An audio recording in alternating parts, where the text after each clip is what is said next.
Chapter 418.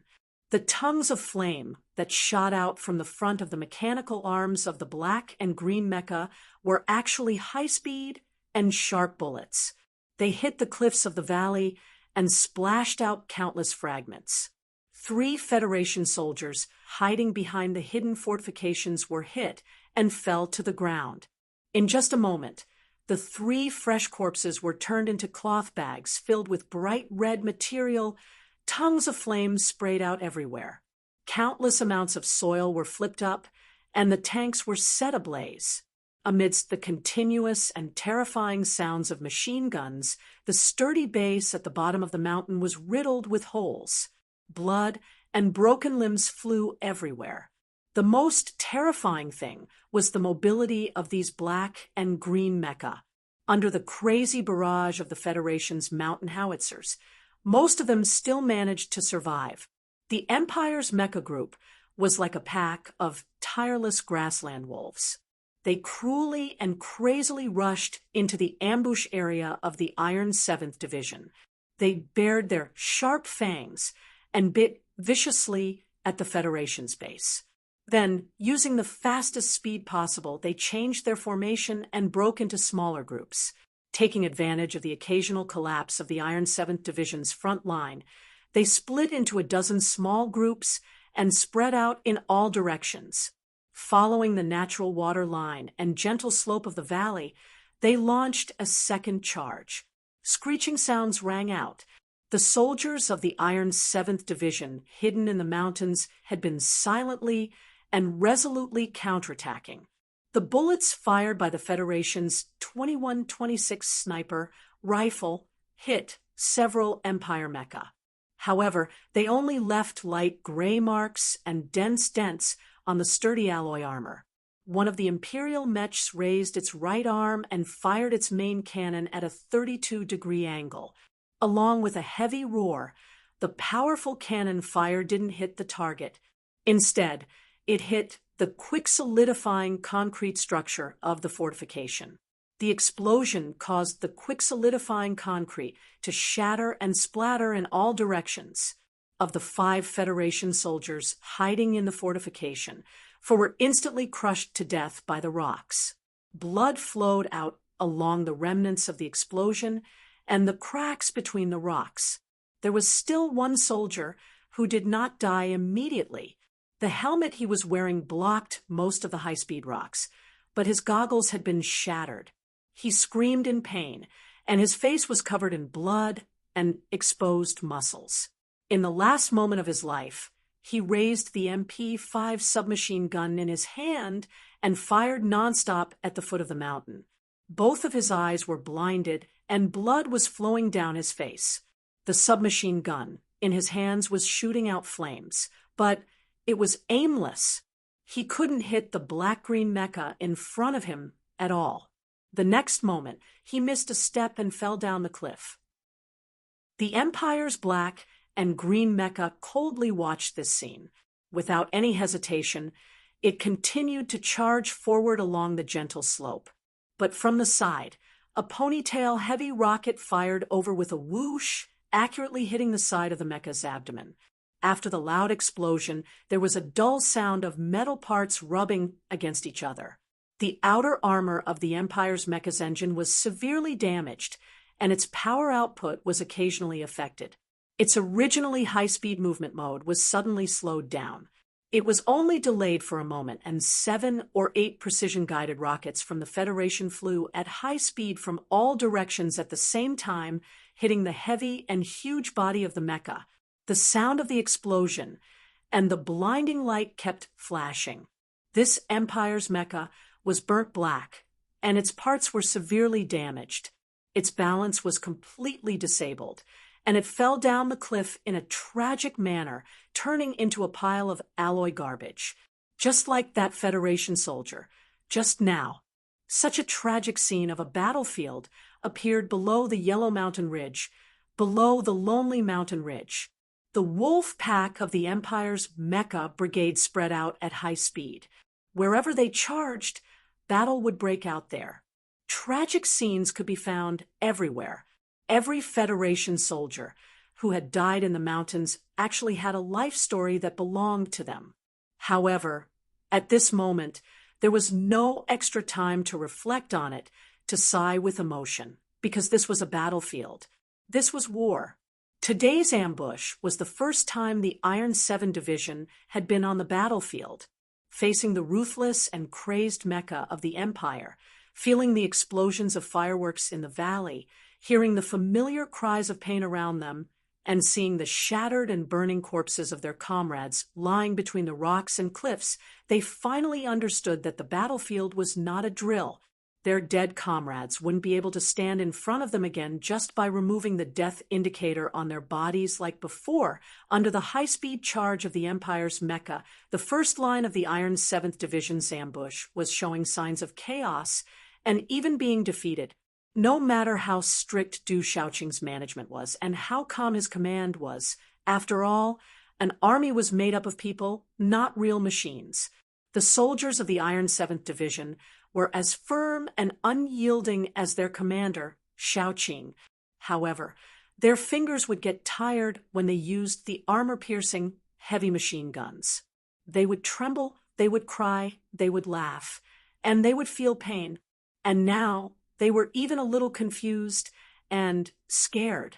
But they were the Iron 7th Division, after all. The Iron 7th Division, the trump card of the Federation, had never lost in military exercises for 10 years. After 10 years, they had returned to the West Woods, to the front line, to the 5460. How could they be defeated by fear? With their pride, their perseverance, how could they allow themselves to be defeated?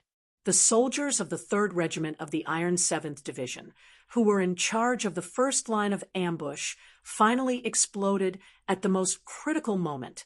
They stood up from the cliff, wiped the ash off their faces, endured the pain from their wounds, and ignored the high-speed Empire's Mecca charging towards them. Using the corpses of their comrades who had died under the Empire's alloy blades as motivation, they roared and launched their counterattack.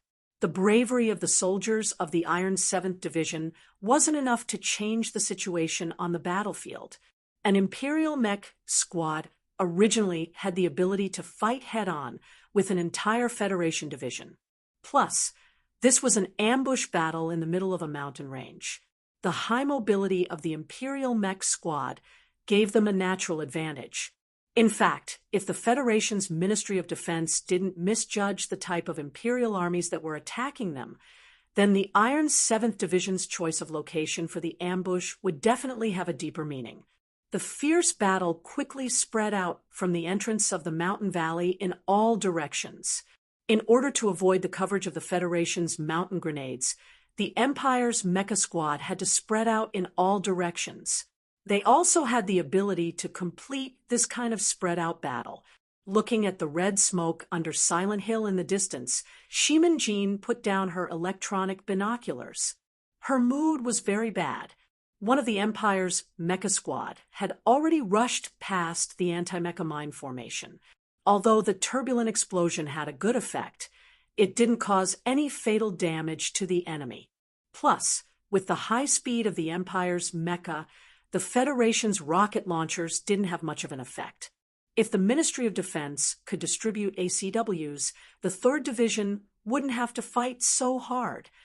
The Federal Army's normal anti-material sniper rifle couldn't cause fatal damage to the 3rd-generation mecha of the Empire, unless the ACWs were paired with high-rotation speed tungsten alloy armor-piercing bullets. However, that legendary big gun was too expensive to make. Even if the Ministry of Defense's General Assembly base wanted to, the Budget Committee of Parliament, Hill couldn't approve it. The division headquarters was dead silent. The officers were working hard in front of their workstations. No one dared to look at the division commander sitting at the back. Faced with the ferocious attacks of the Empire's mecha fleet, the Iron 7 Division had only sent out 1 regiment so far. Even the amount of ammunition they had was limited to 1/3 of the original limit. No one knew what the division commander was thinking. Du Shaoqing sat silently in his chair. His hands, which were wearing lambskin gloves, rested on his knees. No one seemed to have expected that the youngest major general of the Federation, who was highly valued by the president and the military, was also stepping onto a real battlefield for the first time. In the eyes of the soldiers of the Iron 7th Division, Division Commander Xiaoqing was like a god. There was no way he would make a mistake. So, at this moment, no one noticed that the veins at the corner of his eyes were popping under his sunglasses. The federal military's plan on this planet was to cast a net. They would use Jian Shuier as bait to lure the Empire's people to the south. Then, they would use the West Woods Army on the dividing line between the north and the south to pull the net north. They would trap the Imperial Expeditionary Forces Maple Forest Alliance. Then, they would use the Iron 7th Division to tie the last rope. But old General Ambly of the Empire obviously didn't see through this was a trap. He didn't know why, but from the very beginning, he launched a fierce attack on the dividing line between the north and south, tearing the Federation's net into pieces. In this way, the rope that was the Iron 7th Division had to face the surprise attack of the Imperial Mech Squad and the Assault Brigade. It should be known that the combat power of a mech squad was already terrifying, not to mention the size of the Imperial Assault Group was even bigger than a division of the Federation. The rope became the bottom of the net without any cloth covering it. The mission of the Iron 7th Division was extremely difficult. Westgate, more than half of the Empire's mechas on this planet, are under our watch. It's already very good that the Iron 3rd Division is doing so well. Du Xiaoqing calmed down. Because of the current situation, he had to take down all 100 Empire's mechas in the shortest amount of time and at the lowest cost. No, now there were only 86 mechas left. Only then would the Iron 7th Division be able to deal with the Imperial Assault Group that was about to arrive. That was why the Iron 7th Division had been suppressing most of their firepower since the start of the battle. They had to lure the crazy Empire's mechas into the depths of the battlefield and make it impossible for them to escape. However, the Iron 7th Division had to pay the smallest price, while the soldiers on the front line had to pay the heaviest price. Waveband appeared. Waveband appeared. The electronic alarm of the Empire's mechas rang out in the internal communication network of the Empire's mechas. Boom, boom, boom, boom. The Federation's anti-mecha lightning arrays buried in the mountains all exploded. The earth trembled as a result, and the valleys turned yellow as a result. Magnificent smoke and streams of light continued to linger in the night sky that seemed to be burning red. The Empire's mechas that had already scattered into formation scattered once again. Like countless balloons that had been blown apart, they became even smaller balloons. The leader of the first company of the Moonwolf Group looked at the magnificent explosion behind him through his vision. After confirming that there were still around 80 mechas that were fine, his confidence increased again. However, he was still a little worried about his leader's life. Leader Lov was a hero of his generation. He wanted to capture the Federation's MX mecha alive, but he was killed by the MX mecha. Could it be that the Federation's new MX mecha were really that terrifying? Fortunately, the Federation didn't have the ability to mass produce them yet. Just as the company leader was thinking this, his pupils suddenly shrank. Chapter 419. This was a battlefield. This was a war. This was not a stage play. This was not a deliberate climax. This was a sudden effect deliberately planned by Du Xiaoqing.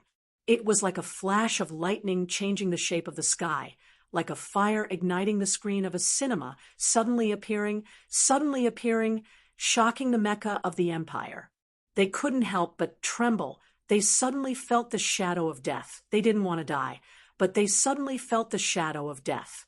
The black and green mechas scattered across the wide mountainous area. The Empire's mechas that once showed their powerful mobility in the first wave of attack, showing off their ferocity and ruthlessness at the foot of the Yellow Mountain Ridge, at the foot of the Lonely Mountain Ridge, under the huge yellow rock, under the burning debris, all of them froze on the spot like their platoon leader, because they all realized that there was one or more black mechas in front of them. The Black Federation mecha didn't look very strong, but as the people of the Empire always said, judging a book by its cover was the road to death. A slender body didn't mean that it was delicate, not to mention that these mechas looked so familiar. Just like 2 hours ago, they kept running under their eyes, but they could never catch up with that mecha. MX. Federation's MX. A single mecha was a terrifying killing machine, and a group of 100 mechas was an alloy flow that was hard to resist.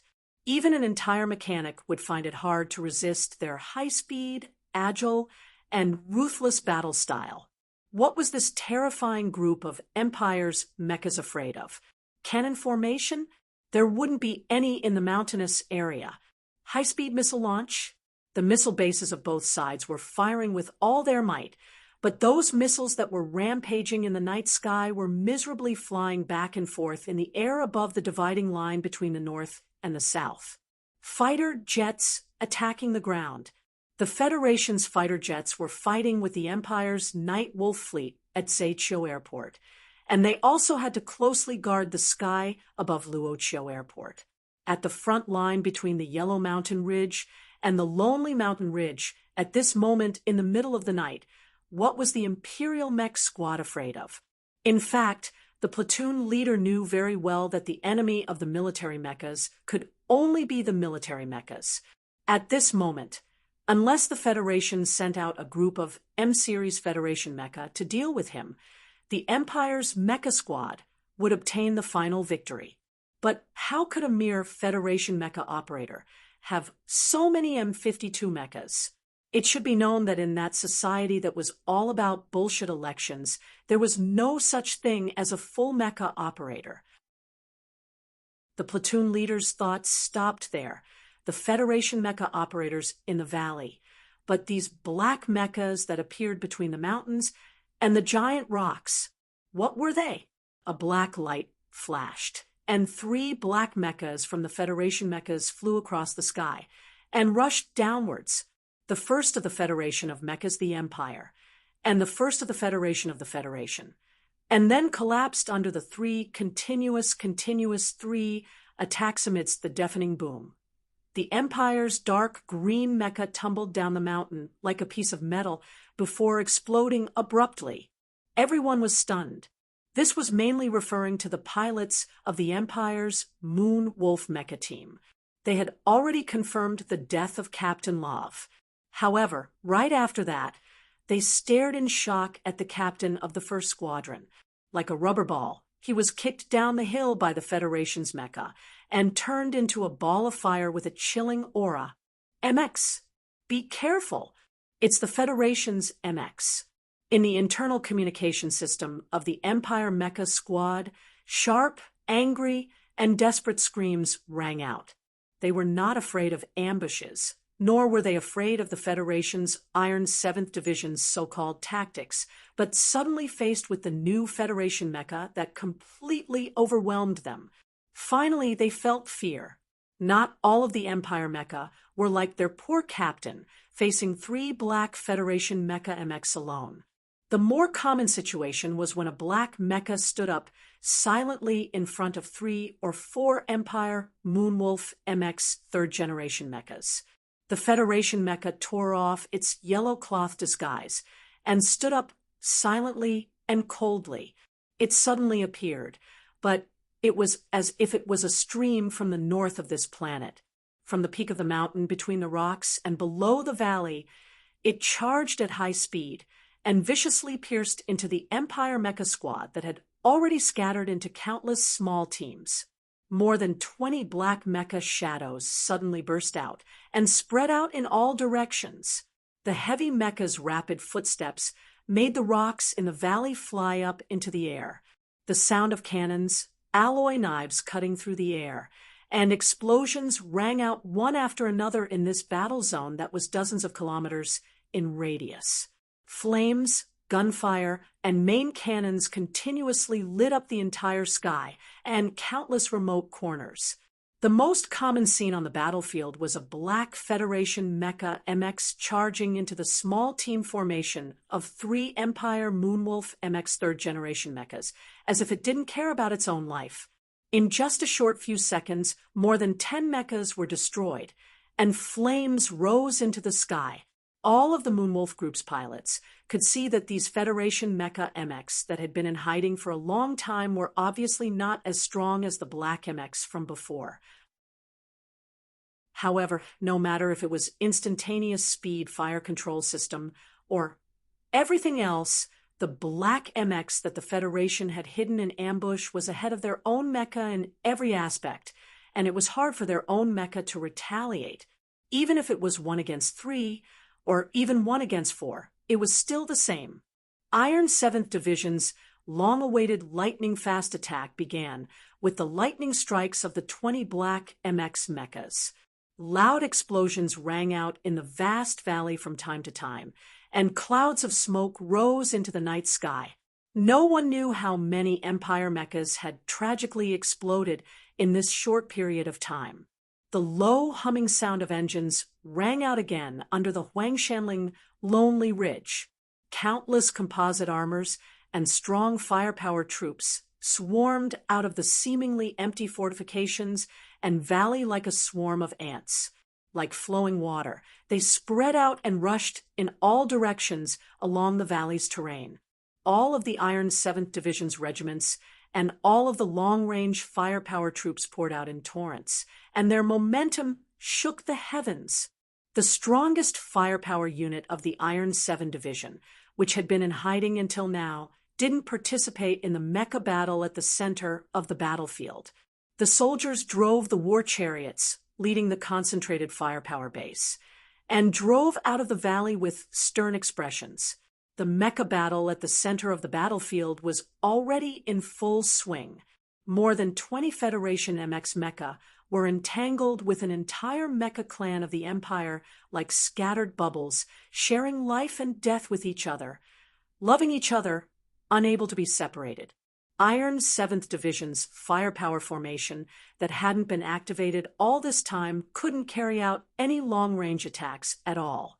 In the high-speed mecha battle that looked like streams of light, any coverage from the firepower would hurt their own MX mechas.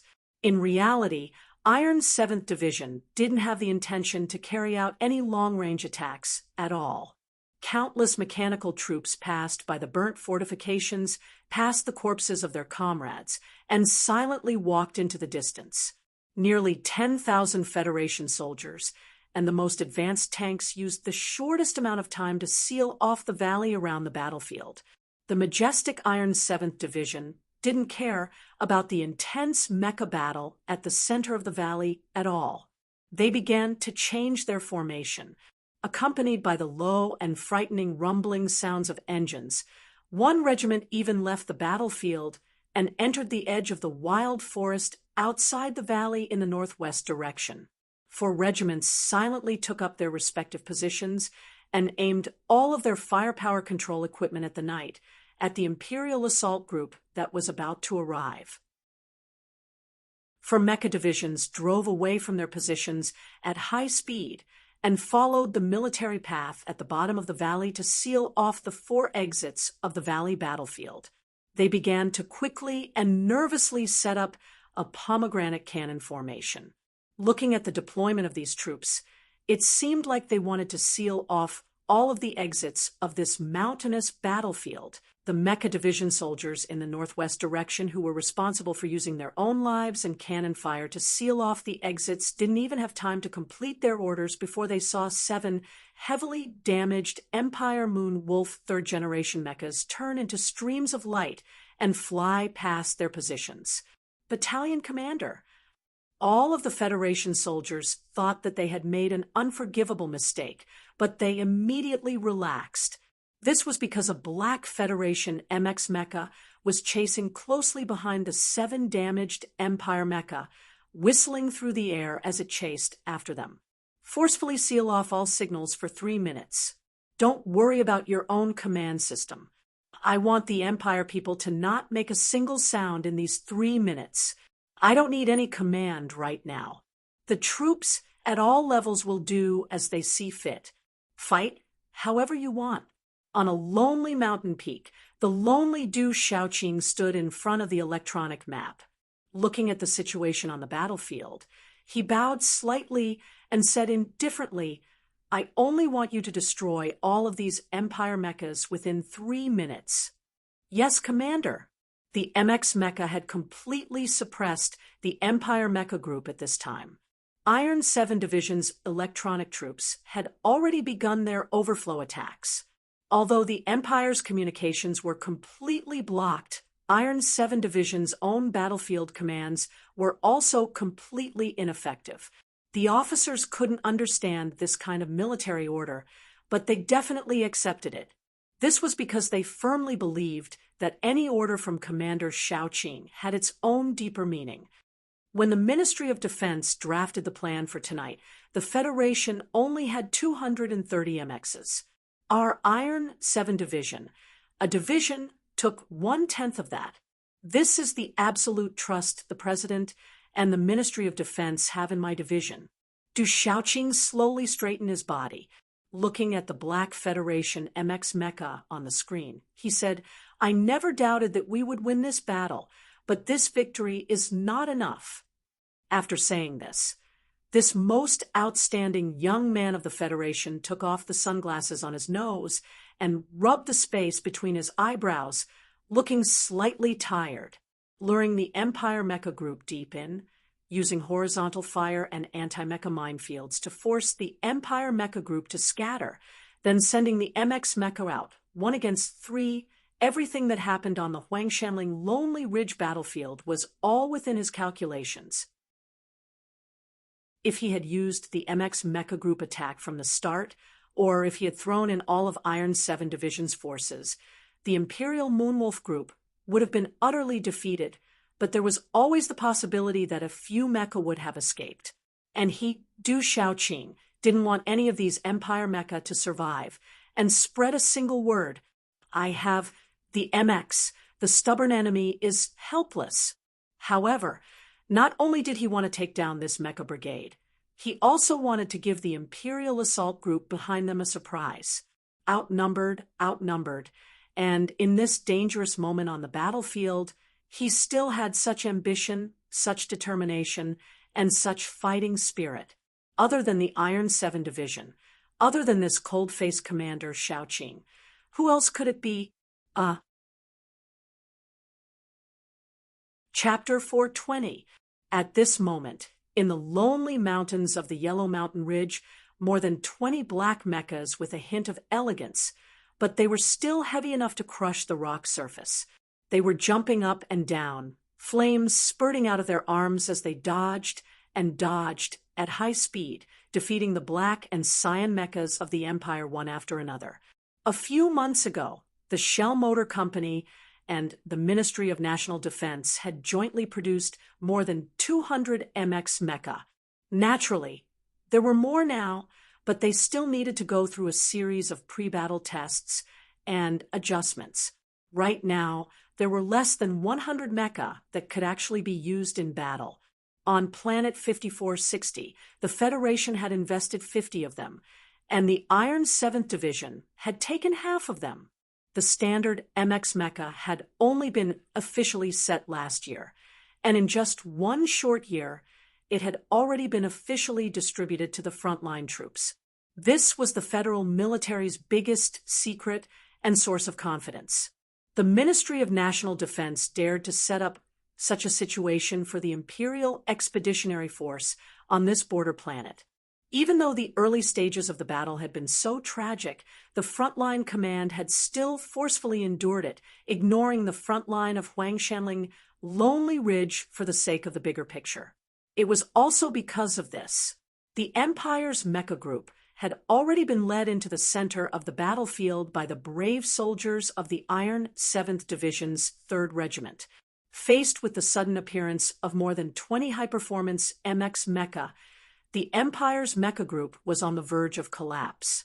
The secret of the MX mecha had been hidden until now and finally achieved perfect results.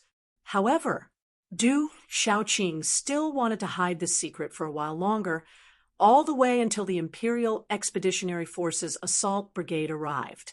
Any secret was like old wine. The longer it was hidden, the stronger the aroma of the wine, the more intoxicating it was, and the more it could kill. This intoxicating old wine could probably only make the Empire's people drunk tonight. Since that was the case, Du Shaoqing naturally wanted to drink to his heart's content. Du Shaoqing looked at the battle situation displayed on the screen. He looked at the third-generation mecha of the Empire that were retreating bit by bit, and looked at the troops that had already firmly held all the checkpoints. He confirmed that victory was already decided, but the solemn expression on his face did not disappear at all. He used his index finger and thumb to rub the space between his eyebrows until it was bright red. He lowered his head and said, "Use the reserve team to replace the third group." After being startled for a moment, Shimin Jin quickly nodded and used the fastest speed to pass down the order of the teacher. From the very beginning, this sniping battle in the mountainous region had become a proper battle for the Imperial Mech Squad. There was nothing strange about it, and there was no element of surprise. Iron 7th Division couldn't possibly surround the high-speed mecha swarm, but they also had to annihilate the enemy in this Yellow Mountain range. They had no choice but to resort to such a desperate strategy. The 3rd Regiment was the first unit to fire the first shot in order to complete the tactical maneuvers of the entire division. This heroic unit had sacrificed too much blood and sacrificed too much. Relying on the strength and firepower of an entire regiment, they were able to hold off the Imperial Mech Squad for 10 minutes. It was truly a tough battle. Even Du Shaoqing, who only cared about winning and losing and didn't care about life and death, looked at the tragic state of his subordinates on the screen. Although his expression didn't change, his heart was already slightly tense.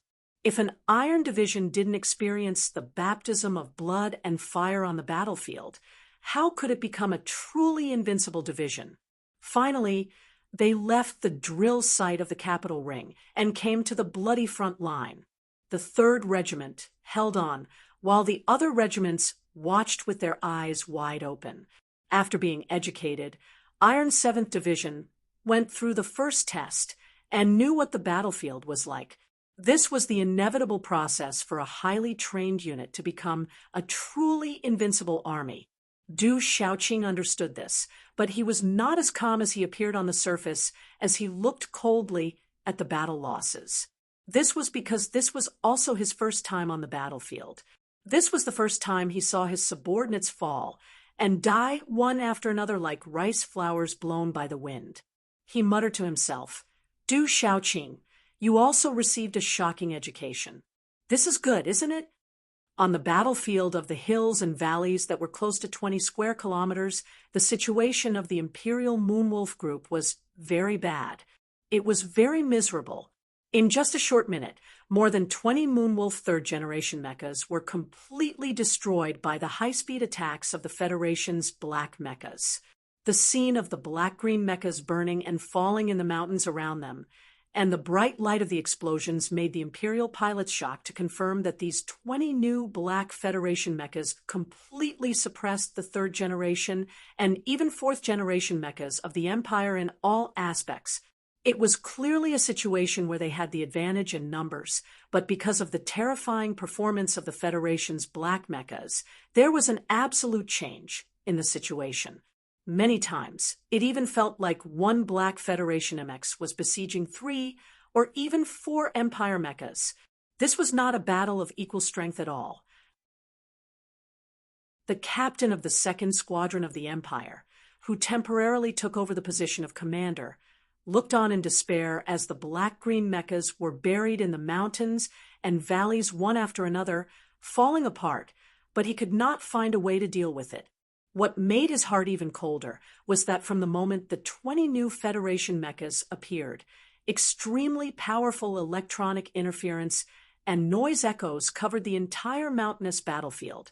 With such strength and wide range of electronic suppression, the Federal Army's own command system would definitely be completely paralyzed. The Federation people were betting such a huge price to not let their mechas send out a message. What was the reason? No matter how advanced the weapons were, no matter how desperate the situation of the battlefield was, it would not cause the unusually strong and cold soldiers of the Empire to have any thoughts of fear. But at this moment, thinking about the assault brigade that was rushing over from the back, this squadron captain suddenly woke up and shouted loudly in the communication system, "Retreat! Plum Blossom Formation! Disperse! Leave the battlefield!" However, the encirclement was already set. How could Du Shaoqing and his Iron 7th Division let these Empire mechas escape and send out an emergency warning to the brigade behind them? Under the gentle slope of the mountain valley to the southwest, a Moonwolf 3rd generation mecha that had its right arm almost completely damaged crazily spat out flames as it charged down the slope with no regard for its life. This mecha was the closest to the entrance of the valley. Although it could clearly see that the Federal forces had already set up a dense artillery formation at the entrance of the valley 1 kilometer away, it still tried to charge over. No matter whether it lived or died after charging over, it had to leave the Federation's electronic coverage area and tell the brigade that was rushing over that the Federation people now had an extremely terrifying new mecha. They had to be careful. Whoosh, whoosh, whoosh. 3 laser-guided rockets drilled out from between the dark mountain rocks and shot towards the black-green mecha. The mecha, whose balance system was severely damaged, could no longer maintain the high speed and mobility it had at the start of the battle. With great difficulty, it dodged twice, narrowly avoiding 2 of the rockets. However, the last laser-guided rocket struck the outer edge of the mecha's mechanical leg viciously. There was a flash of fire and an explosion. The Empire mecha crashed heavily to the ground. A moment later, the mecha forced itself to stand up again. Accompanied by the sound of friction between its alloy structure, it slowly but incomparably madly walked towards the entrance of the valley once more. The word walk could only be used because this mecha's speed was already indescribably slow. However, at this moment, 3 more rockets shot out from between the shadowy mountains. Like red dots, they bombarded the body of the gigantic mecha with unparalleled precision. The Empire mecha fell into the flames once more. When it stood up again, the body of the mecha had long been damaged. The charred gaps in the armor looked somewhat sinister. Countless metal components and wires hung pathetically around the mecha. It looked extremely scattered, as if it would fall apart into a pile of dust if it took one more step forward. In reality, this mecha that was closest to the entrance of the valley couldn't even take that step forward. Iron 7 Division's medium-range precision firepower covered its entire body. It was continuously hit, smashed, and then collapsed, unable to get up again. The remaining power of the engine made the body on the ground twitch incessantly like a dying insect. After a short 2.5 minutes, Iron 7 Division's focus shifted to the next battle. The officers' expressions were serious as they deployed the firepower positions. More than 10,000 Federation soldiers were scattered out of the mountains and even into the distant plains, preparing to welcome the Imperial assault group that was about to arrive. Du Shaoqing took a scalding hot towel from an orderly's hand and wiped his face vigorously. The hot steam couldn't melt his cold expression in the slightest. When he subconsciously looked at the close-up battlefield feed sent back by the monitoring equipment on the mountaintop, a complicated expression appeared on his face. In the center of the feed was a black MX mecha of the Federation. This mecha alone had attracted the attention of as many as 10 Empire mechas. Although this black MX didn't look any different from the MX equipped by Iron 7 Division, he still recognized the identity of the other mecha in the shortest amount of time. This was because this black MX didn't use any long-range fire control system.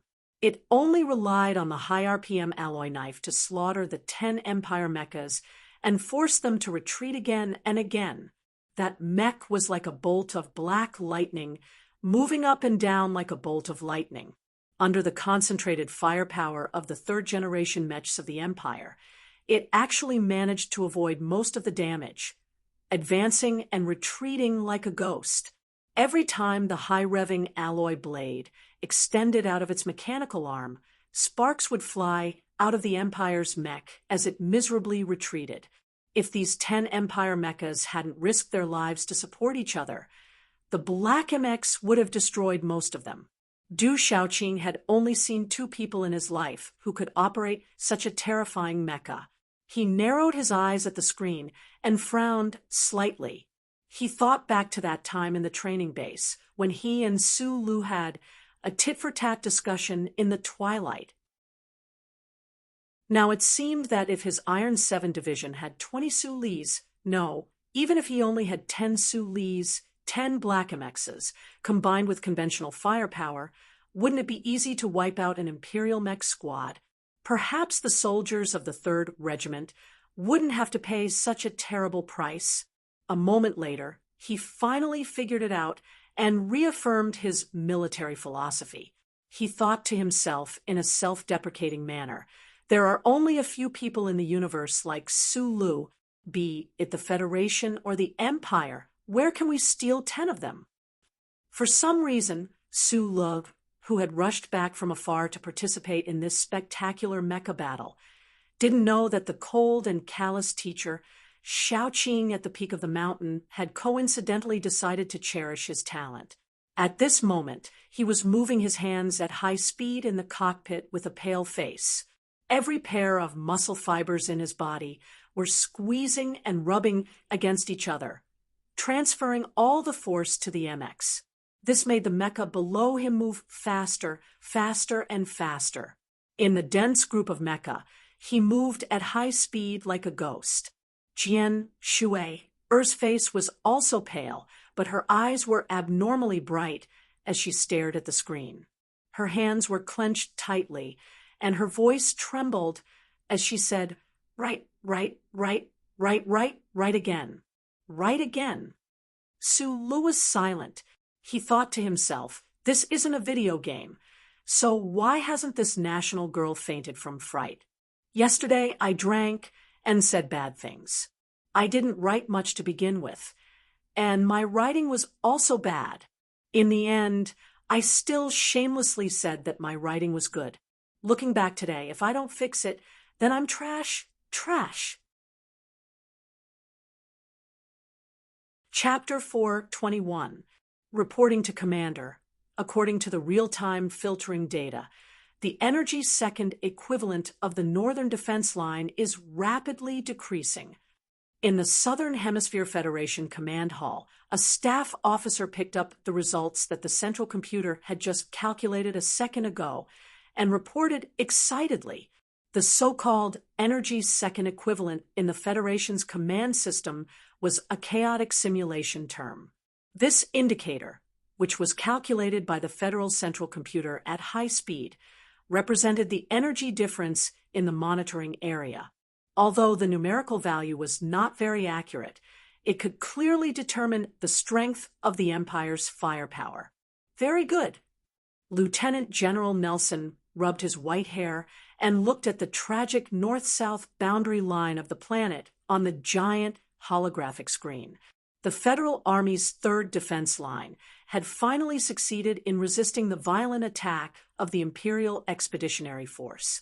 It seemed that the current ammunition base of the Imperial Expeditionary Force could no longer continue such a crazy offensive.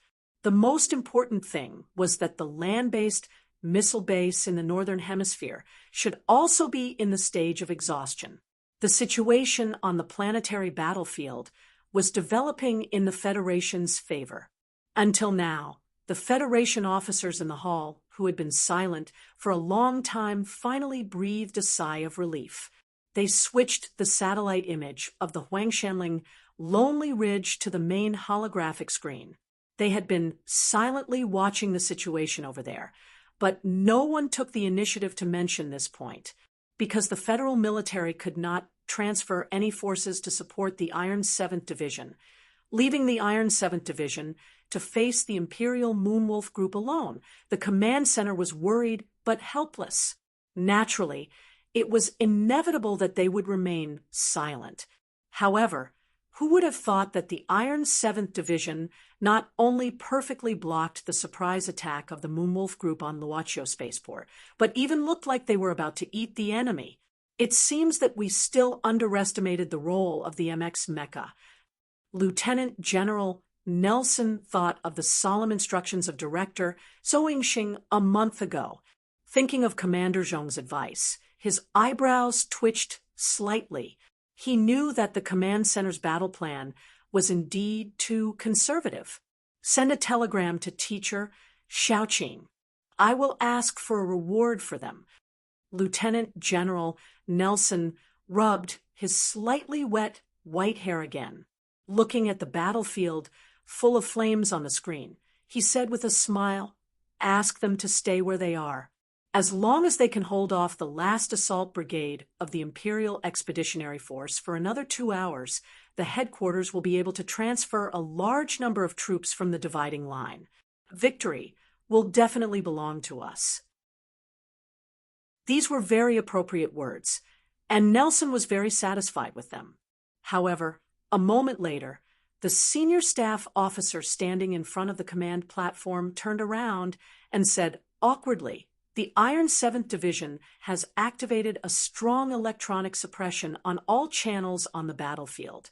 The frequency interference is too strong. The satellite signal can't enter the division headquarters, so we can't contact them." Lieutenant General Nelson's expression darkened. What was the Iron 7th Division doing?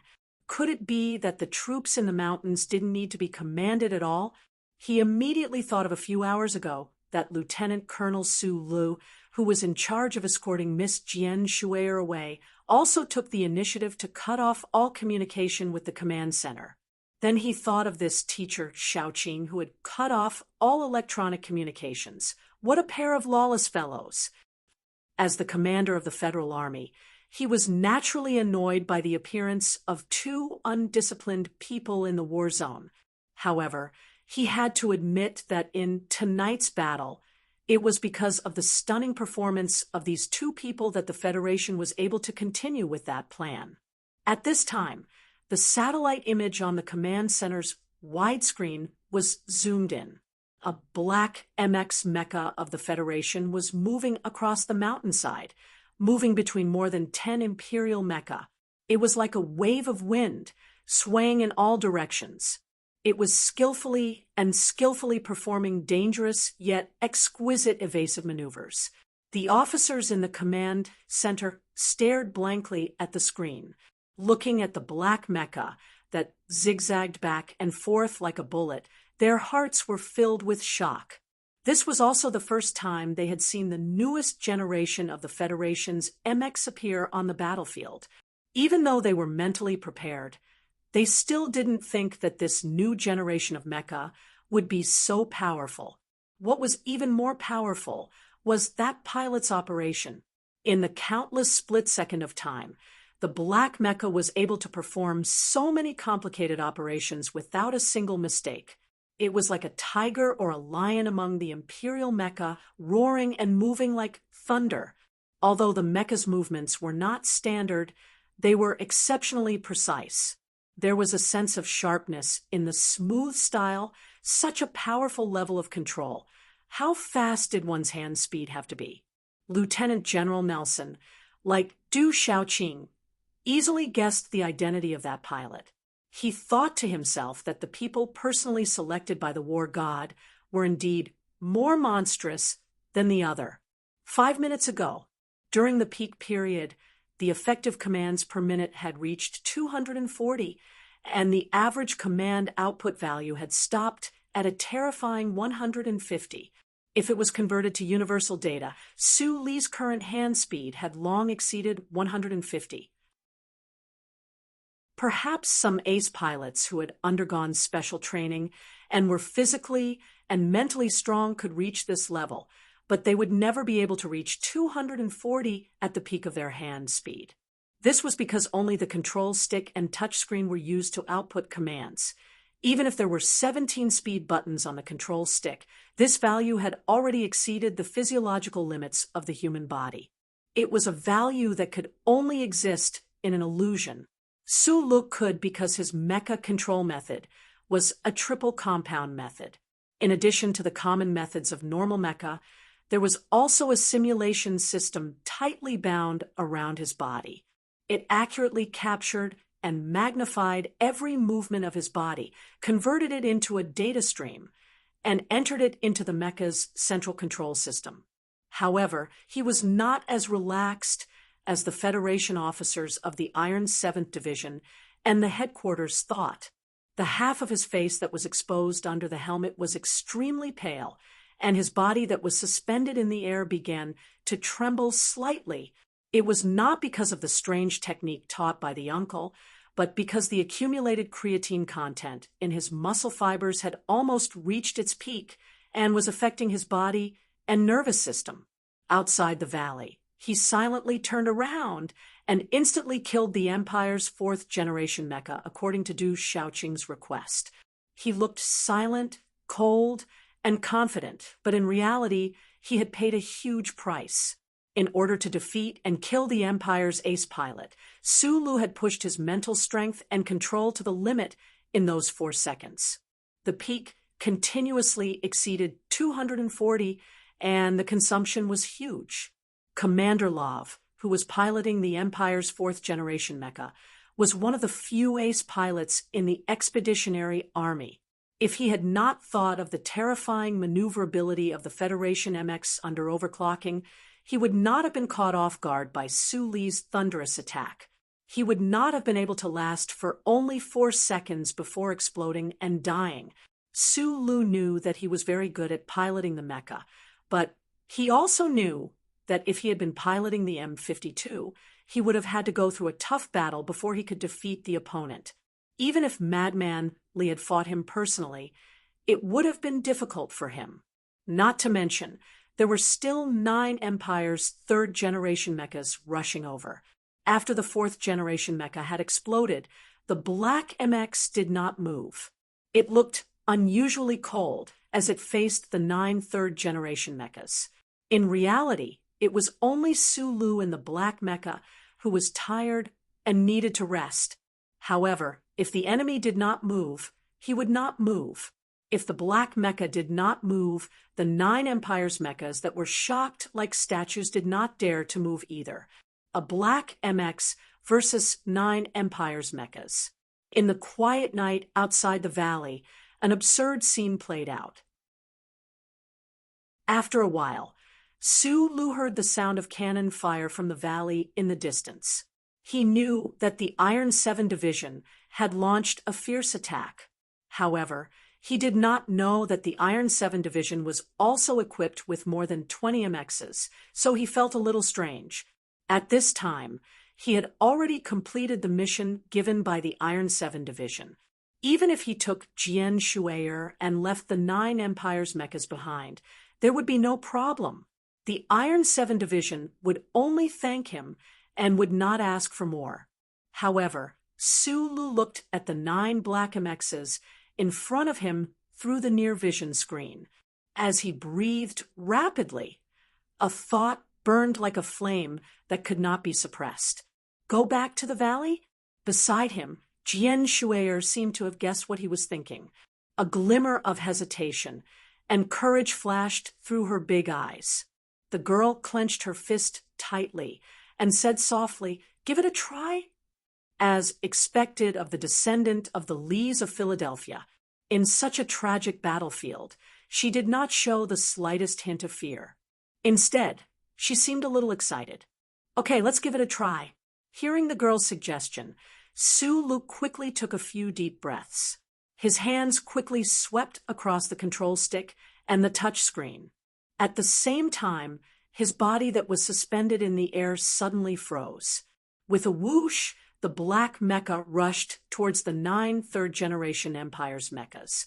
Like a cruel lion king, it was ready to pounce and bite the jackals that invaded its territory to death. The black MX turned into a stream of light and knocked down 2 of the nearest third-generation Empire's mechas in the shortest amount of time. The cockpit of one of the Empire's mechas was directly cut open by the black MX's sharp alloy knife at high speed. Sparks flew all over the sky. The other Empire's mecha was sent flying dozens of meters away by the black MX. The mecha's engine armor was covered with spider web-like fragments. The mecha's engine died abruptly, splashing mud all over the sky. In fact, in the post-battle statistics, the pilot of this Imperial mecha, who had been knocked out by the Black MX, was the only survivor of the Moon Wolf mecha team. The Black MX moved, and so did the Empire's mecha. These 9 black and green mechas had long been shocked by Sulu to the point that they had lost most of their will to fight. Thus, when they moved, they did not hesitate to turn and run madly towards the valley. Although the Empire's mecha pilots were brave and cold, this black MX was already like a black demon in their eyes. It carried a tinge of fear and terror. This was especially so after the tragic defeat of 2 of their companions' mecha, which deepened their perception of the Empire's mecha. Thus, a very strange scene took place at the edge of the battlefield. The 7 black and green Empire's mecha began to turn and run madly. Behind them, only a lone Federation's mecha was madly chasing after them. Previously, it had been more than 100 Empire's mecha chasing after a single Federation mecha. Now, it was a single Federation mecha chasing after a group of Empire's mecha.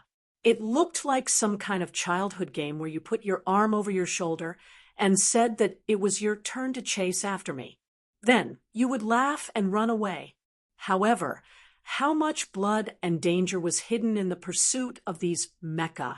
Just like this, the chase continued.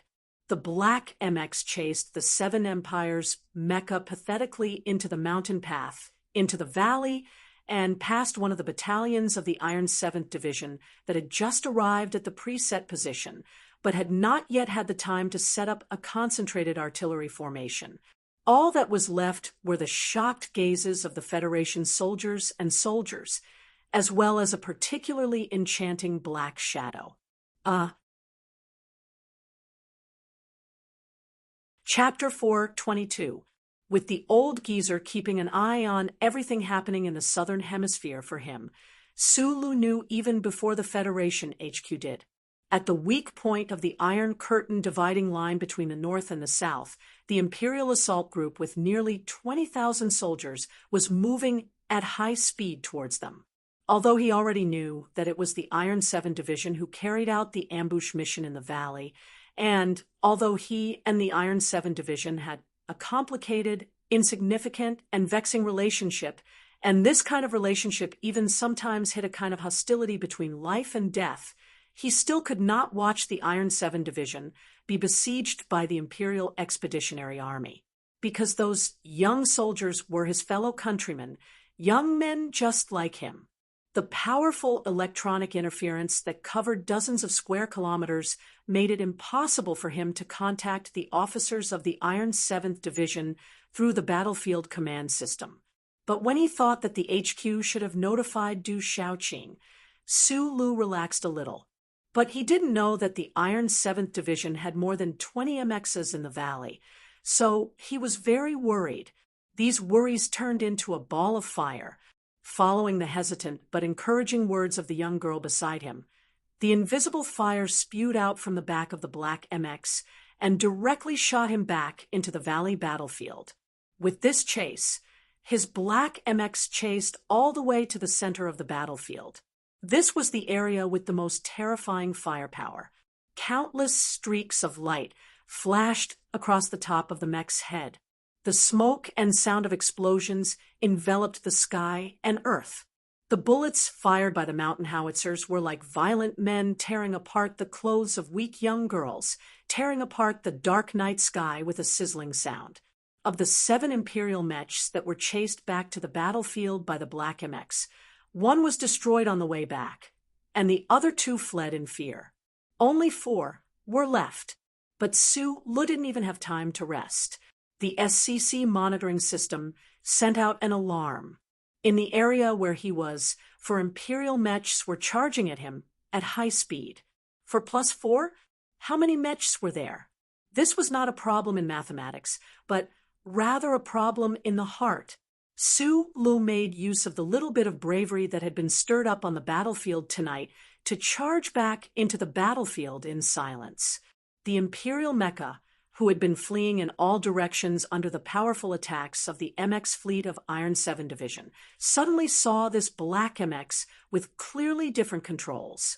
It was as if the Imperial mecha had sunk into despair, as if they were a pack of wounded wolves that had been chased to the edge of a cliff by a pride of lions, only to suddenly see a lion suddenly appear in their midst. If he could bite this lion to death, even if he died, it would be more pleasant and meaningful. Every Imperial mecha pilot who saw this Black MX felt a fire ignite in their hearts.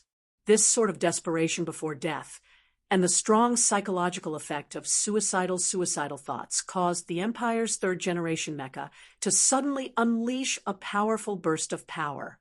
Ignoring the serious damage they suffered, they forcibly broke away from the powerful attack range of the Iron 7th Division's MX mecha. They supported and covered each other as they moved to surround Su Lu's Black MX. There were no communications or orders. At the same time, many Imperial mecha also made this crazy choice. At this time, the battlefield command system of Iron 7th Division had temporarily been disabled. The Federation pilots operating the Black MX mecha obviously did not understand the intentions of the Imperial pilots. They were slightly stunned and could only watch as the Imperial mecha in front of them retreated without any regard for their lives, rushing down the valley. The Iron 7th Division pilots were very surprised. How could the Imperial pilots be so heroic in their escape? And where could they run to now? They did not know that the Imperial mecha were not running away, but were trying to drag down the person at the bottom before they died. And this person was Su Lu. Don't blame the soldiers of the Imperial Moonwolf group for being so excited when they saw Su Lu's Black MX as if they had taken an aphrodisiac. It was just that his mecha piloting skills were too easy to recognize. This Black MX did not have any long-range firepower. It only relied on its insanely powerful mecha piloting skills to sweep through the wilderness. It was so eye-catching in the smoke of the night, so enchanting. It was the culprit who killed Captain Love and led the Moonwolf group into danger. After 4 mecha piloting, for more mecha piloting, and 4 more mecha piloting, as far as the field of vision could see, all the Imperial mecha piloting the Black MX did not need any orders. They rushed madly towards the Black MX at the bottom of the valley. Knowing that they were going to die, these Imperial pilots only had one thought left, and that was to drag this Black MX into the galaxy of death. On the screen, the Imperial mecha piloting the Black MX, mecha piloting the Black MX, mecha piloting the Black MX, mecha piloting the Black MX, mecha piloting the Black MX mecha. Although there were not many of them, their momentum was extremely frightening. Su Lu's face turned even paler. He did not have time to blame the Iron 7th Division's mecha battalion for their slow reaction speed. He already felt an unusually clear sense of danger. If he could reduce the pressure on the Iron 7th Division's mecha battalion, he believed that this mecha battle would end faster. Su Lu rushed into the battlefield with this thought in mind, so he did not mind attracting the attention of 4 mecha, even if there were 8 third-generation Imperial mecha circling the valley at high speed. However, what was shocking was that he alone had attracted the attention of 16 Imperial mecha. Su Lu and his Black MX were very strong, but he was definitely not stupid and naive enough to think that he was really fierce, violent, and invincible. Killing a fourth-generation Imperial mecha in one hit did not mean that he could ignore the siege of 16 third-generation Imperial mecha. Moreover, his piloting style was much more taxing on his body and mind compared to the average pilot. At this time, he was already extremely tired. The most important thing was that although the MX was a machine, it was also worn out. CLK 84 points, CLS 17 seconds of overload.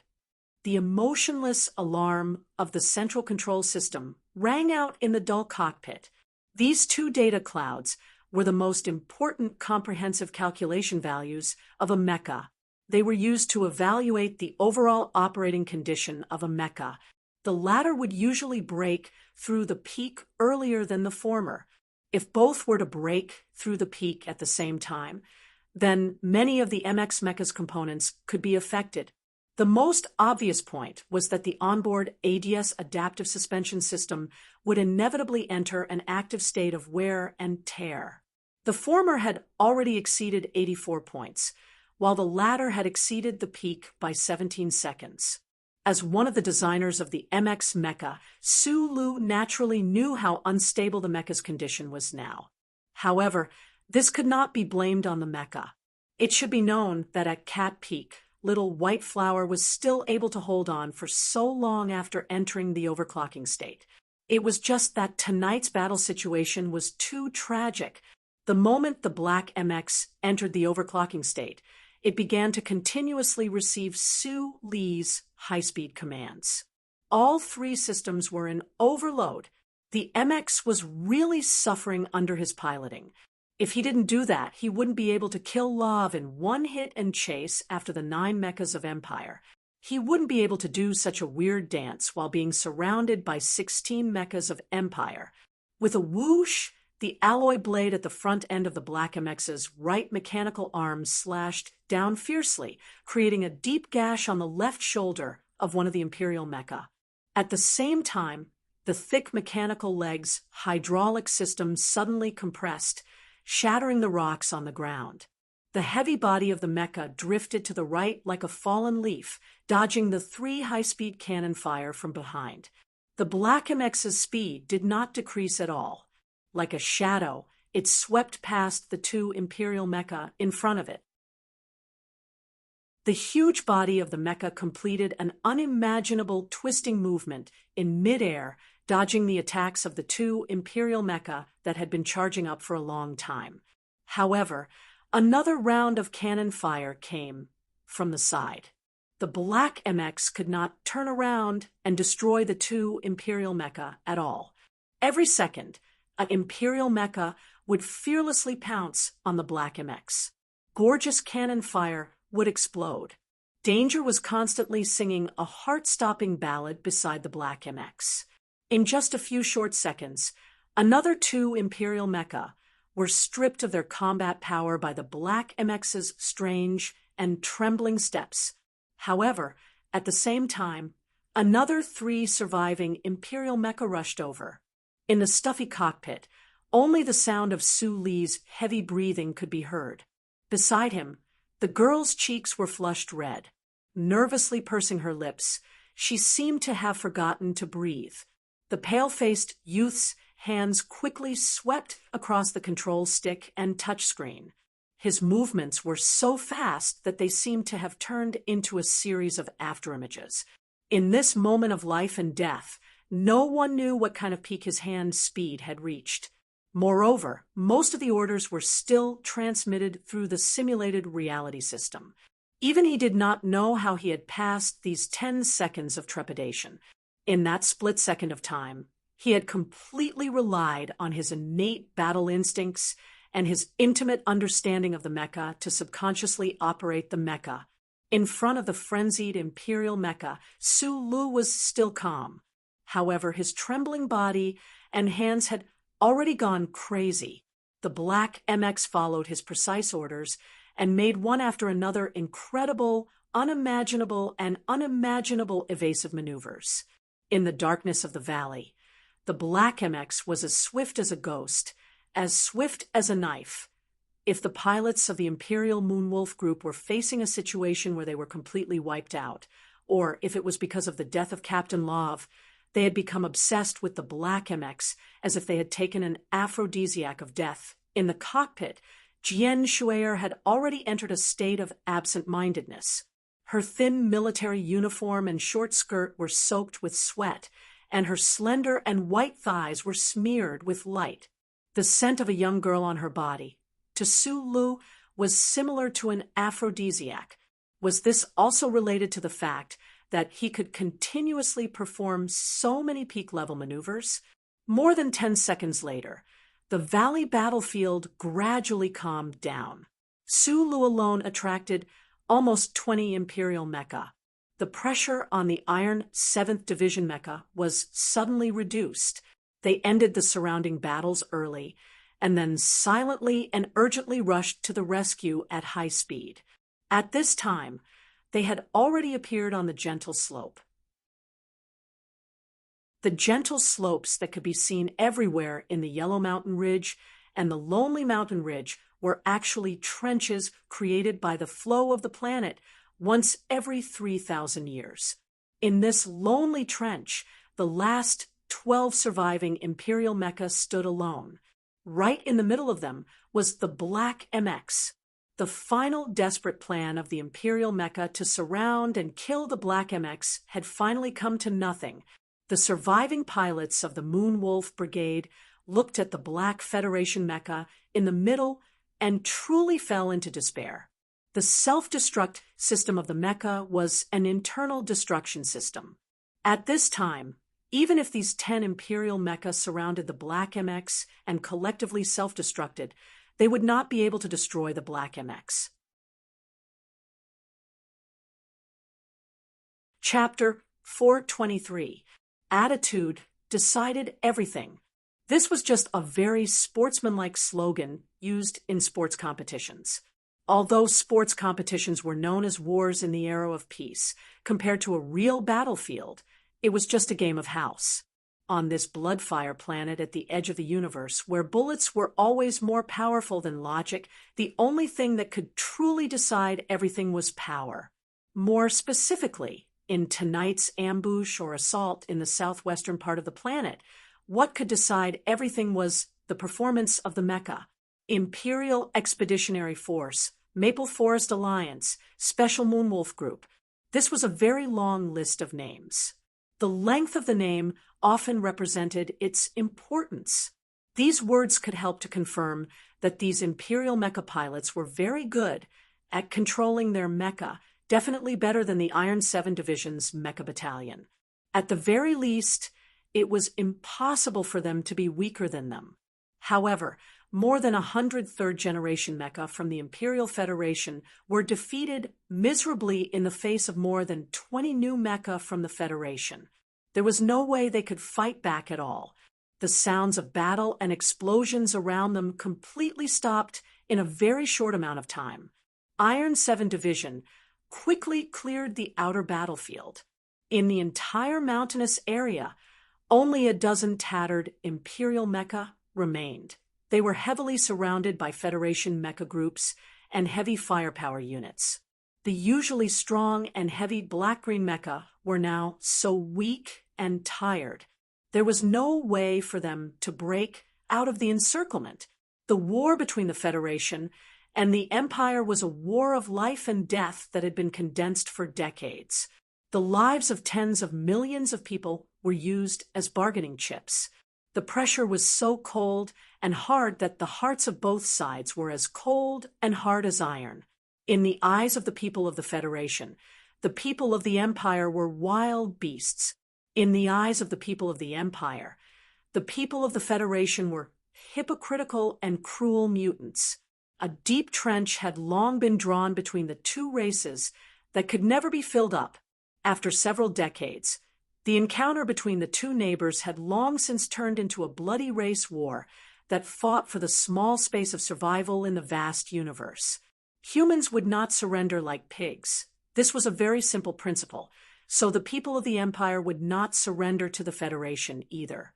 The 10 or so third-generation Moonwolf mechas that were already at the end of their rope launched their final desperate and frenzied attacks amidst the ear-piercing sounds of grinding metal. This final attack was still aimed at Su Li's black MX mech in the middle.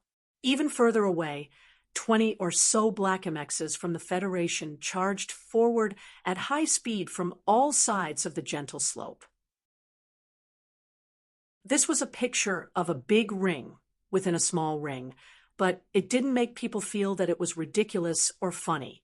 There was only the coldness and madness of death, and the desperation that was clearly transmitted to every speck of dust in the valley.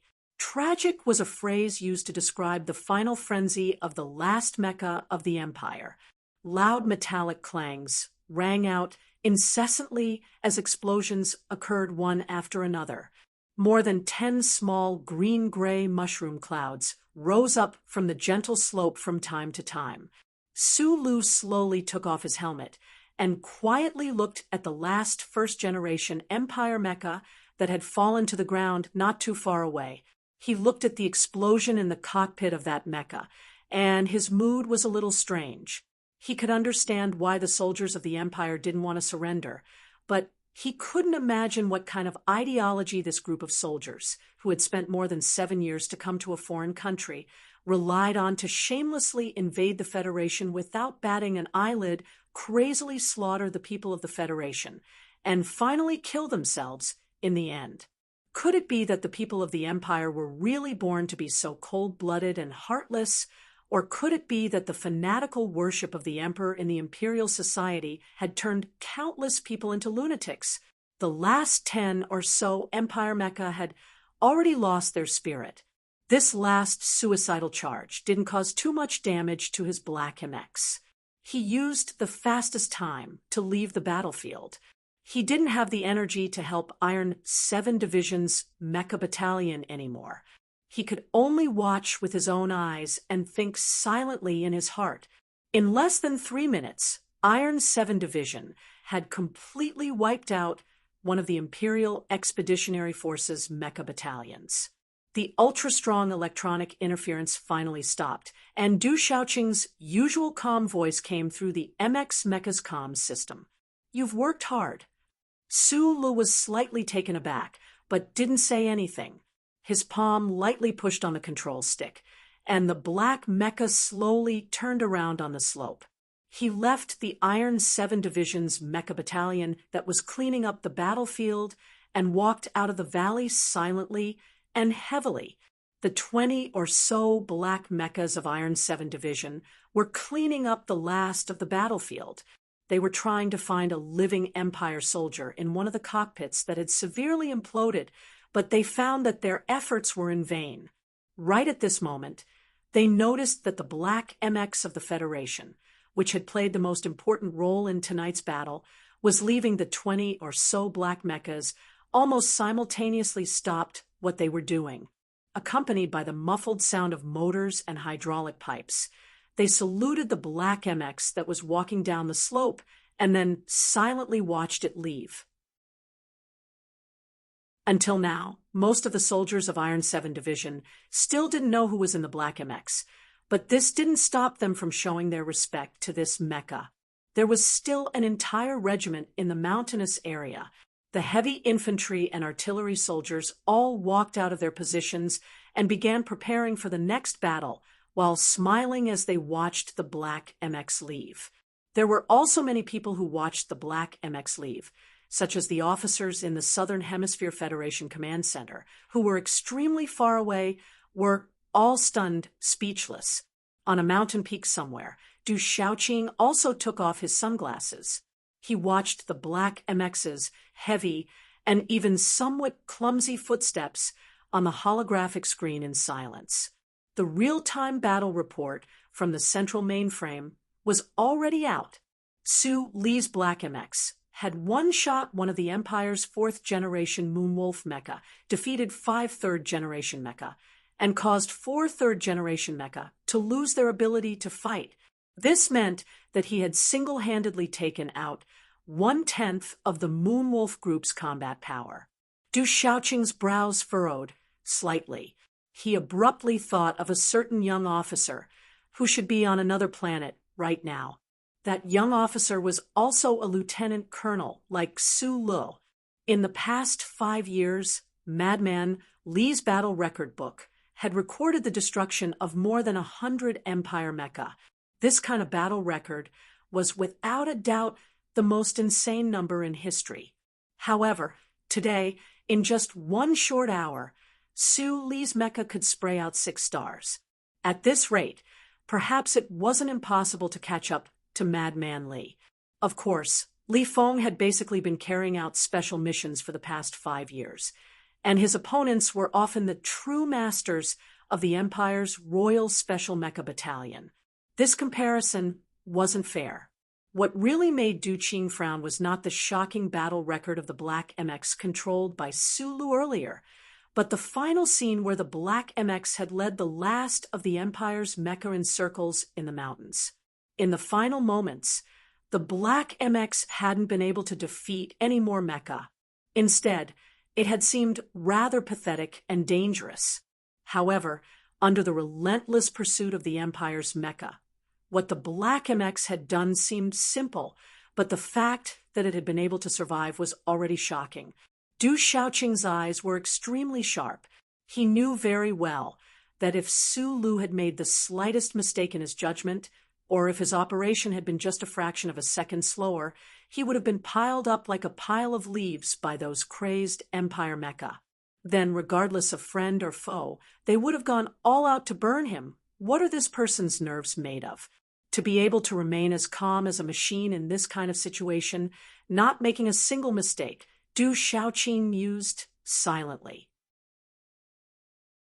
Unlike the soldiers of the Iron 7th Division who were watching the Black MX leave, although this iron-blooded division commander thanked Su Lu for his hard work, he didn't feel any gratitude in his heart.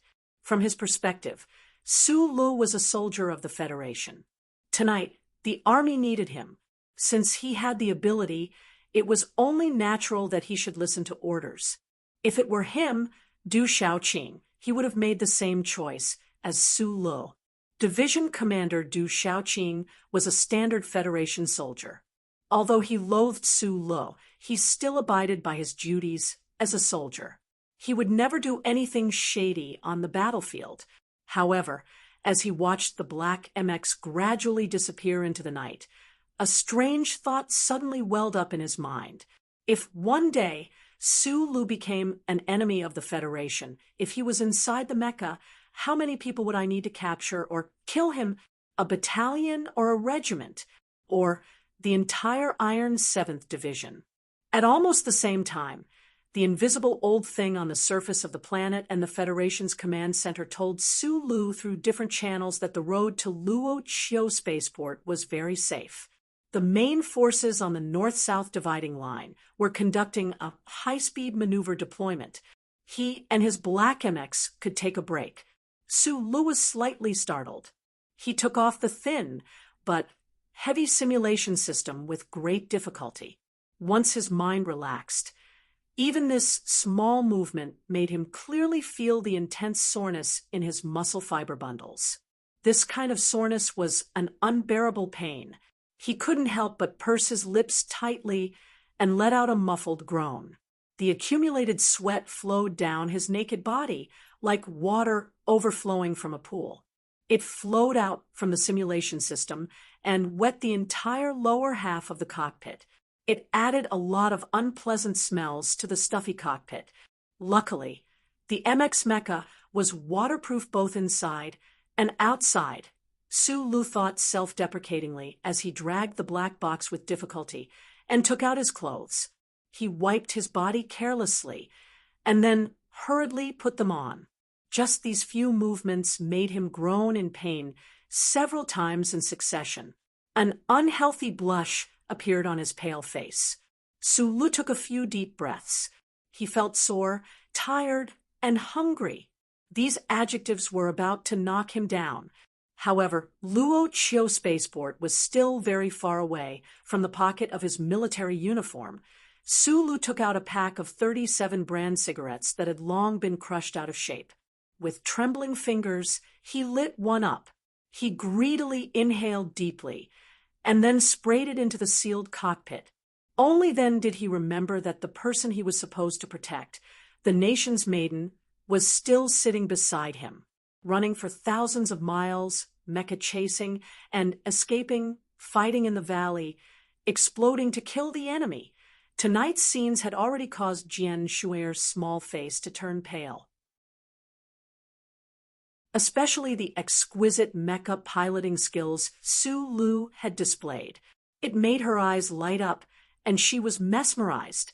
Although the maiden was brave, she was after all not a man made of iron. She was a professional soldier who had been through a lot. Her body was already extremely weak.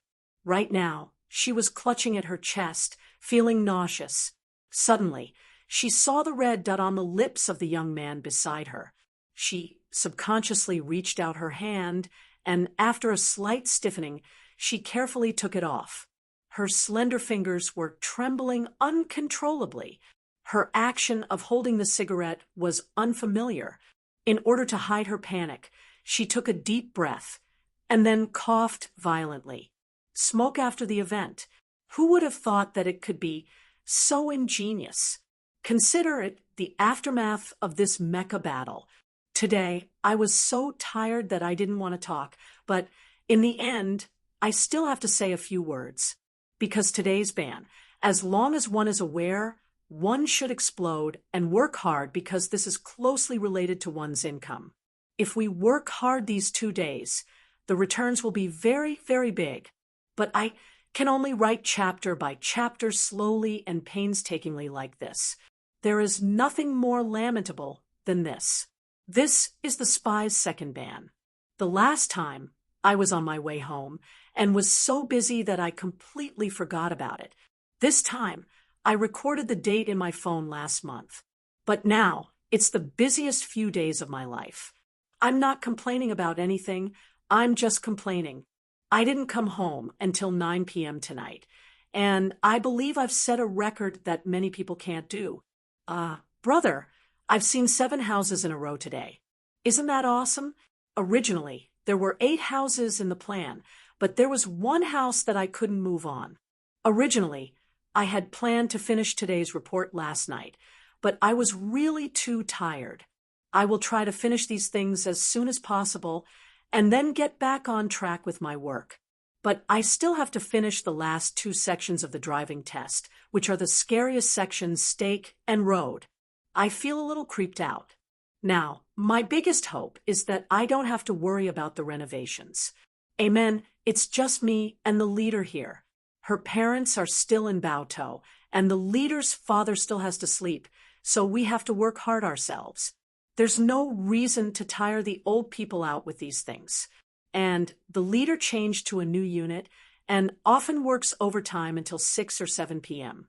So I should tire myself out. Today, I walked around in the snow. Although my feet were cold, my heart was actually quite warm. I worked hard for my life. Although it was tiring, it was fulfilling enough. Some readers said that they didn't like these things, but they were indeed a little emotional today. Also, they were banned, so they said a few words to everyone. I was too embarrassed to call out any votes, but thank you for your understanding and support. Chapter 424. Hearing the coughing beside him, Su Lu was slightly startled. He took the cigarette from her hand and asked, "You haven't smoked before?" Jian Shue's purple hair, mixed with perspiration, stuck to her pink cheeks. She nodded lightly. No matter how calm she appeared on the surface, after this night, there was still some lingering fear in her heart. Otherwise, she wouldn't have thought of testing the strange taste of the cigarette. If you haven't smoked before, then don't smoke. Su Lu held the cigarette in his mouth and said vaguely. The half-burnt cigarette stuck to his cracked lips and trembled with his words. as if he was fishing.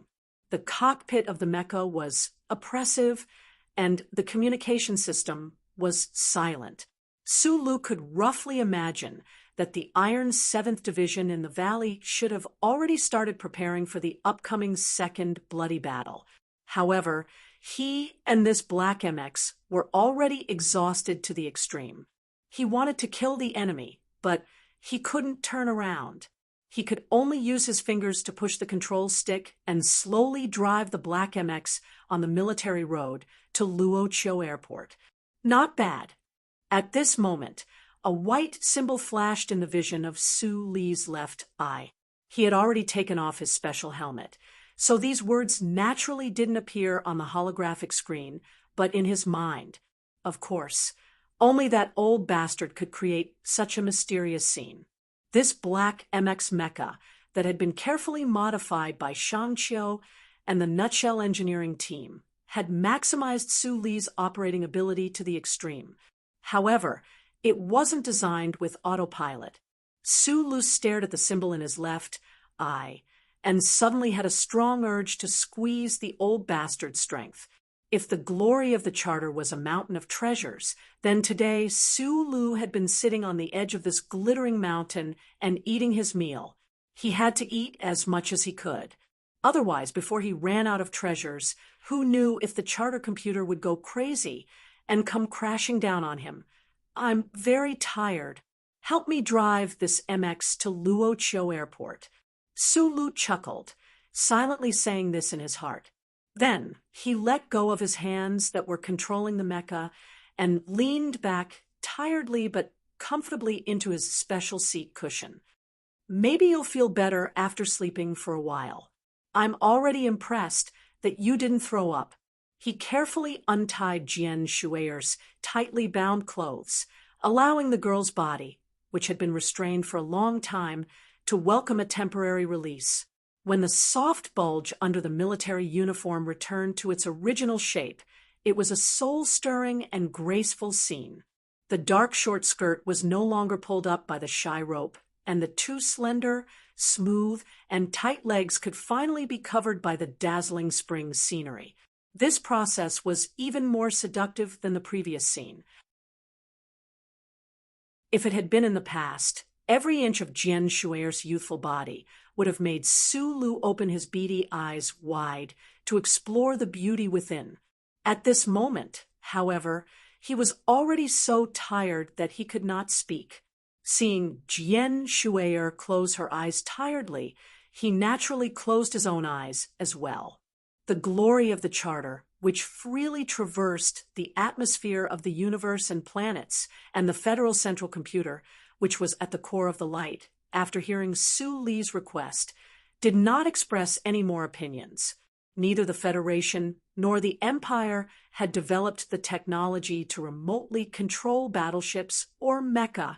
This was because the structures of battleships and mecha were abnormally complex, not as simple as the miniature surveillance aircraft commonly used by the Empire. The current computing power of the computers in the universe could not support remote control. Even the extremely powerful Federal Central Computer, the federal military had never attempted to allow it to complete this kind of remote autonomous control. Firstly, they did not have the authority to do so. Secondly, in their opinion, although the Federal Central Computer's computing power was amazing, it was ultimately just a cold machine. It could be imitated as much as it wanted, but it could never truly support the extremely complex operations. In addition to data calculation and environmental monitoring feedback, it also required intuitive judgment operations. However, at this moment, in the dull cockpit, a young man and woman fell into a deep sleep. The heavily damaged Black MX mecha, under the condition that no one was controlling it, gradually began to increase its speed. It smoothly and accurately crossed the mountains, the mountain roads, and the fields, heading towards the Luoqiu spaceport in the distance. At this moment, the Black mecha was really like a black ghost. The low and powerful roar of the engines shattered the silence of the night. Countless heavy Imperial armored vehicles and the 14 third-generation Moon Wolf mechas, mixed in with the vanguard, mercilessly crushed the fertile soil on the planet's surface. The engines that used hydrogen fuel did not have a bad smell, but the high-speed advance of such a large force still left behind an unpleasant smell of engine oil in the air. The last reorganized force of the Empire's Maple Forest Alliance, the Reserve Assault Brigade, had already arrived at the area very close to the front line of the Yellow Mountain Ridge. After a continuous night of large-scale air and ground joint transport, and the mechanized rapid march after breaking into the southern hemisphere, the Empire soldiers in the fields as dense as the grassland felt a wave of fatigue. The establishment of a brigade in the Empire was larger than that of a division in the Federation. Not to mention, this assault brigade was the last trump card of the Maple Forest Alliance. Its soldiers were close to 20,000 people, and its armored firepower was also the strongest in the Alliance. The highest commander of this assault brigade was Major General Hughes.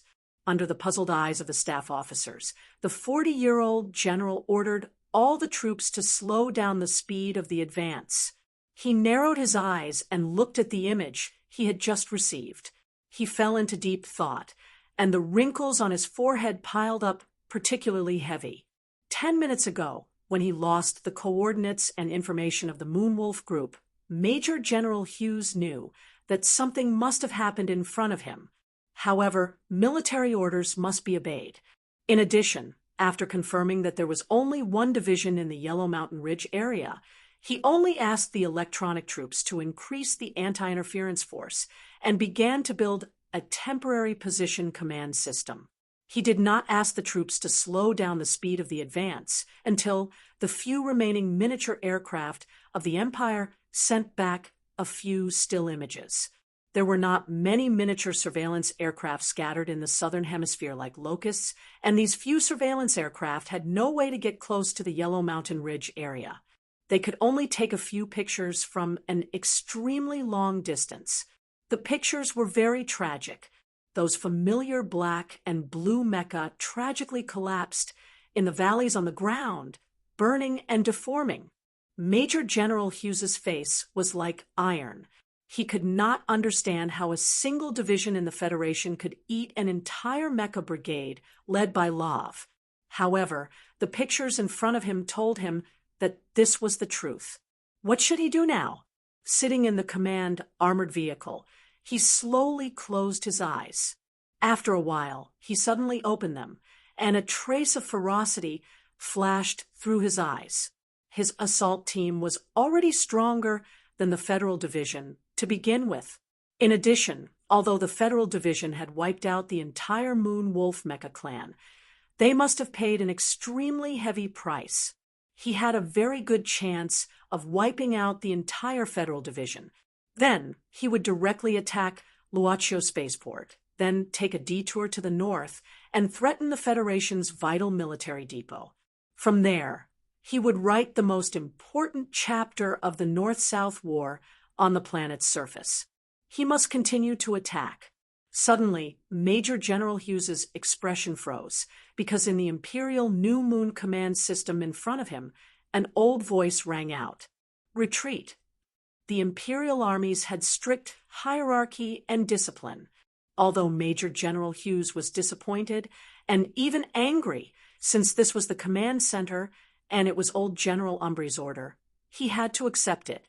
In the shortest amount of time, he issued the order to retreat to the entire assault brigade. However, at this moment, Major General Hughes made a fatal mistake. He left behind the Mecha Brigade and the Heavy Mecha Brigade and tried to use mechanical cooperation and shoulder-launched electromagnetic beam bombs to deal with the Federation's most mobile Mecha Brigade. From a standard military plan, this arrangement was not wrong. The Imperial Brigade had to retreat without firing a single shot, so they had to retreat completely.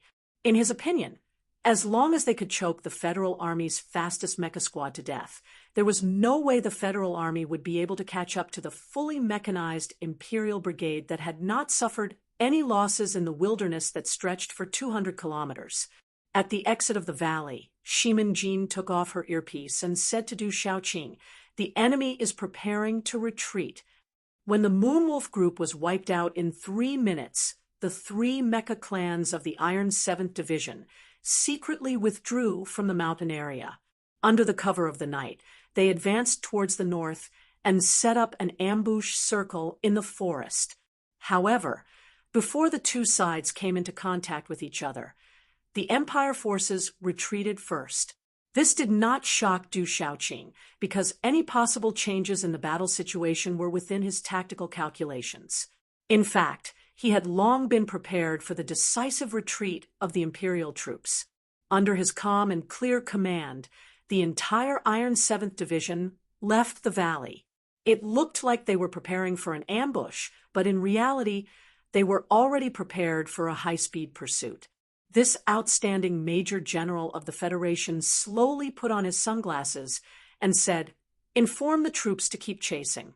Even if we chase to 30 degrees north latitude, we cannot lose them until we chase these Empire forces off our land."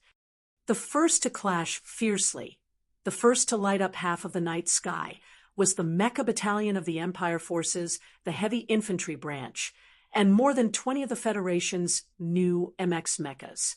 The Empire forces originally wanted to use the mechas as a distraction, but the Heavy Infantry carried universal launchers and fired concentrated electromagnetic beam bombs to eliminate this group of Federation mecha that were clearly at the front.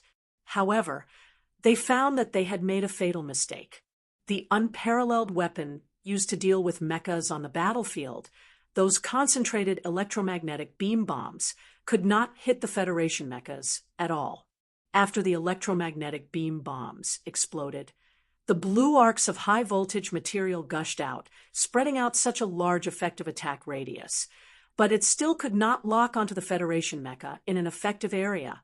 The mobility of these Black Federation mechas was too strong, and their speed was too fast. The Empire's Heavy Infantry Division fired these electromagnetic beam bombs, 4 out of 5, but in the end, only 3 of the Black Federation mechas were destroyed. What was even more frightening was that while the Empire soldiers were still adhering to the inherent rules of teamwork, fighting, and retreating at the same time, the Federation's Black Mecha had long abandoned all of those rules and regulations. Relying on their powerful firepower and performance, they launched a high-speed group charge. Like an extremely tightly clenched heavy metal fist, they smashed viciously into the Empire's final line of defense. Like a knife piercing through a piece of paper, the Black Federation mecha broke through this line of defense and chased after the Empire's armored brigade in the field not far away. Behind them, the Iron 7th Division's armored vehicles roared and roared, also increasing their speed.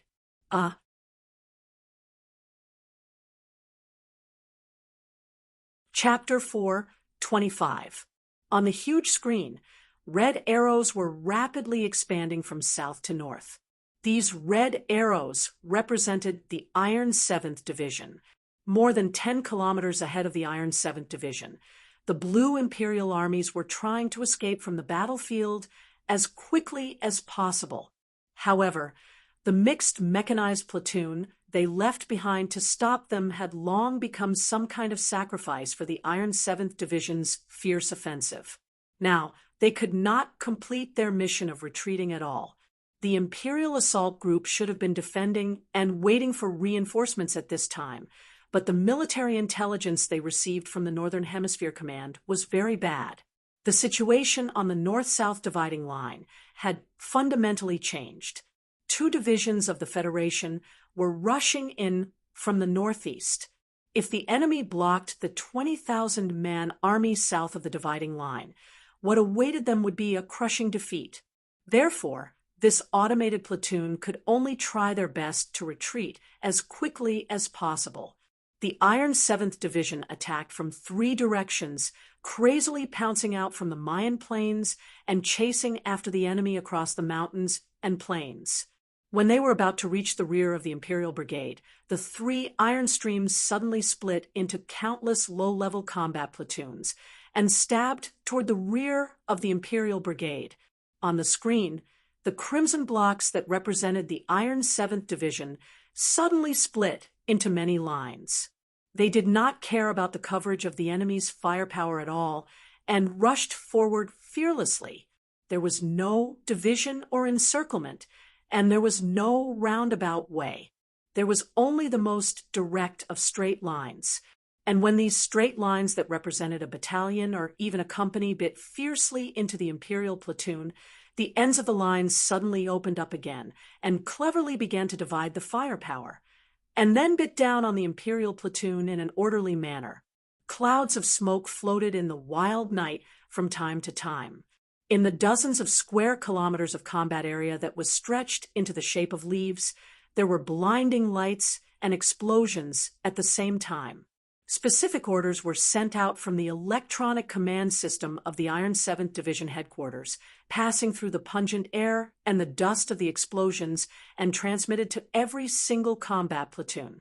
Sometimes, orders were even directly issued to platoon-level combat units, calmly and skillfully commanding the federal forces like countless sharp knives, cutting the Imperial armies into bloody pieces.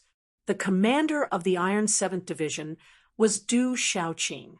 This famous general of a generation, who had never been on a real battlefield, finally demonstrated his commanding ability and terrifying mental fortitude in the smoke of this planet. He was like the most brilliant conductor in the universe. Waving the stick in his hand softly, he had the complete control of an enormous and complicated ancient music orchestra in his hands. Even the tiniest change in tone or the smallest movement of the performers could not escape his eyes. But Du Shaoqing did not arrogantly try to personally command every single battle on the battlefield, because he knew very well that he was not a charter computer with superhuman computing power. He was only following the tactical calculations of the General Staff Department. At this time, the countless parameters given to him by the glory of the charter allowed him to judge the situation and adjust the general direction of every battle at any time, thus winning the final victory for his Iron 7th Division. The Imperial Assault Group was the trump card of the Expeditionary Army to begin with. Even though they were being chased by the ruthless and relentless attacks of the Iron 7th Division, they still did not panic. The soldiers of the Empire still fought bravely and valiantly, but when faced with the 20 or so black MX mechas that were like tigers in a flock of sheep, they found it extremely difficult to deal with. An hour later, in a certain valley that was still a considerable distance away from the north-south dividing line, the retreating Imperial Brigade could no longer endure the incessant attacks of the Federation mecha and the incessant attacks of the retreating Federation mecha. The entire army instantly spread out on their own initiative and began to fight in small squads. They increased their speed and avoided the attacks behind them as they sprinted towards the Northern Hemisphere at high speed. At this point in the battle, whether it was the retreating Imperial Brigade or the pursuing Iron 7th Division, it was very difficult for them to maintain their formation. Like countless balls, they began to run wildly across the plains. Sometimes a Federation battalion would be sandwiched between 2 Empire battalions. Sometimes a small Empire battalion would find themselves despairingly surrounded by more than 400 Federation tanks. The pursuit turned into a chaotic battle.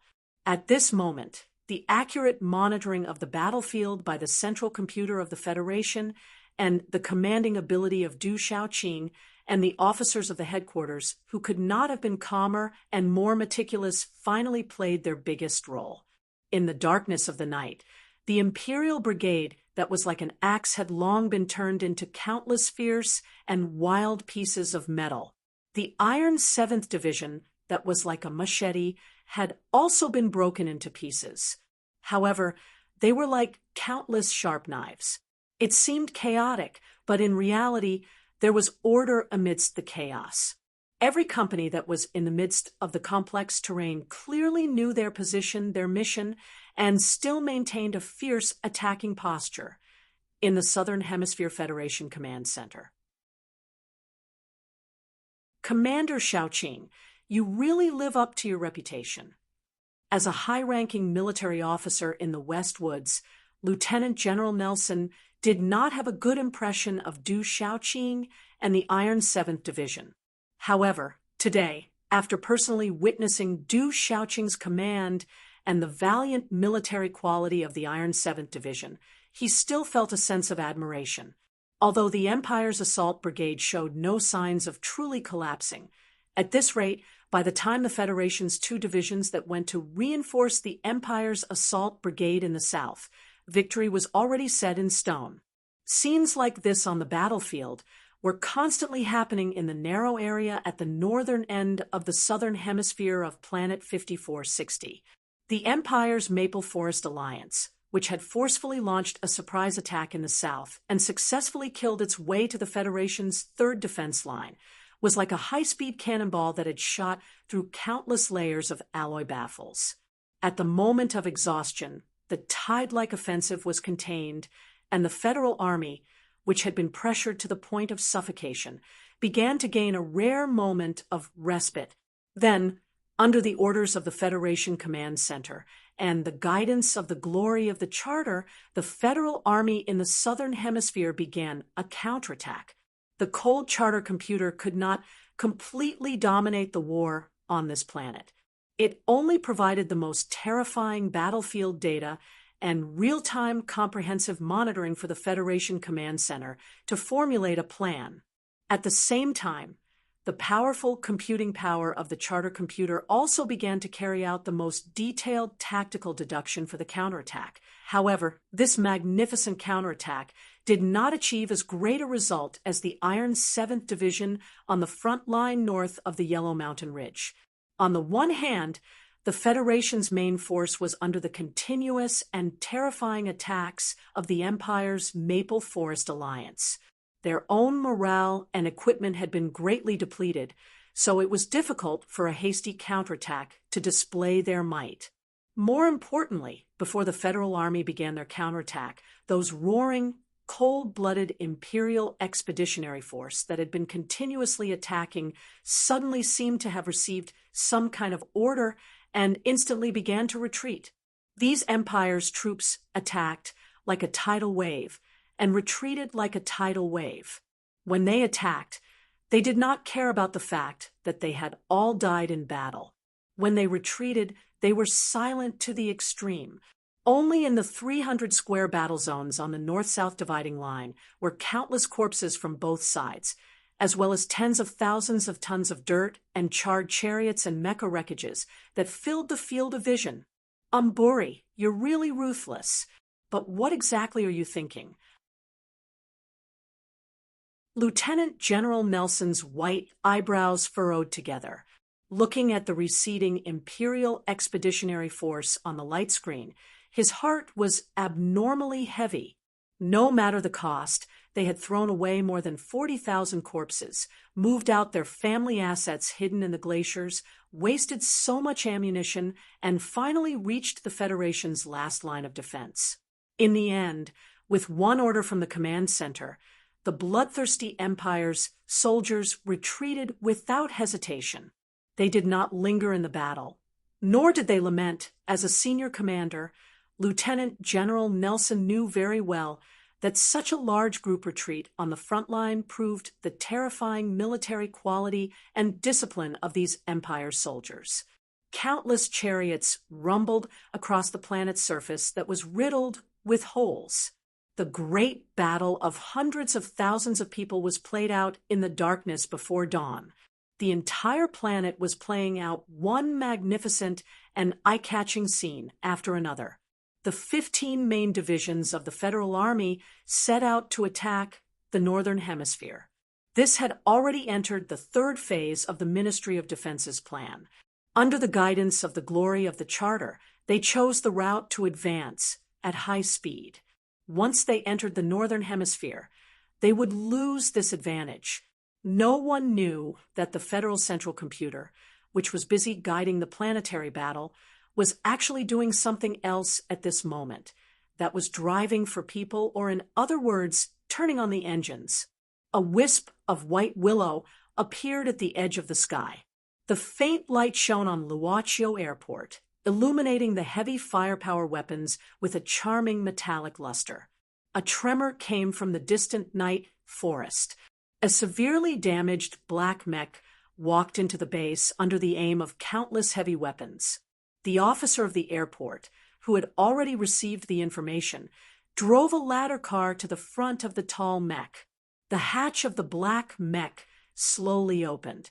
Su Lu, whose face was pale, carried the still unconscious Jian Shui out of the mech under the shocked eyes of countless Federation soldiers. After waking up, Jian Shui was taken to the living area by a female officer to take a bath. Su Lu, however, asked an officer to take him to the cafeteria. Although he had already eaten 4 high-density energy bars in the mech, those things could not satisfy his extremely empty stomach. The second lieutenant in charge of leading the way looked at him with admiration and said, "Lieutenant Colonel Su Lu, the food will be here soon." Su Lu nodded and suddenly said, "Can you lend me your phone for a moment?" "It would be my pleasure," said the second lieutenant sincerely and happily. In addition to this excited second lieutenant, there were many officers of the airport watching from a distance with curiosity and excitement. In today's military, Su Lu was no longer just a name, but a celebrity. Not to mention, at this time, many officers already knew about this young lieutenant colonel's outstanding achievements in today's Federation attack and defense battle. Su Lu had just dialed a number when a large pile of plates was placed in front of his table. He stared at the plate of ugly, red food in front of him and was stunned. 5460 Rivers special crab, high in protein. "You should need it right now," said the second lieutenant nervously. Su Lu stared at the crab on the plate and shook his head. "I don't like to eat this. Please give me a bowl of noodles. Preferably a big bowl."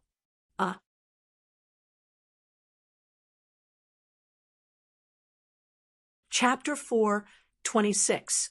Jian Shuier took a shower very quickly.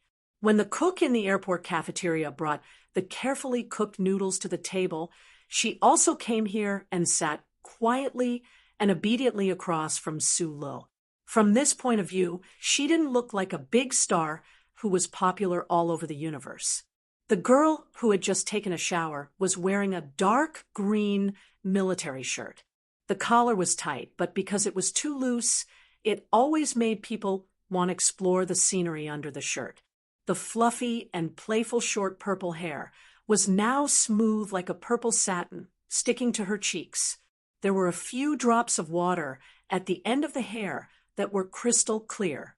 She was like a beautiful lotus flower lying on the quiet surface of the water, painted with a layer of strange color by the strange light. Her whole body was oozing wet like the morning fog, moving people. Su Lu looked up and asked, "Do you want to eat some?" Jian Shuier tiredly shook her head and said, "I vomited so much that I can't eat anything. I don't know how you can still have such a good appetite." After saying this, she put her head on her arms and rested her head on the table, looking at Su Li's side face with a trace of curiosity and interest. The young girl's face was slightly pale at this moment, but it also carried an unhealthy redness that was caused by the heat and running around. However, her sharp chin rested on her arm, forcibly turning her delicate and tired face into a bit of pure beauty. The pink cheeks around her lips were squeezed until they were slightly puffed up like a cute little bun, making people want to take a bite out of them. Su Li's hand that was holding the chopsticks slightly froze. He suppressed the surprise in his heart and awkwardly stopped looking at her.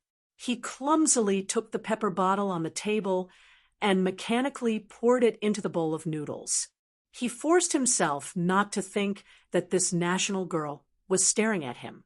Relying on his instinct, he began to bravely attack the noodles in front of him. He ate a column of noodles with his chopsticks and drank half a bowl of soup with both hands. The spicy smell of pepper mixed with chili rushed into his nose, making him very comfortable. Su Lu ate until his forehead was full of sweat. He was so satisfied that he actually forgot a lot of things, such as the battlefield last night, the smoking corpses in the wilderness and mountains, and Jian Shuier, who was sitting next to him and staring at him seriously at this time. A bowl of noodles was finished. Another bowl of noodles was finished. No one came to disturb the officers of Luoqiu Airport. The empty hall was quiet. Only the two of them sat in a remote corner by the window. Only the sound of wind sweeping away the clouds sounded. The morning light outside the window gradually crossed the mountain forest and shone on the surface of the building. The slightly white light penetrated the floor glass and reflected on Su Li's sweaty face.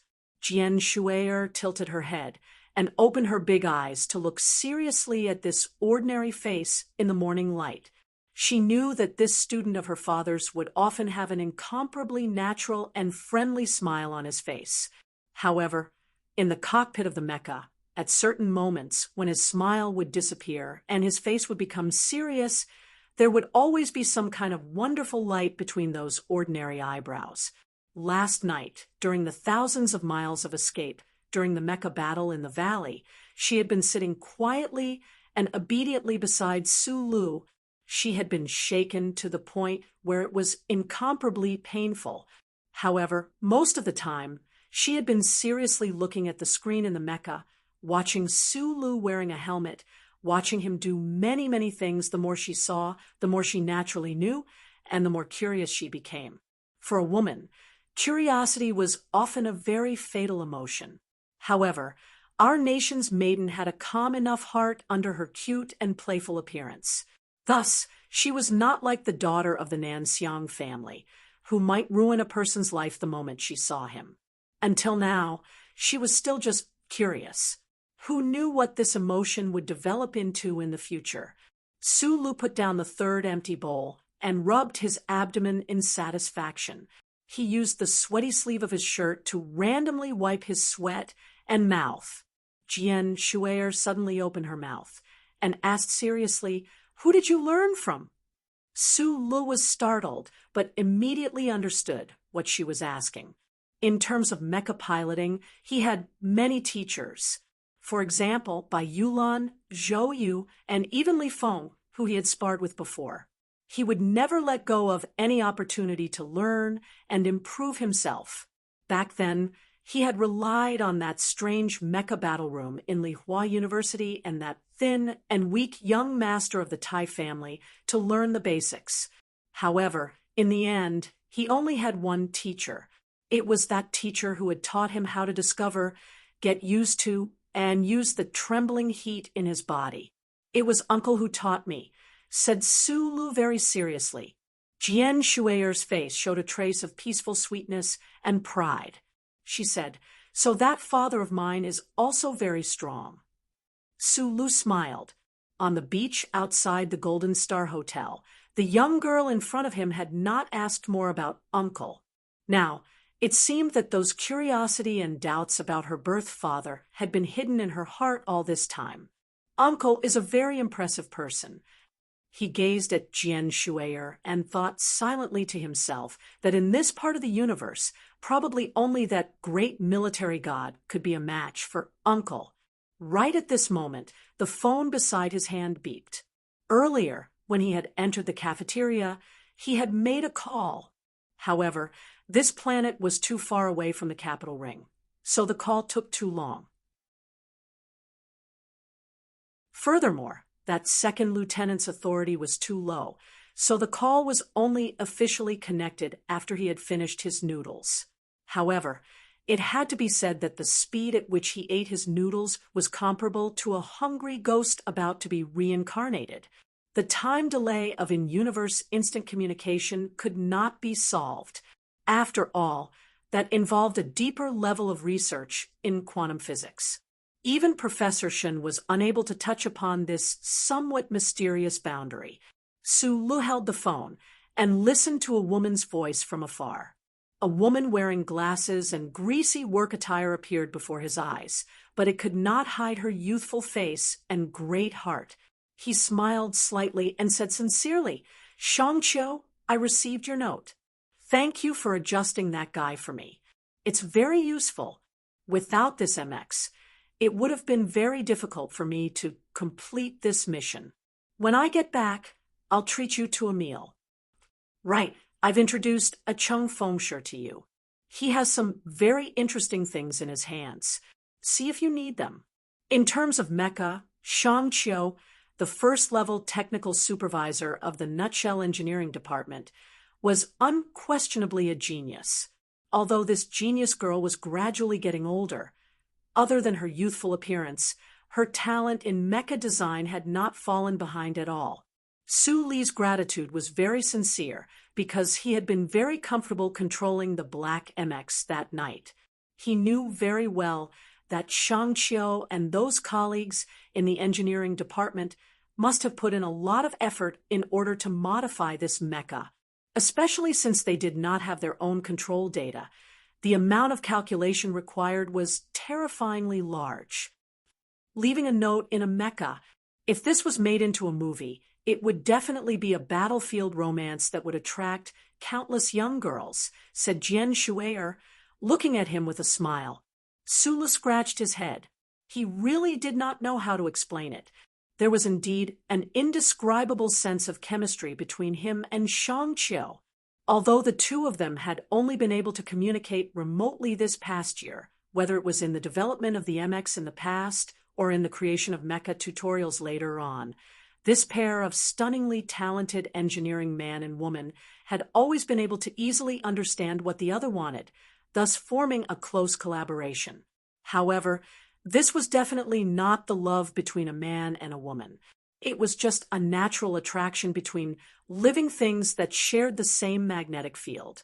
Sulu thought so, but when he thought of the exaggeratedly soft breasts that had appeared in his mind earlier, he felt that he was lying to himself. He did have a good impression of Shangqiu. Right now, he did not have to think about the black-rimmed spectacles wearing Zhang Xiaoming, but he would occasionally think of the spectacle-wearing Shangqiu. Su Lu gripped the edge of the table tightly, gazing somewhat uneasily at the morning light outside the window. Suddenly, he thought of the young lady of the Southern Prime Minister family who had courageously expressed her love for him in the Wood Valley Manor. He thought of the warm, peaceful, and comfortable feeling that beautiful girl had brought to him. Suddenly, Su Lu came to a conclusion that made him panic. Could it be that he subconsciously liked all girls who were worth liking? Then what was this? Amorous or universal? Promiscuous or lustful? Had he been led astray by that hooligan Mr. Sher? The morning light was a little blinding. Su Lu quickly turned his head and then saw Jian Shuier, who was looking at him curiously with her head resting on his arm. He saw that incomparably enchanting little face, that short purple hair that had always existed in his dreams. He could not help but feel confused and even panicked. He quickly stood up, prepared to get as far away from this national girl as possible. Jian Shuier opened her ink-black eyes and looked at him in confusion. She asked, "What's wrong?" Su Li's voice was slightly hoarse. "I'm going to rest for a while first, and then I'll fix my mecha. In the next few days, I'll definitely have to go out on missions." Jian Shuier was shocked. She pointed at the white salt stains on the back of his military uniform and asked hesitantly, "Aren't you going to take a shower first?" The afternoon sun shone warmly into the bedroom. Jian Shuier was nestled in bed, eating seriously with a bag of coarse grain biscuits in her hand while looking at the TV screen on the wall. She looked like she was at home, completely different from the scene of war that was going on everywhere on this planet at this time. The Federation's army was fighting a bloody battle, and Jian Shui'er was not in the mood to live such a leisurely life. It was just that the Imperial Expeditionary Force's surprise attack plan had been foiled by the Federation, but the entire Luoqiu spaceport was still in the highest alert state, under strict military control. Although she and Su Lu enjoyed the best military treatment in the spaceport, it was still very inconvenient if they wanted to go out for a walk. Not to mention that the news on the TV was particularly important at this time. On the screen, at the large gathering site of the Charter Square in the Capital Special District, President Pabre, dressed in a black suit, was reading an important announcement to thousands of ordinary citizens of the Federation under the sun. Dozens of years ago, the President of the Federation once said that this is a shameful day. Today, I want to announce to the entire Federation, and even the entire universe, that today is a day that is worth remembering for the rest of our lives. Speaking of this, the dark-skinned President Pabre paused for a moment, as if he was recalling the heavy history of the past. Gradually, a smile appeared on his face, and he looked particularly confident under the sun.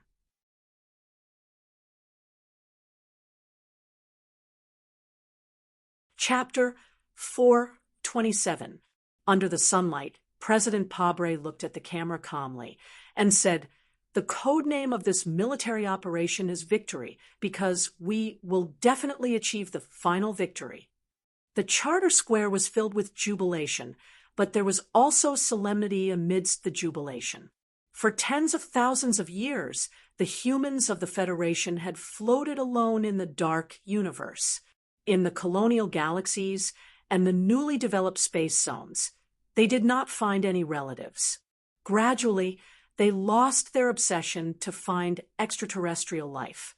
With a hint of sadness and a hint of pride, they confirmed that they were the only crystallization of wisdom in the universe, the leader of all things. However, in the last few years of the last constitutional era, people were shocked to discover that on the other side of the Night Scorpion Nebula, intelligent life that was extremely similar to them actually existed.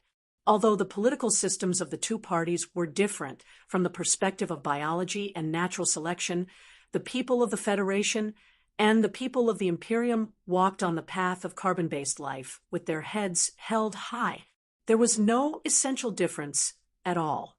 Some anthropologists even began to boldly suspect that before the unknown catastrophe, the human societies on the two sides of the universe were vaguely connected. The people of the Federation might not be orphans in the first place. Where did we come from? Was it the same place? They lacked evidence, only sunny and optimistic inferences. Unfortunately, such inferences did not have the time to develop into movies, novels, stage plays, or even the warmth of universal diplomacy before they were directly turned into smoke by the flames of war that year. As a result, what might have been a comedy of distant relatives holding hands and weeping together became a tragedy of flowers and silver trees blooming in the sky and blood flowing on the yellow soil once they met. From the day the flames of war began, the competition between the Federation and the Imperium was painted with a layer of thick, hellish ink by blood and death. No one ever explored the endless stories between the two civilizations that were so similar that it made one's hair stand on end. The negative emotions of anger, sorrow, pain, and darkness, as well as the impassioned words of revenge and resistance, flooded into the lives and emotions of all the citizens of the Federation. At this point, the stars shone brightly. There was no other choice but to completely defeat the Imperium. In the words of George Carlin, one of the few people who talked about the Empire, it was that every citizen of the Federation had to be a natural anti-empire. In the last few days of the 68th year of the constitutional calendar, the Westwoods border, which had been peaceful on the surface for the past 10 years, started to fight again. The Federation, which had been waiting patiently for 10 years, started to move. Tens of billions of citizens of the Federation were excited, cheering, and talking nonstop. After the gathering at Charter Square, the news channels of major TV stations began to mobilize all their resources to report on the biggest event of the decade. On the other hand, the Federation News Channel, which occupied the most authoritative position, had even canceled all of its routine news programs. Instead, it began to use text, pictures, and video to broadcast live the battle at the border of Ceylon continuously. The Federation mobilized 94 divisions in the early hours of this morning to launch the final general attack on the remaining invaders of the Empire on the 3 planets at the border of the West Woods.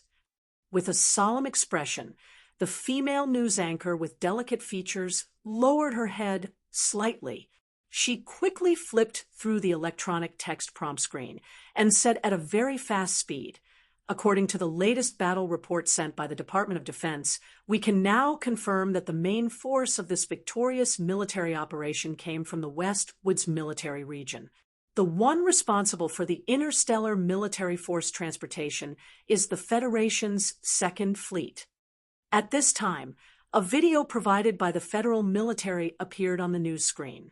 In the vast and dark universe, a fleet of more than 40 Federation giant warships, which stretched for tens of thousands of kilometers, was heading toward a certain inconspicuous galaxy in the distance. The light of the stars on the right rear shone on the majestic fleet, making the hull of the space warships shine, making the scene look extremely magnificent.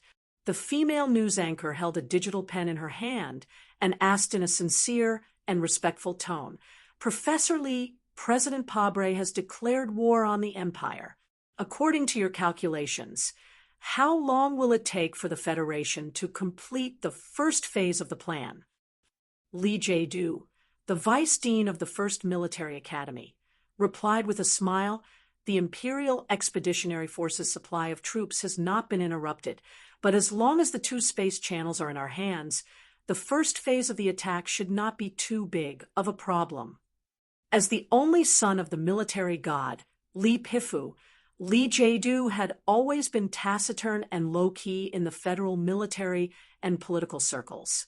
The people of the Federation did not know much about him. Originally, he was not willing to appear on the news program, but the Federation government had to ask him to appear in order to explain the war to the people for so long. After all, he was a member of the Lees of Philadelphia, so the people of the Federation would definitely trust him more than the spokesperson of the government. In fact, he knew very well that the image shown on the news was from 10 hours ago. At this time, almost all of the mechanized troops of the West Woods military had probably arrived in the sky above the 2 planets and were in the midst of a forceful landing battle. In the studio, a white-haired war strategist frowned in confusion and asked Director Lee, "Director Lee, as far as I know, the fleet of the Imperial Expeditionary Force has been cautiously wandering around the periphery of the region. That is the desolate region. The Federation has not been able to obtain an accurate star map. This time, the Second Fleet is cruising at full capacity at high speed. Once that fleet launches a surprise attack, the flames of war in the West Woods region rose again." The military scientists in the Capitol Ring were most vigilant and puzzled about why the Department of Defense dared to use the Second Fleet to carry out the full capacity transportation plan. After all, the Imperial Expeditionary Force fleet, that was like a ghost whose location could not be determined, was really a big problem. The fleet of the Empire is currently in the 5460 system. Lee Jae-do was not used to sitting in front of the camera. He smiled and coughed twice before saying, "But I believe that they will never be able to return to the star system they are familiar with to be ghosts." The news immediately shocked all the staff in the studio and the countless viewers in front of the TV.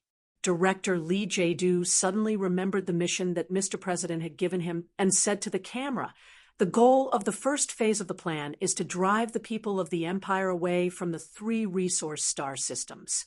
According to the host's question, according to my judgment, it will take the Federal Army at most 1.5 years to complete this historical mission. The female host suddenly opened her eyes wide and asked an extremely unprofessional question that hit the nail on the head. The military operation is codenamed Victory. Does it have anything to do with the National Girls Victory Concert? Resource Star System? Did they really want the public to believe that there were only mines and military bases there, but no Federation citizens? Jian Shuier looked at Rong Pingjing's cousin on the TV and frowned slightly. A hint of mockery flashed in her eyes, including 5460. In the 3 star systems that had fallen into the hands of the Imperial Expeditionary Force, there were close to 2 million Federation citizens who had been trapped under the iron hooves of the Empire for several decades. Meanwhile, the Federation government had always ignored them for the sake of the greater strategic arrangements, hiding the truth from the public. However, this was ultimately a decision that the government, parliament, and military had no choice but to make many years ago. This time's Federation government was at least correcting the mistakes that the Federation had made in the past. Doing some propaganda and embellishing was understandable. Jian Shuier lowered her head slightly as she thought to herself. A moment later, she raised her head and watched the replay of President Pabre's speech on the TV. A trace of a smile appeared on her face. A mature president or politician should announce the start of war before the midterm elections or the next term of office. On one hand, this would increase the chances of success and reduce the risk. On the other hand, it would also help them gain more electoral support. However, President Pabre had ignored the collective opposition of his staff when the new MX Mecha had just been equipped to the army. He had used his superb political skills to unify the opposing views in Parliament and forcefully pushed through the military deployment plan of the Ministry of Defense despite the objections of the masses. This kind of decision might seem a little radical, but hidden within this radical was a certain political philosophy that was worthy of respect. Under Mr. Pabre's tanned and simple face, it was precisely this respectable way of thinking that was completely different from most politicians that allowed him to win the recognition and respect of many Federation youths, such as Tai Ziyuan and Su Luo. Just like many people, Jian Shuier also greatly admired this Mr. President, who had come from a poor background. Because of her family background, she vaguely knew some of the inside story. This Westwood's war plan was completely proposed and single-handedly pushed forward by this charismatic Mr. President. For this matter, the president had even made a special trip to Philadelphia. The TV began to play the second video, released by the Ministry of Defense. She carefully watched the federal fleet on the screen as if they were transporting a flock of birds. They used the air-to-ground transport pods to deliver the heavy equipment and soldiers of the landing force to the 2 unfamiliar planets. Looking at the explosions that continued to erupt from the 2 planets, the hands hanging by her waist gradually tightened. The national girl Jian Shuier was the fuse of this war. It was hard to believe, but this was the truth. Furthermore, she was a top student from the 1st Military Academy's Warship Command Department. Her family background allowed her to hide an intelligent military sense under her cute appearance. Seeing this, she roughly understood the federal military's grand plan. She was the bait, and even the Federation's attack in the southern hemisphere of 5460 was just a disguise. From the very beginning, the federal military's plan was to transfer the last fleet of the Imperial Expeditionary Force to this star sector, and then begin to attack the other 2 planets with a thunderous force. Those 2 planets had been completely occupied and operated by the Imperial Expeditionary Force for many years. The situation was completely different from the situation on 5460. In order to tear open a hole in such an environment and establish an outpost for the Federation's counterattack, the Westwood's military region had to complete a sudden landing raid in the shortest time possible. And this, first, they had to transfer the last fleet of the Empire away. A light flashed through Jian Shuer's ink-like eyes. Her delicate lips opened slightly, and she let out a sigh of admiration. This was a simple military plan, although it had successfully deceived the people of the Empire and even many of the Federation's participating troops, no matter whether it was the reaction of the Maple Federation, the mobilization of the Imperial Expeditionary Force, or the advance arrival of the Federal Fleet. As long as there was an unexpected situation in one step, this plan could not be carried out. The person who made this plan had calculated all of the Empire's countermeasures without a single mistake. It was a simple and light placement of chess pieces, but it landed in every place where the enemy would definitely advance and retreat.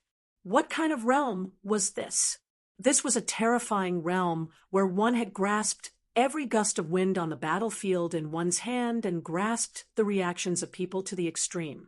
Thus, it appeared to be at their fingertips, at ease, and with great complexity, as simple as it was simple. Jian Shuer thought in surprise.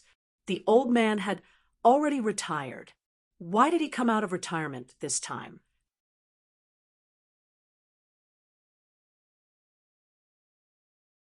Chapter 428. I'll get straight to the point. I haven't updated today.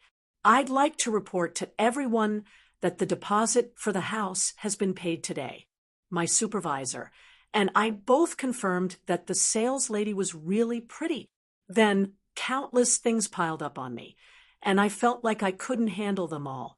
Like I said the other day, the 1,000 words I forced myself to write just now were even worse than some paragraphs.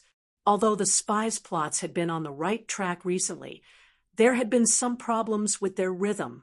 This was because there was a problem with the rhythm of my life. Like today, it wasn't difficult to squeeze out plots to sell for money. I could always get some word count with a little bit of effort, but that's a fake product. I don't think that's right. So I can only not write. I can't write. It's not that I can't write, it's that I don't want to, because you have to spend money for these words, and I have to be responsible for my own face. I've never asked for leave, and I've stopped updating twice in a week. It's very annoying, but compared to writing shit, the latter is more annoying. So I sincerely ask for leave. I ask for leave because I can't help it, because I'm too busy to talk about it. I don't dare to promise that I won't ask for leave in the future. After serious self-reflection and calculation, I think that starting in March, the speed of the spy should return to how it was at the beginning. In the next 1.5 months, I'll do my best to write the spy well. In fact, in the outline, this should be the stage I'm most concerned about.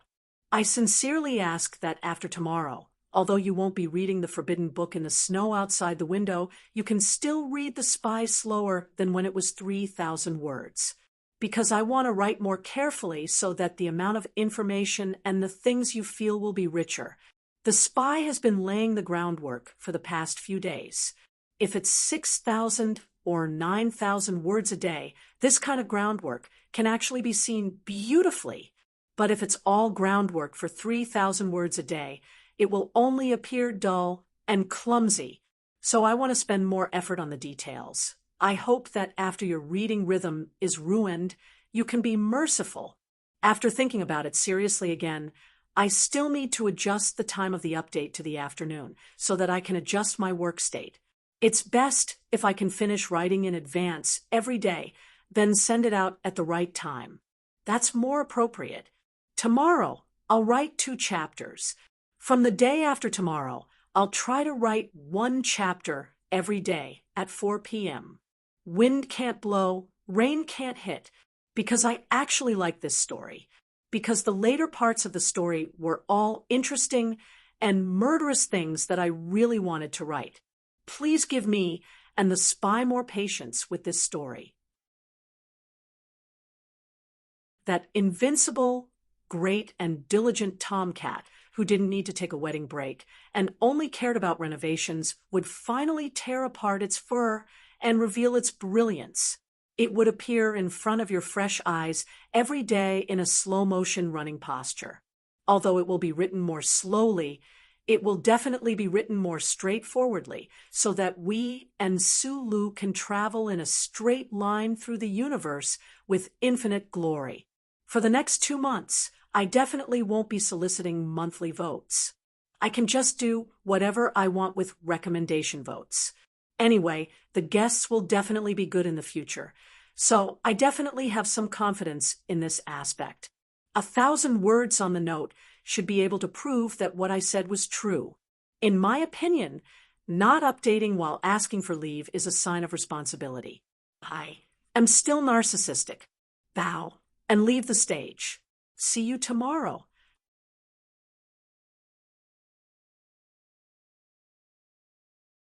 Chapter 429. Jian Shui'er could be cute and innocent in front of her family, but she could also be youthful, adorable, charming, and witty to the point of being natural. She could make countless members of the opposite sex fall head over heels in love with her and be willing to live a life of poverty for her. This kind of natural ability probably had some kind of indescribable mystery to it.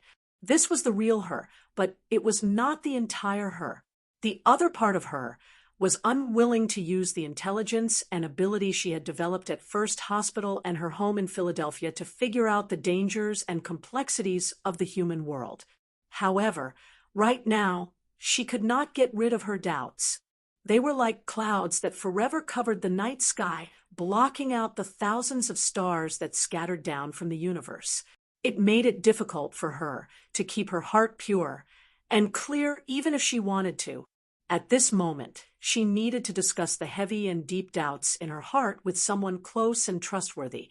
And on this planet, there was no doubt that there was only that small-eyed man. After going through a complicated authorization check, she was brought by the female officer to a large warehouse in the depths of the underground base of the spaceport. The National Maiden looked at the scene in front of her and covered her slightly gaping mouth in shock. The underground warehouse was very large and spacious. A large black MX mecha of the Federation hung on a platform suspended in midair. The heavily damaged outer shell on the left side of the mecha had already been dismantled, revealing the dizzyingly complex mechanical structure inside. It looked like a human skeleton specimen from a medical school, except that it had a faint metallic glow. Also, because it was too large, it gave off a strong sense of oppression for the people in the warehouse. On the left side of the black MX, a simple automatic assembly line, suspended 5 meters in the air, was moving in many parts with a clatter. Below the assembly line, 6 officers were recording something with serious expressions on their faces. In their hands, the electronic repair records kept flashing rapidly, recording in detail every movement seen with the naked eye. The dark blue patch on their left shoulders indicated that they were Federation repair officers. One of the officers wiped the sweat off his forehead and looked at the guy on the black mecha, who was silently climbing and jumping like an ape. He said in shock, "I always thought that my repair skills were already not bad. Not bad at all." Sulu stood on the tall mecha. After a night of battle and thousands of miles of travel, even the newest generation MX mecha of the Federation, under the frenzied pursuit of the Empire's Moon Wolf Mecha Brigade, had still ended up riddled with holes in certain areas, with some systems extremely fragile. Sulu believed that the Department of Defense would give him a new dangerous mission. Therefore, after 2 hours of light sleep, he went to the warehouse. He wanted to fix the black MX in the shortest amount of time possible. Pulling out a very long data cable, he narrowed his eyes as he stood below the black mech. His fingers lightly touched the control panel on the terminal to remove the outer armor of the MX mech. He didn't really care about the gazes of the 6 mech technicians behind him. In truth, Those who had the authority to enter this warehouse naturally had the right to get close to the MX mech. Su Lu climbed to the platform below the left shoulder of the mech. Reaching out, he pulled out 2 data cables, broke them with force, and connected them to the workbench. Accompanied by the sound of motors, the light silver automatic repair arm rose from the mech. Shang Qiu had made many modifications to this black MX. In her opinion, all the long-range firepower systems that Su Lu needed had been completely removed. However, she had forcefully kept the automatic repair arm installed on the mech. This was because she knew that for a genius mechanic like Su Lu, a standardized automatic repair arm was more important than anything else. The light alloy mechanical repair arm was lifted off the roof of the warehouse by a crane. Su Lu rubbed his hair, narrowed his eyes, and grunted. Both his hands grabbed the clasp of the repair arm and pressed a button. Bright electric sparks shot out from the top of the mechanical arm. The components that had been prepared beforehand were meticulously placed into the damaged interior of the mech. Then, one by one, they were quickly welded together. At this time, Su Lu was wearing a dark green singlet. His muscles, which were usually hidden, were clearly defined because he had to operate the extraordinarily heavy mechanical arm. They were filled with a sense of power that had yet to be unleashed. He wore sunglasses and quickly and accurately carried out the repair work.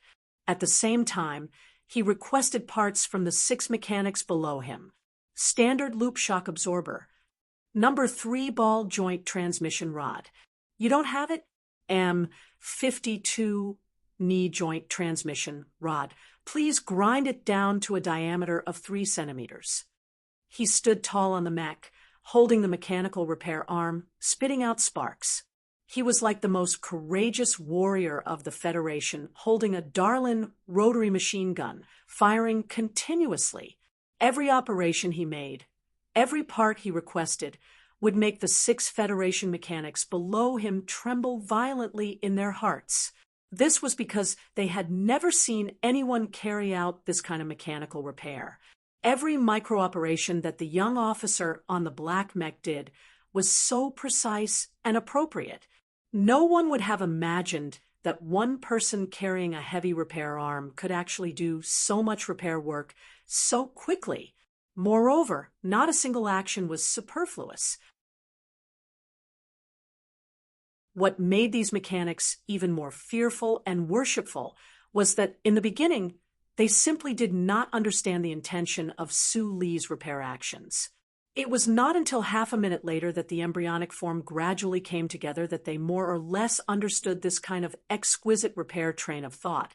They could not help but admit that Su Lu, who was repairing the Black MX, had long surpassed them in terms of mechanical repair skills. No, he had surpassed the skill level of most of the mechanics in the Federation military by too much. The legend of one person repairing a mech, which was usually unimaginable, seemed to be slowly becoming a reality at this moment. Therefore, that mechanic was so shocked that he could only repeat a certain sentence over and over again. The mechanics beside him also silently felt the same way. One of them stared with his eyes wide and pursed his lips, looking at Su Lu, who had taken out a small knife and was cutting open a certain sealed circuit. He said in shock, "Can this kind of parallel serial circuit be replaced by a triple overlapping circuit? There's no such thing in the textbooks." "We don't understand, but that doesn't mean it's impossible. Don't forget, the MX was designed by him in the first place." The voices of the discussions were very soft, but Su Lu, who was climbing up and down the black mech, heard them clearly. He turned his head and said, "We don't have the materials now, so we can only make do like this. Do you have any solidifying gears here?"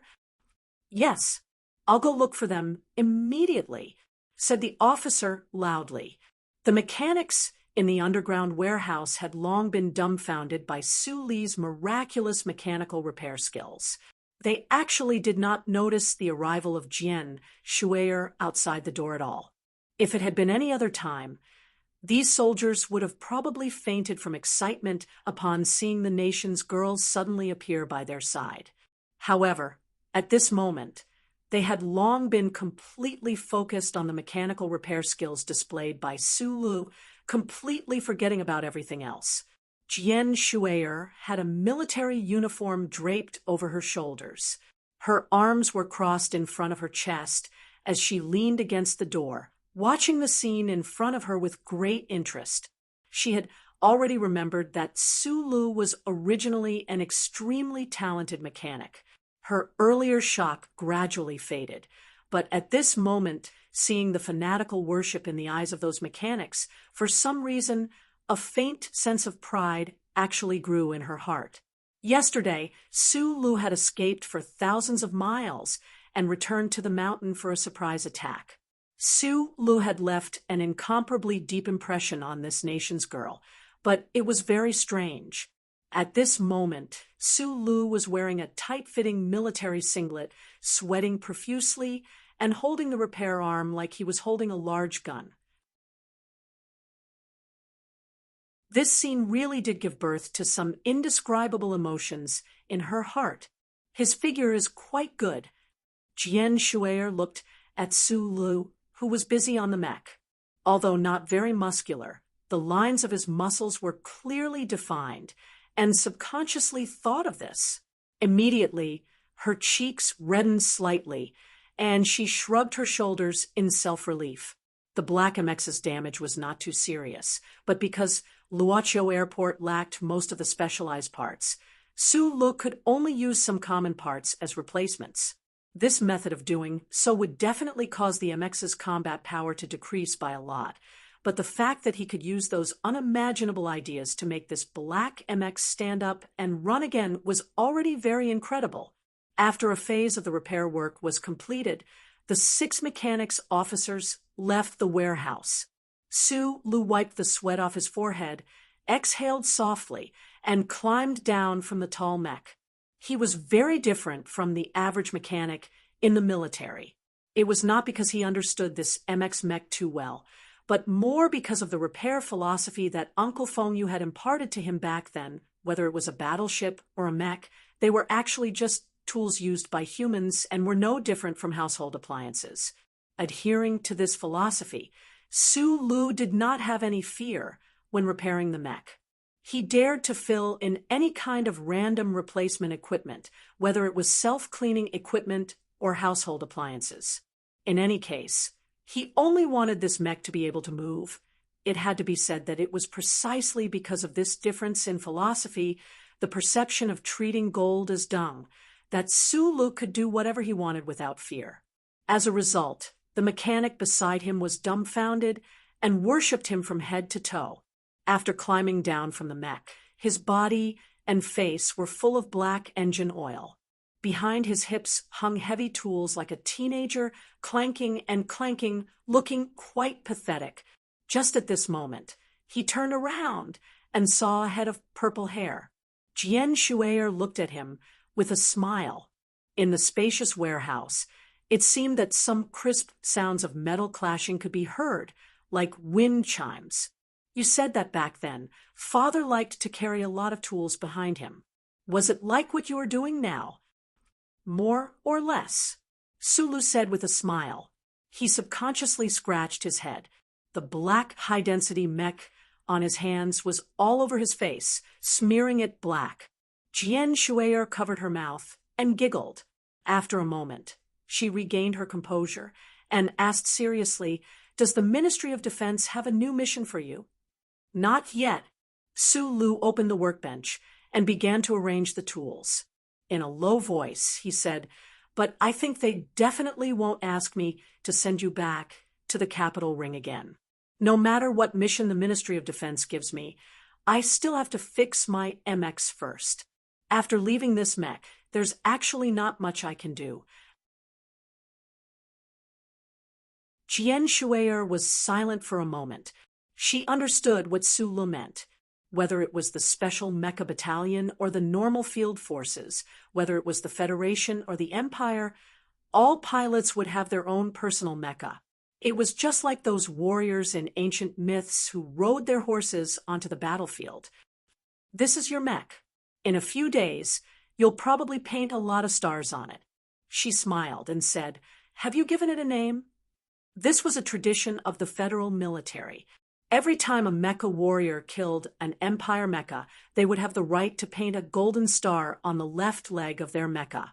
From last night until now, Jian Shuier knew very well that Su Lu had the right to paint at least 6 golden stars.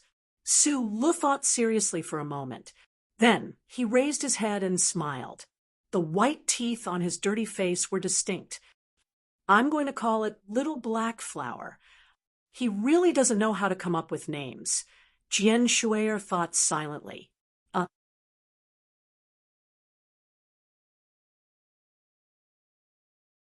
Chapter 430. The Nutshell Engineering Department's first prototype MX Mecha was silver-white in color, so it was called Little White Flower. This MX was black, so it was called Little Black Flower. It sounded natural, but there was really nothing new about it. Jian Shuier found that Su Li's ability to come up with names was on a completely different level from the mecha repair ability he had displayed earlier and the mecha control ability he had displayed last night.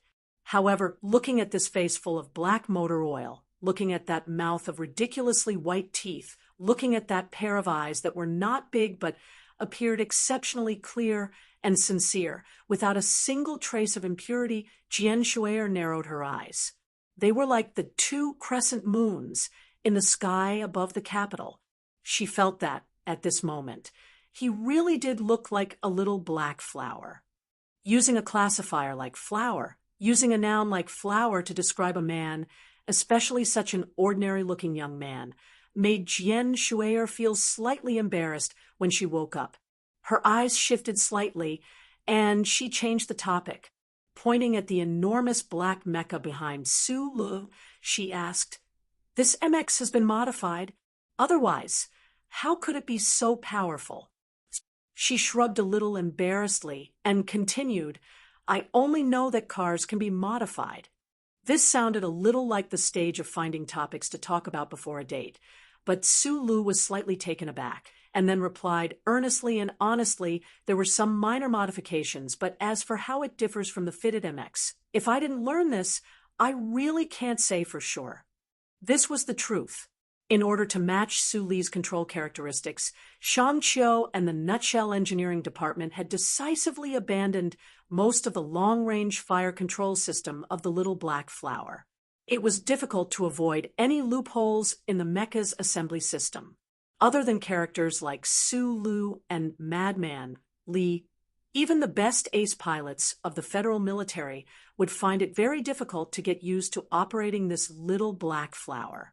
Some serious problems might even arise if they tried to operate it. Hearing this honest statement, Jian Shuier's expression was somewhat unnatural. She shrugged cutely and pursed her pink lips self-deprecatingly. She grew up in the Lees of Philadelphia and was doted on by thousands of people at the age of 12. Such a background and experience gave her a sense of pride in the Federation.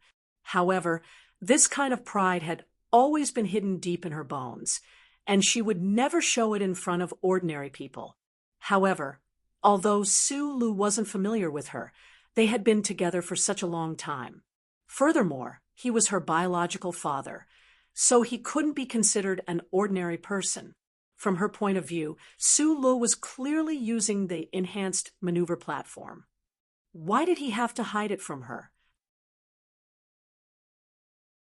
He even said that it was some kind of simulation system. Now that he could not explain it clearly, the proud national girl naturally did not want to continue asking. "Yes, I thought you were still resting. You must have worked hard last night." Su Lu felt the change in Jian Shuier's mood.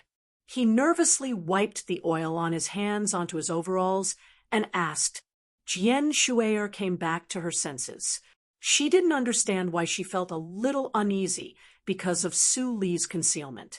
She rubbed her hair a little angrily, raised her small face, and spread out her hands, and said, There are some things I want to ask you."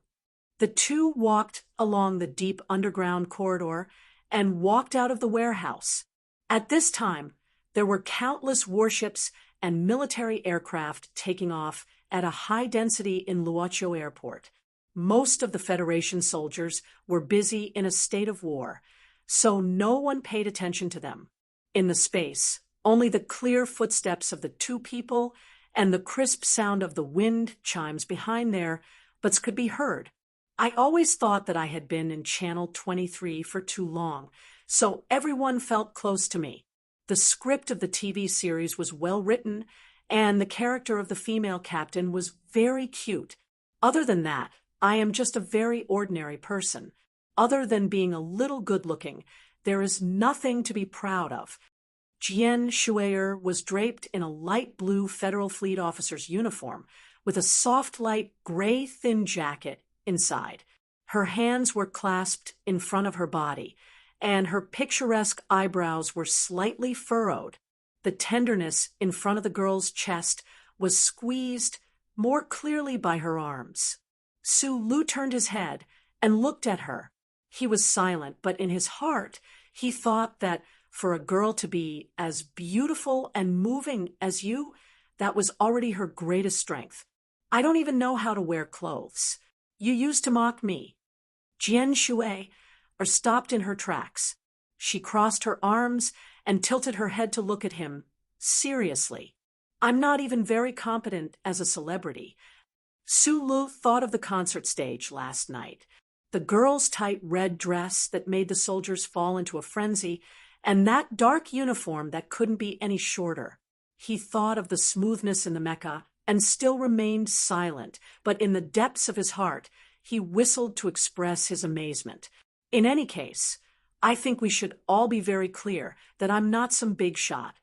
Su Lu suddenly turned his head. The dim lights in the underground corridor shone on her beautiful face, making him suddenly have some strange thoughts.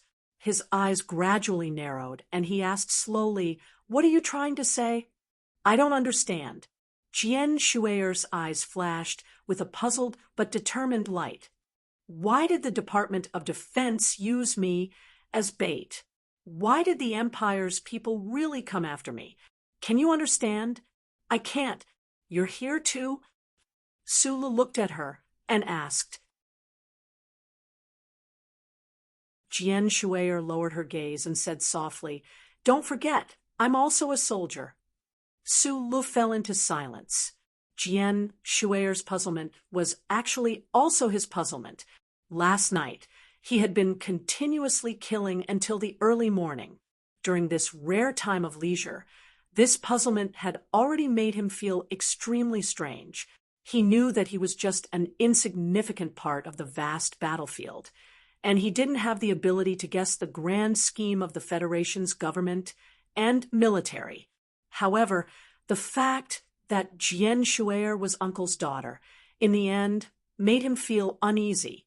He didn't know how the military god made the judgment, why the Empire's people launched such a fierce attack as if they had taken an aphrodisiac. Could it be that His Majesty, the Emperor of the Empire, gave a random order, and then the Expeditionary Army in the north used this matter to vent their anger? It was hard to explain.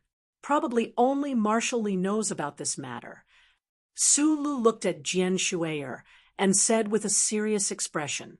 Jian Shuier looked straight into his eyes and said, "If I ask the old man, do you think he will tell me?" Su Lu shook his head. She was silent for a moment, and then suddenly asked, Could it be related to that father of mine?"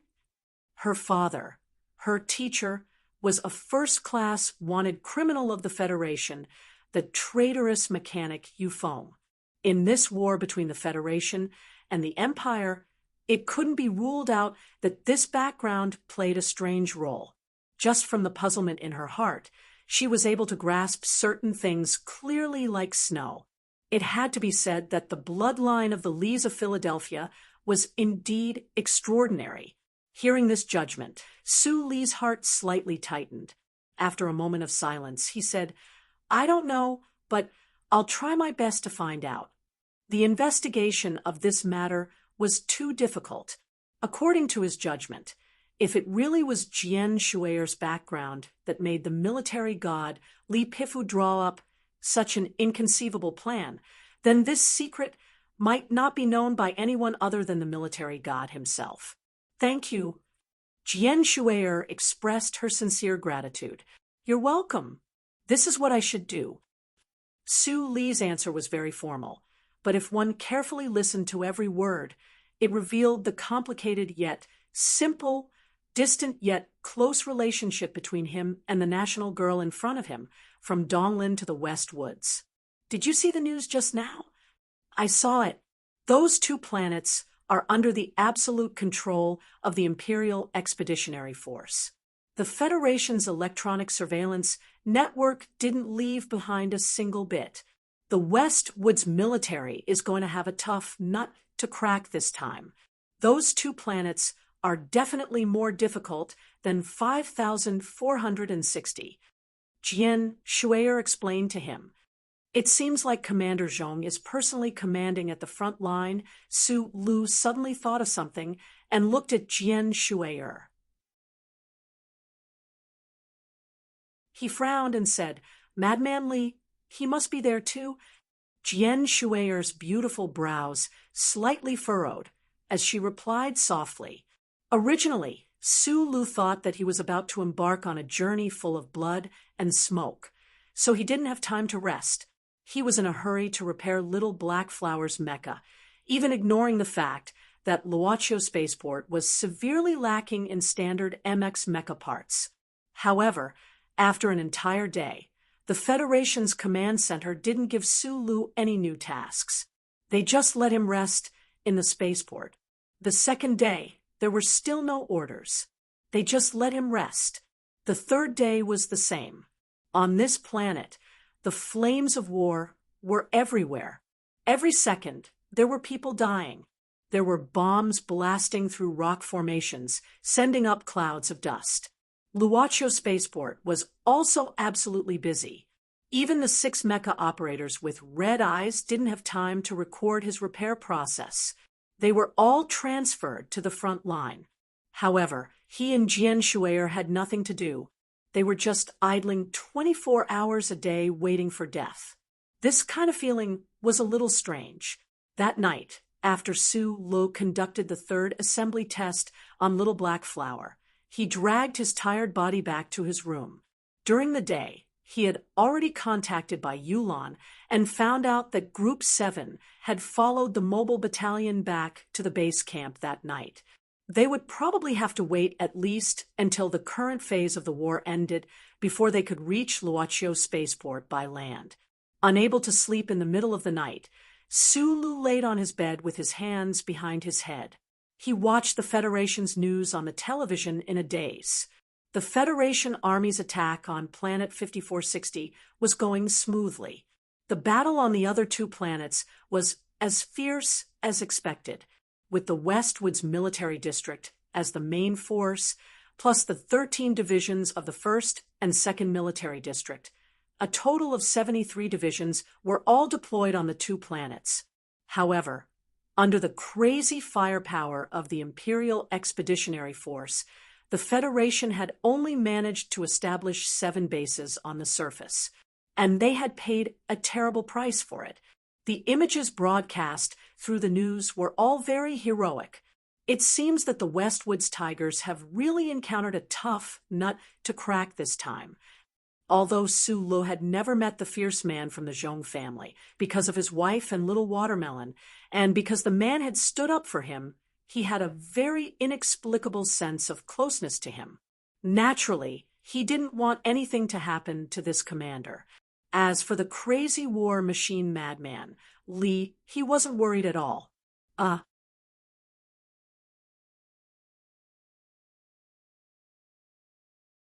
Chapter 431. In the days of the war, there were brave Federation soldiers dying every second, and the 3 star systems at the edge of the West Woods had long been engulfed in blood and fire. The relevant government departments were definitely not stupid enough to allow the major TV stations to continuously publish the names of the fallen soldiers in black. On the contrary, the news was filled with victory reports and commendations that were constantly appearing on the news. And the name that appeared the most in these battle reports and commendations was the Federation's 3rd Military Region's 7th Mechanic Division. The war suddenly broke out, and the Federation's propaganda machine launched a simultaneous and intensive attack. In just a few days, the Iron 7 Division, which had been gradually forgotten by the public of the Federation, appeared in front of the entire universe with an unstoppable momentum. It had to be admitted that the performance of the Iron 7 Division in this victorious battle was definitely worthy of the glory that they were enjoying at this moment. On Planet 5460, the Imperial Expeditionary Force brazenly invaded the South, and the Federation's 3 lines of defense were on the verge of collapse.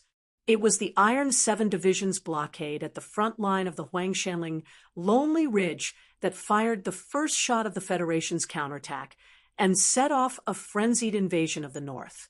This force completely annihilated the Imperial Moonwolf Group in the Mountain War Zone, and then immediately pursued the Imperial Assault Group, which had nearly 20,000 soldiers, for thousands of miles. However, what the Federal Military and Division Commander Du Shaoqing did not expect was that the 2 Federation divisions that retreated from the south of the demarcation line did not arrive at the designated location at the designated time. However, the Imperial Assault Group had already regained their senses and launched a fierce counterattack on the Glacier Plateau, trying to nail the Iron 7 Division's pursuit to the Red Plateau soil. Du Shaoqing, wearing sunglasses, silently raised his right hand and pointed to the north like an arrow.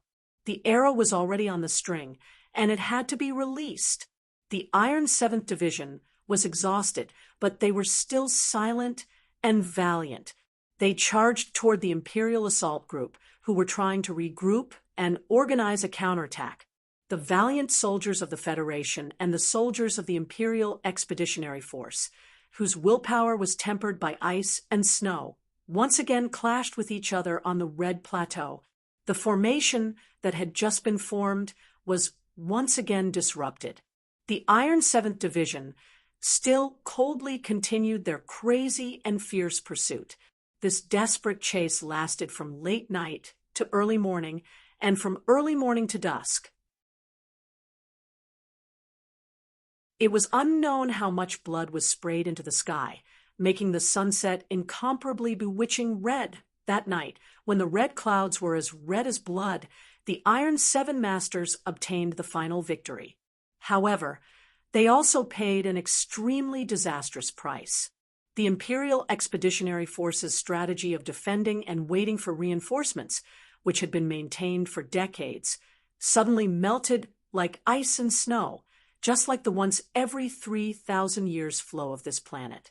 The Maple Forest Alliance's many years of savings were all used up because of His Majesty's reckless order, and because of old General Ambry's ruthless and even somewhat desperate decision to leave his homeland.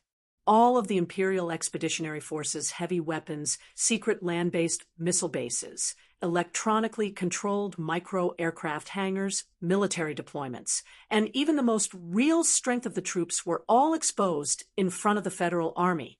With the Iron 7th Division's tragic victory as the starting point, the Federation began a rapid counterattack from the south to the north. Whether it was the command center, the Westwoods Military District, or the Department of National Defense far away in the Capitol Ring, none of them would let go of such a heaven-sent opportunity to plan for the results of this battle. The Federation had a total of nearly 3,400 M52 mechas, and more than 300 of them were thrown on the north-south border of this planet.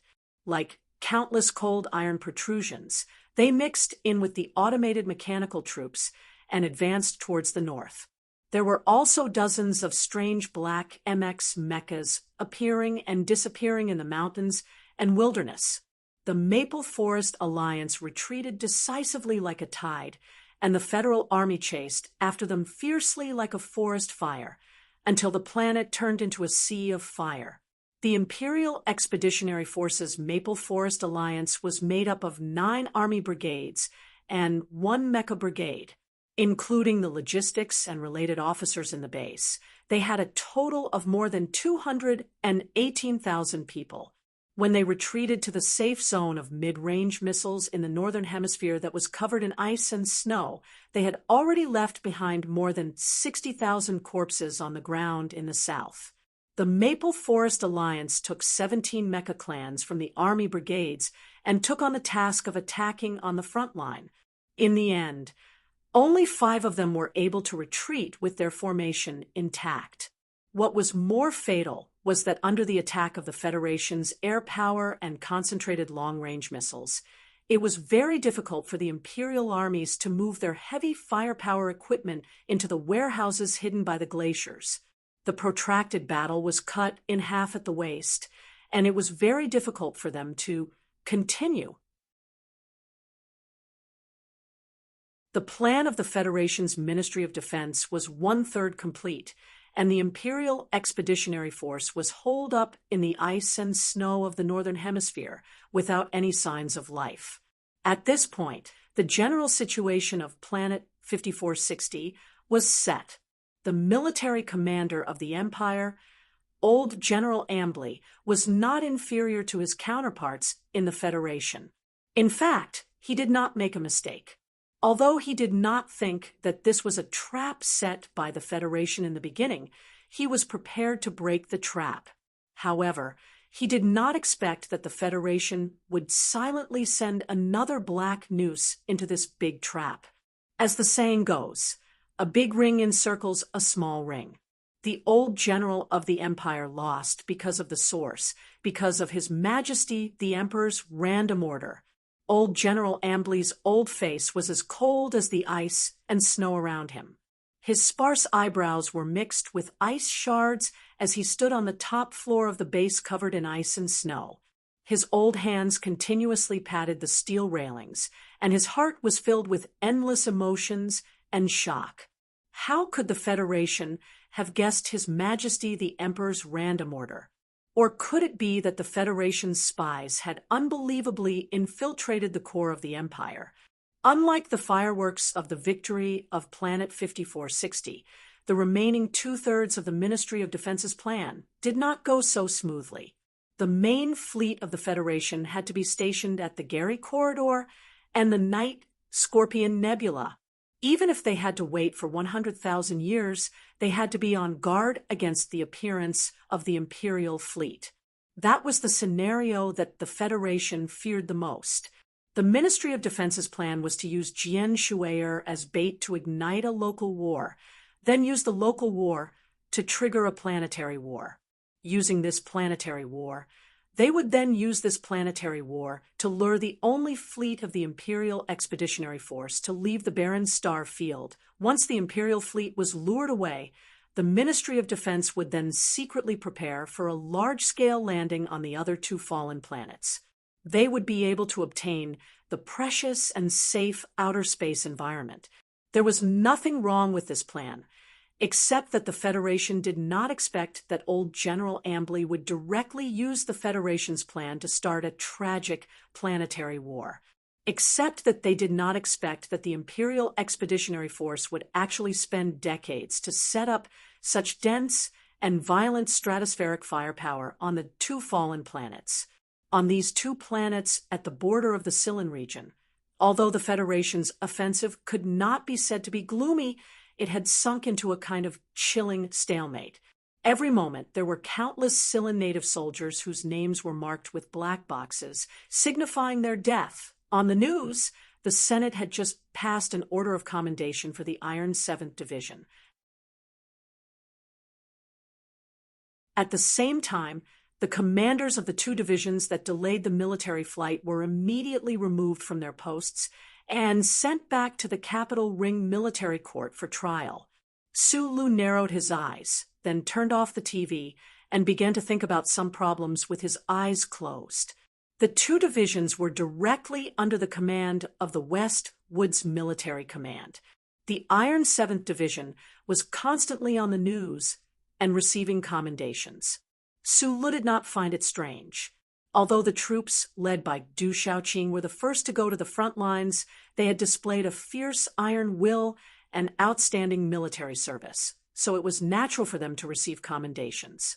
The problem was that the two fallen planets of the West Woods Military Command that were the main offensive force were unable to break through the situation.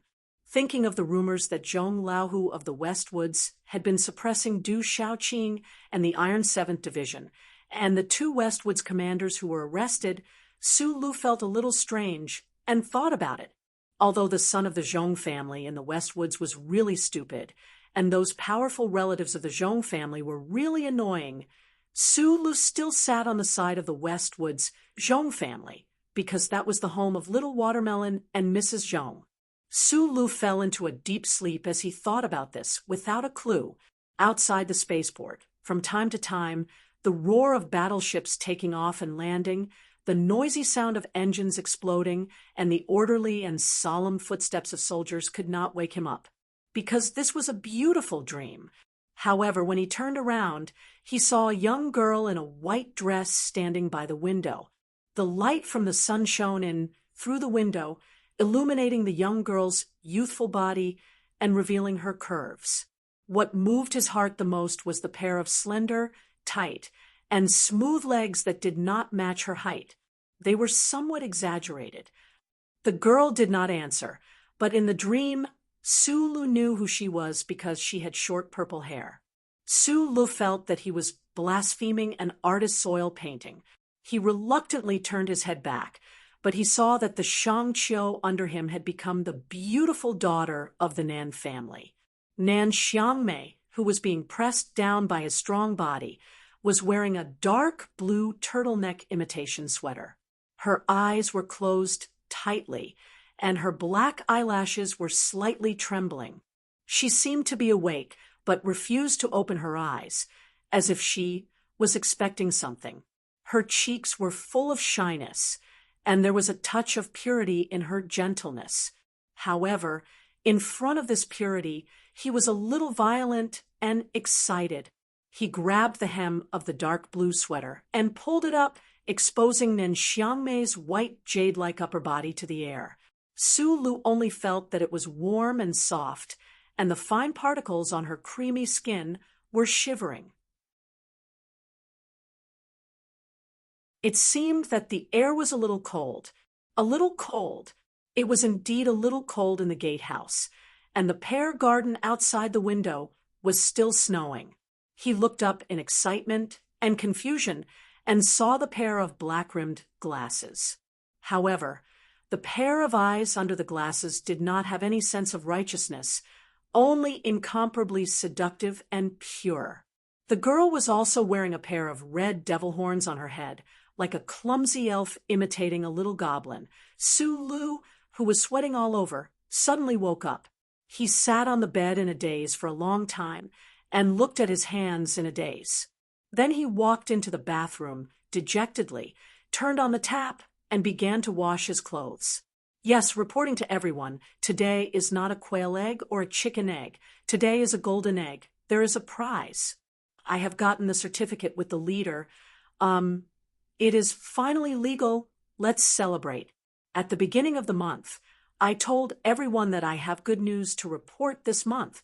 This is it. I have said that I will write an article to commemorate the 6 years of running, but you see how tired I am. Naturally, the article about the celebration can only be postponed indefinitely.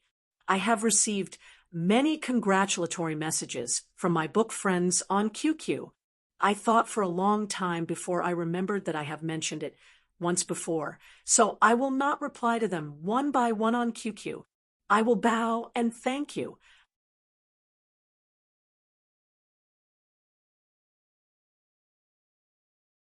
Chapter 432. Drying his wet underwear on the heater rack. He turned on the switch and let the cold water droplets fall from the sky.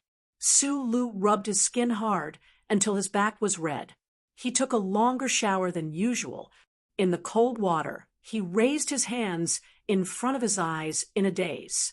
Looking at the white skin on his fingertips, he thought to himself that his hands should be used to operate a mecha. Although a mecha could indeed shoot down a plane, he didn't understand why he had this wet dream. Thinking about the romantic fantasy that flashed through his mind a few days ago, he couldn't help but be shocked at how much his moral standards had dropped while the level of testosterone in his body had increased too much. However, he completely didn't realize that in reality, the war and death on this planet itself was a supreme weapon that stimulated lust and shattered all spiritual rules. Holding the cold porcelain basin with both hands, he looked at the somewhat unfamiliar young face in the mirror. There was no steam in the bathroom, so there was no fog on the mirror. He didn't need to use his hands to wipe it away, but why did that face look so unfamiliar? The straight eyebrows were still resting peacefully above his eyes, like two unsheathed flying knives. The fine hair between his eyebrows hadn't been shaved for a long time. The two thick black lines seemed to connect together, but there was no sense of valiance. Matched with the pair of small eyes below, it made people feel that this face was very trustworthy. But it was still unfamiliar because that pair of eyes seemed too calm. Su Lu looked at himself in the mirror and thought about a few years ago, after he scared off that person on Donglin's Clock Tower Street. He had also been silent and nervous in the bathroom mirror. That person was called Bao Longtao, right? How come he was almost forgetting his name? Su Lu found that after he escaped from Donglin, he had become more and more silent and calm. However, this silence and calm, to him, was somewhat similar to an undesirable aura. He didn't think this was his nature, and he didn't like this kind of outward change, so he stared at himself in the mirror in a daze. He didn't understand what the Federation's plan was. Jian Shuayer said that the West Woods military's main attack on the two fallen stars was very difficult, and that the days of the Zhong family's tiger were very difficult, but he didn't understand. He didn't understand the Empire's ferocious attacks and the resolute retreat, nor did he understand the Federation's meticulous and wondrous military arrangements, nor did he understand the art of war command. At the end of the day, he was just an insignificant character in the grand galactic war. He could only silently turn back to repair his mecha and then travel through the forest at high speed. This was his greatest reliance. However, he had already begun to kill his enemies. Those Imperial mecha that had exploded in front of him and behind him, those corpses that had died with their eyes wide open, their twisted bodies constantly stimulating his brain. When he was in Eastwood, he had no knowledge of the people of the Empire. It was only when he saw the black tombstones on the graveyard in Macklin that he had a direct understanding of the people of the Empire. Su Lu had killed a lot of people. When he was a child, blood dripped from the tip of the hydraulic pipe in the garbage dump, a gun barrel in the underground parking lot of Lin Hai, and corpses were everywhere in the Foundation building. He was a good person, and good people could kill without blinking, let alone someone from the Empire. However, it was too easy for people to die on the battlefield. Life was too cheap here. In the middle of the night, Su Lu, who was hit hard by the atmosphere of war, felt a little lost in his youthful state. He walked out of his room and listened to the chaotic and nervous noises outside the spaceport. He silently lowered his head and walked towards the end of the quiet corridor. Little Black Flower's mecha was quietly waiting on the other end. In the cold, dangerous, and complicated web of war, no matter how strong an individual's strength was, they were just an insect that was stuck in the web. They could be swallowed up at any moment. There was no chance of survival. He had to repair his personal MX. That way, he would have an extra set of armor and a few more sharp knives. When he struggled in the web in the future, he would be able to make a bigger commotion. There was a military satellite phone in the quiet corridor. Su Lu silently thought for a moment. He turned his head, picked up the phone terminal scanner, and placed it behind his neck to scan it. After passing the authorization, he pressed a string of numbers. It was Shi Qinghai's phone call. The call was picked up very quickly. From this detail, Sulu knew that he had already arrived in the Westwoods. His mood couldn't help but become heavier. "How's your job as a liaison officer?" Sulu leaned against the cold wall and smiled at his friend on the other end of the phone. "The overall situation here is not a problem, but there are still some dangers. But the Department of Defense hasn't sent any orders, so I'm just waiting for death in the spaceport." Shi Qinghai's bright and charming laughter came from the other end of the phone. Sulu smiled and began to talk about his feelings when he was on a battlefield for the first time. His tone was slightly heavy and worried. The war between the Federation and the Imperium was like a fight between two rock giants. Every heavy punch might not hurt the other party, but the falling pieces of rocks would definitely kill the other party. After a short pause, Sulu thought of the dream he had. His cheeks were slightly hot as he talked about it. Then he nervously asked in a hoarse voice, "Should I be in a relationship? But how can I like 4 people at the same time?" Shi Qinghai on the other end of the phone suddenly asked, "Have you been stimulated by a woman recently?" Sulu shook his head. Strangely, Shi Qinghai on the other side of the planet seemed to have seen his movement. He said in a slightly mocking tone, "Although I'm busy now, I still watch the news. The scandal between you and that national girl is so big. Although you're wearing a pair of toad sunglasses, do you think you can hide it from my lightning-like eyes?" Sulu was silent.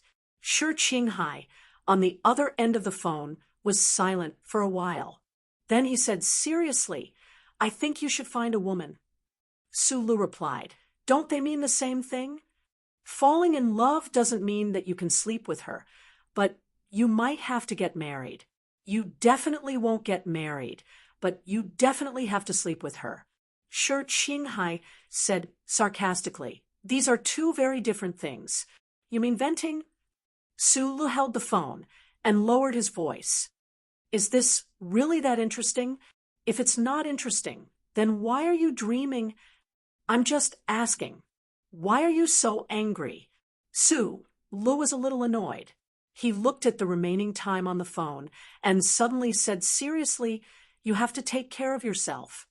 The anti-government forces in Green Dragon Mountain were officially part of the government forces. They came to the front line of the West Woods to fight. Presumably, these soldiers would join the battlefield after some time. Sulu was very clear that there would be a lot of dangerous and complicated compromises and exploitation. Shi Qinghai's role as a liaison officer was very dangerous. Shi Qinghai, on the other end of the phone, was silent for a while. Then he said, "You also take care of yourself. Overly high-profile morality can only cultivate hypocrites. In my opinion, although our young leader has never put the word morality on his lips, he has always put it above his head, and he can't wait for everyone to see. Is this a big lie that looks real, or is it real gold and silver?" The flames of war had spread to the glacier forest in the northern hemisphere. The long-range firepower of the Imperial Expeditionary Force was suppressed to the brink of collapse. This road that passed by the front line of the Huangshenling lonely ridge returned to silence.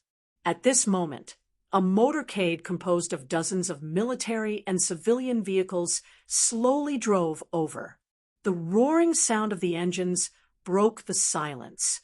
In the back of a military vehicle, these extremely sarcastic words were even more harsh than the sound of the engines. Bai Yulan lowered her head and dozed off. She couldn't stop Lan Xiaolong from nagging. Her delicate eyebrows couldn't help but furrow. Lan Xiaolong was smoking a cigarette. He narrowed his eyes and looked at the blackened sparks on the mountain outside the window. He looked at the scattered metal wreckage and secretly assessed the extent of the battle that happened that night. His lips moved, but he didn't stop his sarcastic remarks. That old man is good. He took the nation's girl and ran away. He saved that camp. Isn't it cool? Isn't it glorious? But what about us? We didn't fire a single shot when we went to the front line. Although we didn't become deserters, we became leftovers and were thrown back to the headquarters by him. The cigarette on Lan Xiaolong's lips swayed up and down. He looked very interesting. The sarcastic expression on his face was full of sarcasm. The 7th Combat Team didn't fight a single battle. They're about to be transferred back to the West Woods. Speaking of which, all the battles were fought by our supervisor alone. Of course, we can only follow behind him and watch the show. What are we doing here? Traveling? In the carriage, Xiong Linquan had been carefully maintaining the heavy rotary machine gun.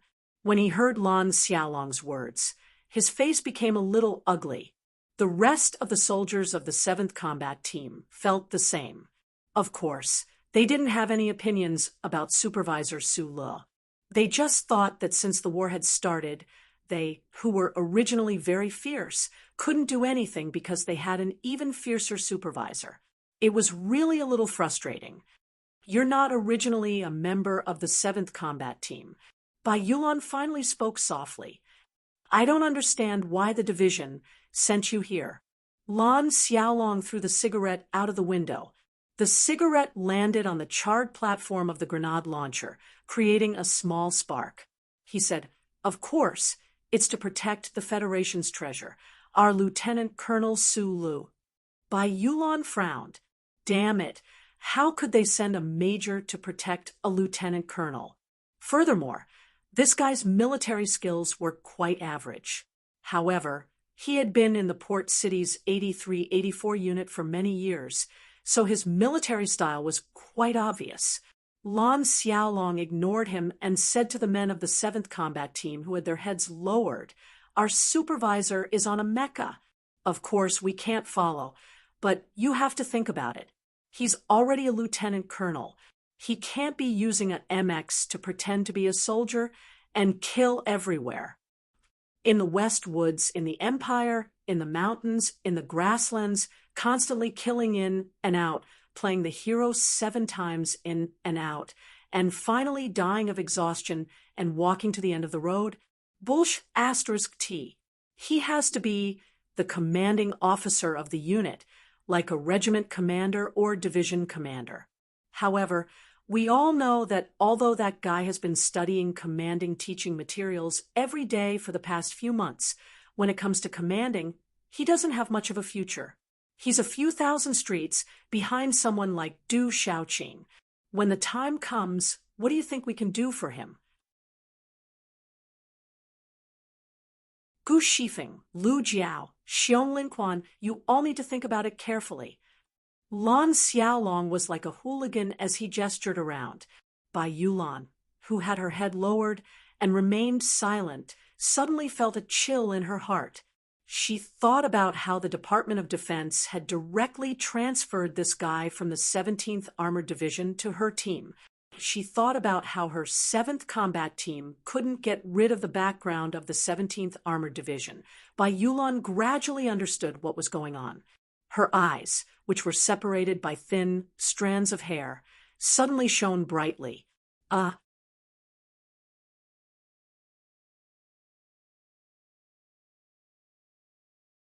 Chapter 433.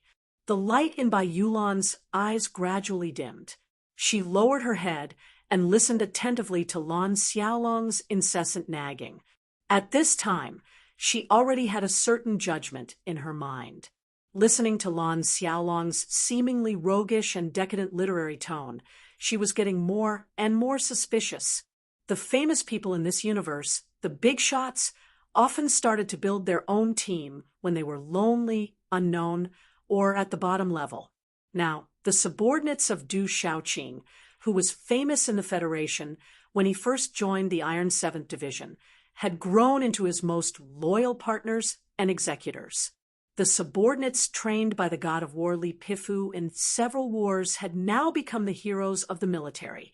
Even President Pabre, who was deeply respected by everyone, was now an officer in the secretary's office. In this year, the Federation government, the Lees of Philadelphia, and Minister Zoe of the Department of National Defense re-established the 7th Combat Team and sent this amazing team to the training base.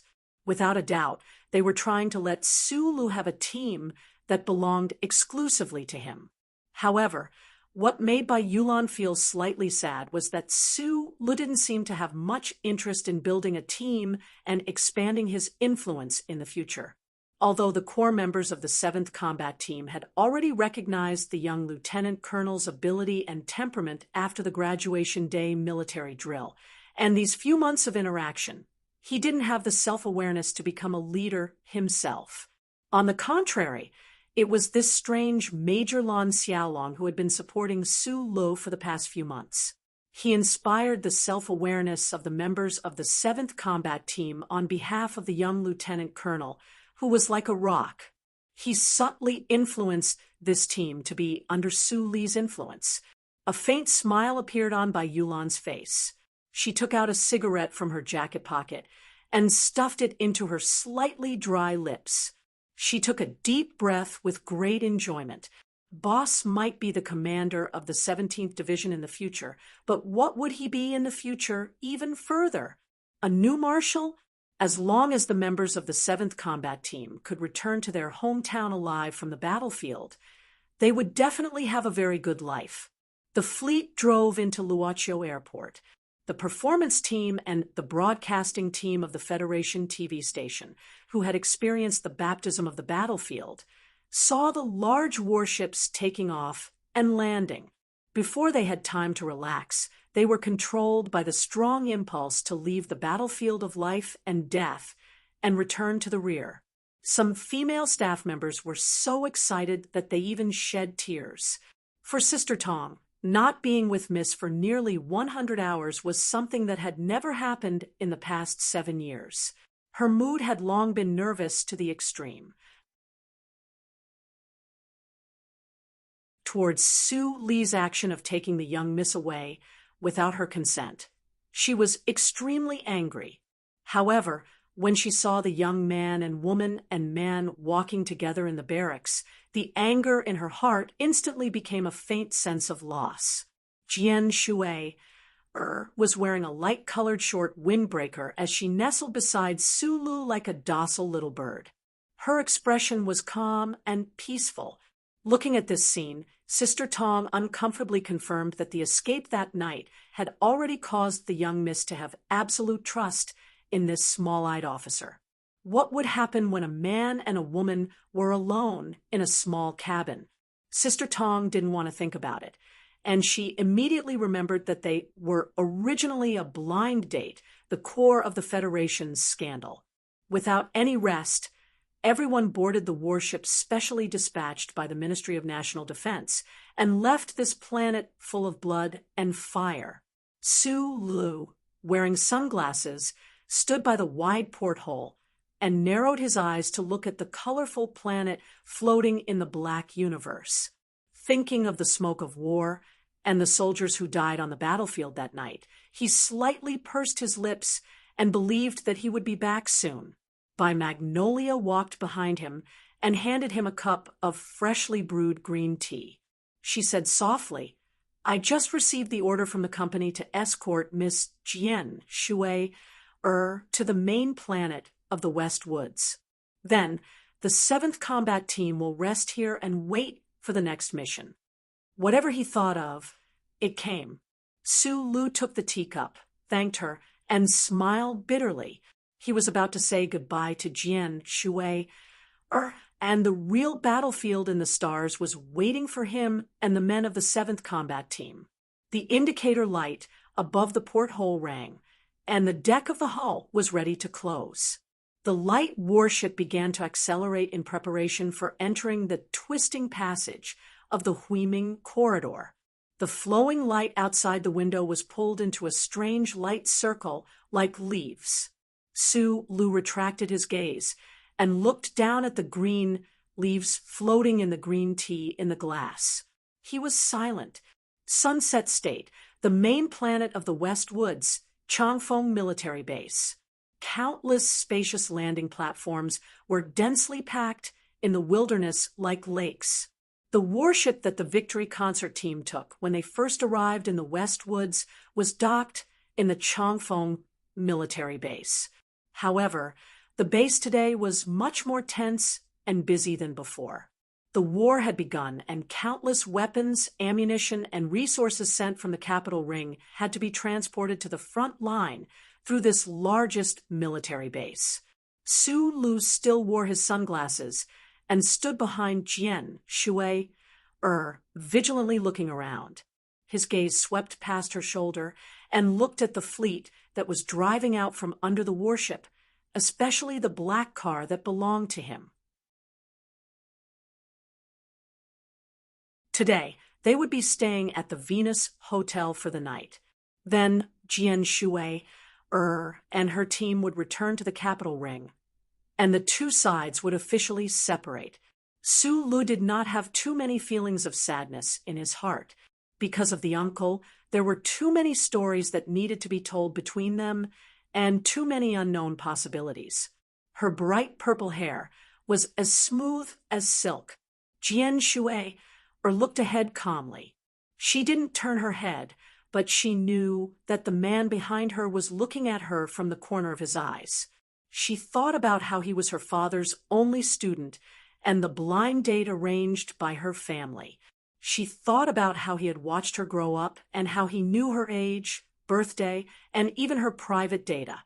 She wanted to laugh, but her beautiful cheeks blushed just as she was about to turn around and have a serious conversation with this very interesting guy. A bouquet of very bright roses came to her and interrupted some of the inexplicable emotions that had just arisen. The Zhong family of the West Woods indeed had an unimaginable power and status in this region.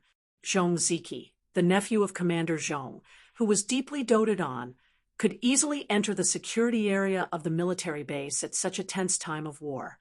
"I have a pass." Zhong Ziki, who was holding the bouquet of flowers, did not say anything to Jian Shui, who had a slightly stunned expression. Instead, he said to Su Lu, who was behind her, "You have a bright future ahead of you. I don't want to offend the person favored by the old man, but I'm just here to give you a bouquet of flowers, so I'm sure you won't mind." As soon as the Zhong family's fleet appeared in sight, the armed members of Group 7 had already prepared security measures. However, Su Lu did not say anything, so everyone remained calm. Zhong Ziki looked at Su Lu and said, "Last time at the hotel, Madman Li already helped you regain your dignity. This time, I've decided not to give you any chance to slap my face." These words were said very sincerely. Ever since he found out about Su Li's background, Zhong Ziki had already given up on the thought of seeking revenge on him within a short period of time. However, when he saw the rumors about Su Lu and Jian Shui spreading like wildfire on the news, he felt as if his heart had been stabbed 300 times with a knife and 2 jars of sea salt had been needed. It was so unbearable that he couldn't say it out loud. Therefore, he came with sincerity and grace today. "I want to compete with you fairly." Zhong Ziki smiled. His face could be considered handsome, but because of his slightly wrinkled nose, he looked a little repulsive. He only knew that Su Lu was a person he could not afford to offend, but he did not know Jian Shui's background. He said gently and politely, "Miss Jian Shui, please accept my flowers, and please don't misunderstand that I am harassing you. You must know that Master Schiller once said, 'I love you, what does it have to do with you?'" Jian Shui, playfully raised her eyebrows, looked at Zhong Ziki in front of her, and asked, "Are you sure you love me?" Zhong Ziki's brows furrowed. After thinking for a long time, he said, "I can't say that now. In the past, I only felt that you were a treasure, and it would definitely feel good to have you in my arms. But now, I like you with respect. From these words, it could be seen that the secret of the Federation's Department of Defense's successful military operation had not been hidden from this young master of the Zhong family. Now that he admitted that he did not love her, the anger in Jian Shui's heart subsided a little. The girl smiled sweetly and said, "Since it has nothing to do with me, then what does it have to do with me?" At this time, the black car silently slid to the side of the group. Lan Xiaolong pushed open the driver's door and walked behind Su Le. With a trace of mischief, he said softly, "Lieutenant Colonel Su Le, I've always thought that you should learn how to be jealous and act like a spoiled brat." Seeing that he did not respond, Lan Xiaolong shrugged and said to Bai Yulan and the others behind him, "If he doesn't know how to do it, then you should help him." Bai Yulan lowered her head, thinking to herself, "We're soldiers, not henchmen who are going to kidnap innocent women for the young master." At this time, Jian Shui very seriously said to Zhong Ziki, "I allow you to secretly like me from afar, as long as you don't let me know." These words were said very calmly and indifferently, but there was a very subtle and very sharp mockery in them. Zhong Ziki's face gradually turned pale.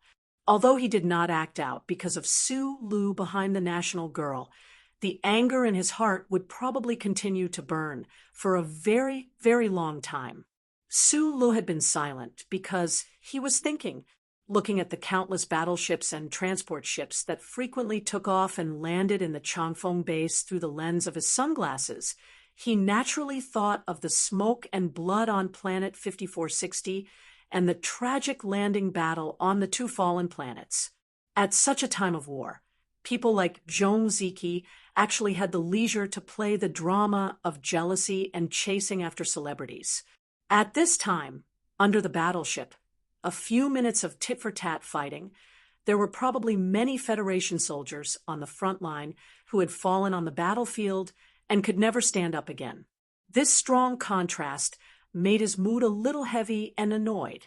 Was he going to play the kind of drama where you don't know who my backer is? So I bully you, I just watch with a smile. Then I use my backer to bully you back. Then a bystander will pull out an even more powerful backer to bully everyone and have fun. This was a good way to pass the time and lengthen the length of the boring story in his boring life. However, he was not willing to live such a life.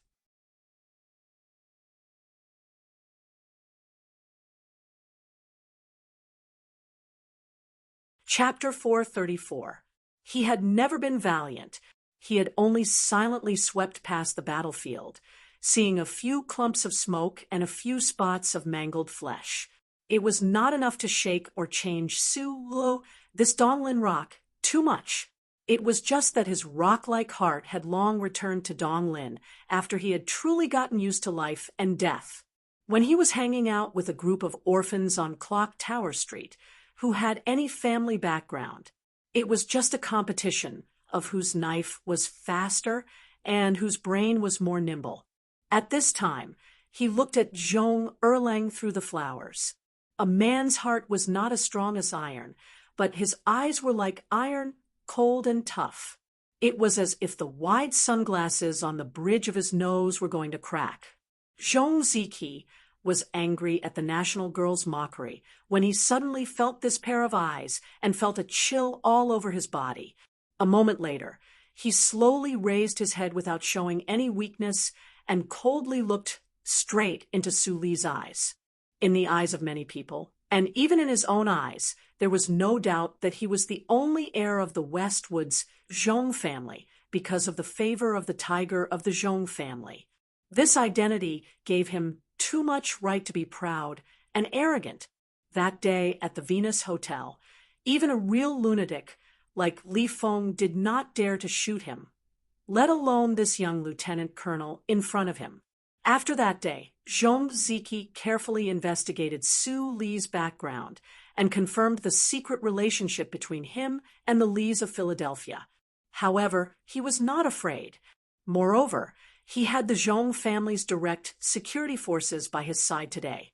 7 stern-looking bodyguards in black silently stood behind Zhong Ziqi. They were all retired special forces from the Westwoods military region and were exceptionally strong. With such a group of powerful bodyguards by his side, Zhong Ziqi was not worried about his own safety. Instead, he was a little ashamed that he had been shocked by Su Li's cold gaze. He stared at Su Lu with a slightly heavy expression and said coldly, "Lieutenant Colonel Su Lu." Su Lu did not listen to him at all. The light in his narrowed eyes gradually faded. He stepped forward and held Jian Shui's hand, turned around, and walked toward the black car. Zhong Ziqi's expression changed drastically. The humiliation of being disregarded had reached a level that he and his family could not bear. After opening the back door of the black car and letting Jian Shui in, Su Lu turned around and looked at the young master of the Zhong family behind the bouquet of flowers. He slowly took off his sunglasses and said in a serious tone, "If you dare to harass her again, I will beat you until your uncle can't recognize you." Su Lu was a person who pretended to be cool. He did not purposely force these words out of his mouth. His tone carried the air of the Sunset State. He was simply stating a principle, and because of its simplicity, it was exceptionally believable. People have names, just as trees have shadows. If it was an ordinary lieutenant colonel of the Federation who said such a sentence, Zhong Ziqi would only find it extremely absurd. He would wantonly hold his stomach and laugh out loud. Then, with a serious expression, he would beat up this lieutenant colonel until his life or death was unknown. However, the person who said this sentence was Su Lu. Therefore, this extremely vulgar and uninteresting vulgar threat was spat out from his thin lips. In an instant, it turned into an extremely cold wind of 5,460 degrees Celsius. It whistled past the spacious landing pad, making everyone feel an endless chill. Su Lu had the combat strength to contend with Madman Li. He also had a notorious reputation for not following the rules like Lin Banshan. The reason why the leaders of the 1,000-year-old families in the capital ring did not want him to come out of the Black Dungeon, and why they were so wary of this lone figure, was none other than the fact that he dared to kill. He could kill. Clearly, this world had not forced him to the extreme, but he dared to kill without reason. After hearing this threat, Zhong Ziqi, whose expression had changed drastically due to anger, suddenly turned pale. This was because he knew that Su Lu would definitely do what he said. Even those powerful bodyguards from the Westwoods Military Special Battalion, who were silent behind him, could not help but change their expressions when they thought of the deeds that Lieutenant Colonel Su Lu had done. They carefully and cautiously approached Zhong Ziqi. A strange blush appeared on Zhong Ziqi's pale face. He stared at Su Lu beside the black car and said, "Good, good, good, but I have to remind you of one thing. This is the Westwoods. This is not a world where you can make a living with your fists. I have already given you enough face," he said in a deep voice. "Since you are not willing to give me back my face, then I will also put my words here. As long as she is still in the Westwoods, I will pursue her. If you think this is harassment, you can come and beat me." When he said this, Zhong Ziqi did not back down. He took 2 steps toward the black car and said mockingly, "In fact, I am going to continue to harass you. I want to know how you will beat me." The black-clothed bodyguards behind him also walked up, vigilantly watching the combatants of Group 7 around them. A few of them had already reached their hands into their black suits. Their movements were very natural and relaxed, as if they were reaching for a cigarette. Everyone present knew that these people were definitely not touching cigarettes, but sharp killing weapons. However, they did not deliberately hide it. They just did it expressionlessly. A strong enough deterrent force gushed out from the simple action of reaching into their clothes.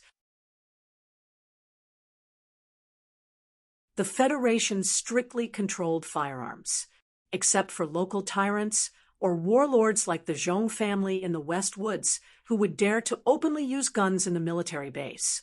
Everyone in Group 7 had a solemn expression. They stared at these experienced professional soldiers and silently waited for the follow-up development. Zhong Ziqi's confidence was based on this. Although he was angry, it was impossible for him to openly mobilize 2 battalions to kill Su Lu on the spot. However, the fierce character that grew up in the military compound made him have the impulse to pull out a gun in front of Su Lu. He looked at Su Lu coldly. His expression seemed to say, "Come and beat me, come and beat me." It was not Su Li's fist that came, but a delicate military knife.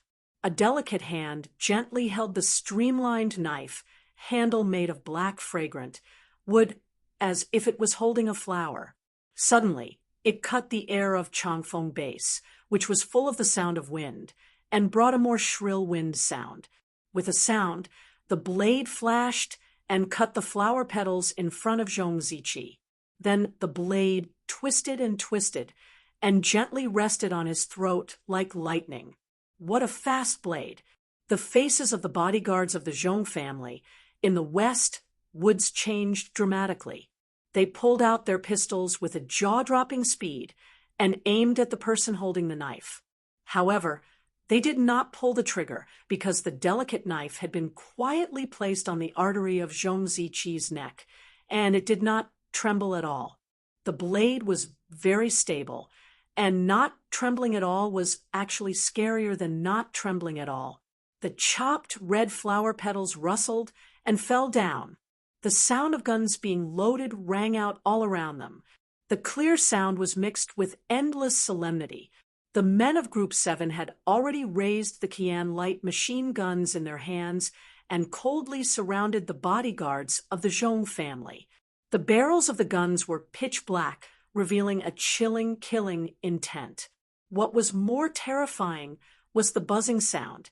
Xiong Lingquan stood outside the crowd, and his 2 muscular arms were holding a heavy Carlin rotary cannon, aiming at all the people of the Zhong family. Bai Yulan's right hand gripped the delicate knife, while her left hand gently brushed away the strands of black hair in front of her eyes. She looked at the Zhong family's bodyguards who were aiming their guns at her, and said softly, "At least for now, we have more guns. I advise you to put down your guns."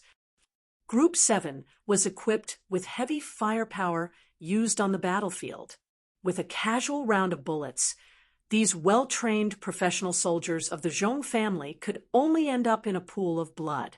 Zhong Ziqi's face was pale, and he raised his head without saying a word. Since the death of his father, his head had always been held high, never falling, but at that time, it represented his dignity and the glory of his family. But now, it represented humiliation and fear. The fear came from the cold and delicate knife on his neck, from the sound of guns being loaded, and from the high-speed rotation of Dalin's soul. He couldn't understand. These mercenaries clearly knew who he was. Why did they still dare to raise their guns? He couldn't understand. Why did this quiet man in front of him, who looked like a girl, dare to point a sharp knife at his vitals? Kill me if you have the guts. We are carrying out a military mission. If you continue to harass Miss Jian Shuier, I will kill you with my own hands. Bai Yulan deepened Su Li's previous threat. He quietly looked at Zhong Ziqi's pale face, and after saying this, he didn't speak again. From the corner of his eyes, he saw that Su Lu had already closed the door. This delicate man's lips curled up into 2 beautiful arcs, and his fingers slightly tightened. A streak of blood appeared on Zhong Ziqi's fair neck. The blood vessels that had appeared on the surface of his skin due to his anger and fear were immediately forced back under the skin by the cold and pain. His legs were somewhat weak, and his lips were sore and numb. He was simply unable to say anything. Bai Yulon slowly put away the knife and put it back into his pocket. He didn't even look at the Zhong family soldier, who was pointing a gun at his forehead. He gently reached out his hand and pulled the gun away, and then walked back to his military vehicle. What a good show! Lan Xiaolong smiled as he looked at this scene. He thought that the guys from Group 7 finally understood what kind of formation they had to put on in order to stand up for their boss. And those big shots from the Department of National Defense would definitely like this slightly cliché show. Retreat. He calmed himself down and smiled as he saluted Zhong Ziqi. He waved his hand and signaled the members of Group 7, who were holding numerous large guns ready to fire at any time, to leave. The smoke and dust dispersed in the wind. Zhong Ziqi covered his neck and stared blankly at the convoy that was leaving. His face was pale as he thought of those men holding guns and the knife that was on his neck. He could clearly feel that if there was a conflict earlier, that knife would have really cut open his carotid artery, and those Qian machine guns and Dailings would have really dared to open fire. Countless small cold beads appeared on young Master Zhong's back, and he couldn't help but shiver. The original anger and vengeance in his heart was shattered by that cold feeling.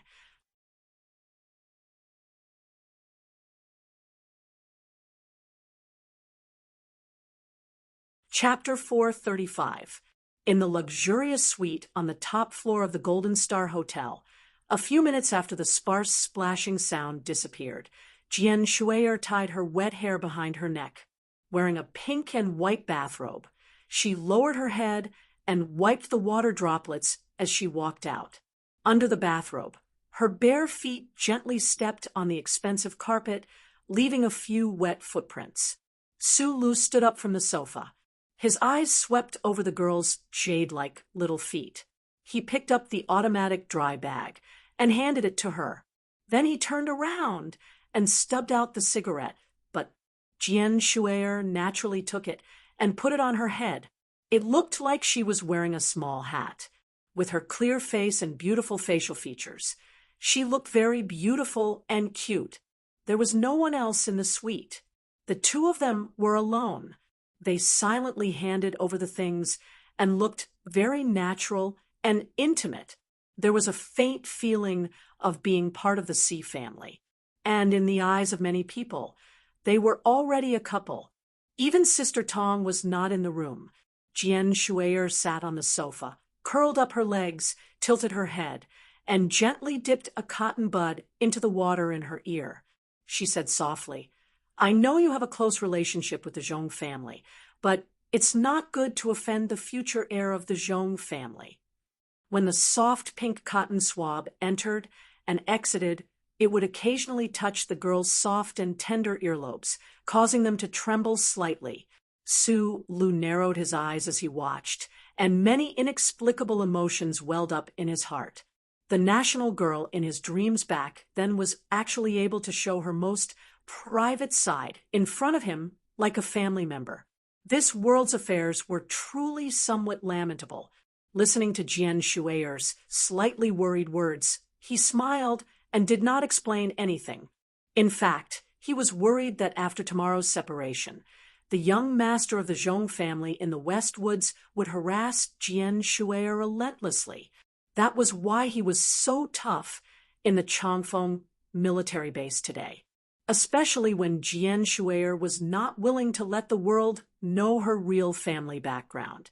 To deal with a possessive playboy with a strong family background, Su Lu could only use the absolute threat of death to suppress his ambitions and desires. Seeing that Su Lu did not care about her words, Jian Shuier sighed softly.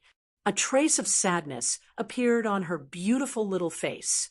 She looked at him and said, "The Ministry of National Defense will escort us back to the capital ring. You don't have to worry about anything."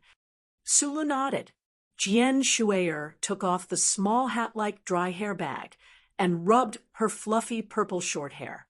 She was like a cute little lion that shook its head vigorously in the sun after crossing a clear stream. There was a kind of beauty that was full of vitality. Without warning, suddenly she leaned against the sofa, held her chin, looked at Sulu seriously, and said, "I have something that I need your opinion on." Sulu was stunned and looked back at her on the sofa. He knew that when this national girl was 12 years old, she was determined to leave the Lees of Philadelphia. Even if she fought a long-lasting lawsuit, she still forced the military god Lee Pifu to make a concession. Such a determined girl had her own plans for everything she did. What did she need his opinion on? "I plan to grow my hair long and then dye it back to black." Jian Shuier blinked and said, "What do you think?" Su Li's heart relaxed. It turned out to be such a small matter. However, immediately after, he had a strong feeling in his heart. This bright purple hair was the collective memory of many Federation citizens. It was the trace of his past years. She actually wanted to dye it black? It depends on what you like. He awkwardly scratched the black hair on top of his head and said, "If you want to ask for my opinion, of course I like the color of your hair now." After saying this, Sulu was suddenly stunned. He immediately thought of something else and looked at the girl on the sofa with astonished eyes. Jian Shuier smiled slightly and looked at him quietly. In fact, she also did not understand why she wanted to ask for Su Li's opinion before she made this decision. Was it just because he was her father's only student, so she felt close to him, or was it because she had gotten used to trusting him after this period of time together? And at this moment, Su Li's reaction made her confirm that under his sincere face, there was indeed an intelligent heart. "This is my last concert. My contract with Department 23 is about to expire. I will not continue to act in that TV series." The national girl, Jian Shuier, was about to end her acting career. In this period of time that was full of news about war, it was presumably the most shocking news. And Sulu, other than herself, was the first person in this universe to know of this news. Sulu looked at her in surprise and was speechless for a long time. "When I was young, I left Philadelphia for the capital because I wanted to live a different life. As a star, I could play different roles and live many lives. But later on, I found that I could not live any kind of life." Jian Shuier cutely stuck out her tongue and said, "I can't play a bad woman, I can't act in kissing scenes, I can't act in nude scenes. Even if I wanted to, the TV station and scriptwriter would not dare to write it." Su Li's eyebrows twitched painfully.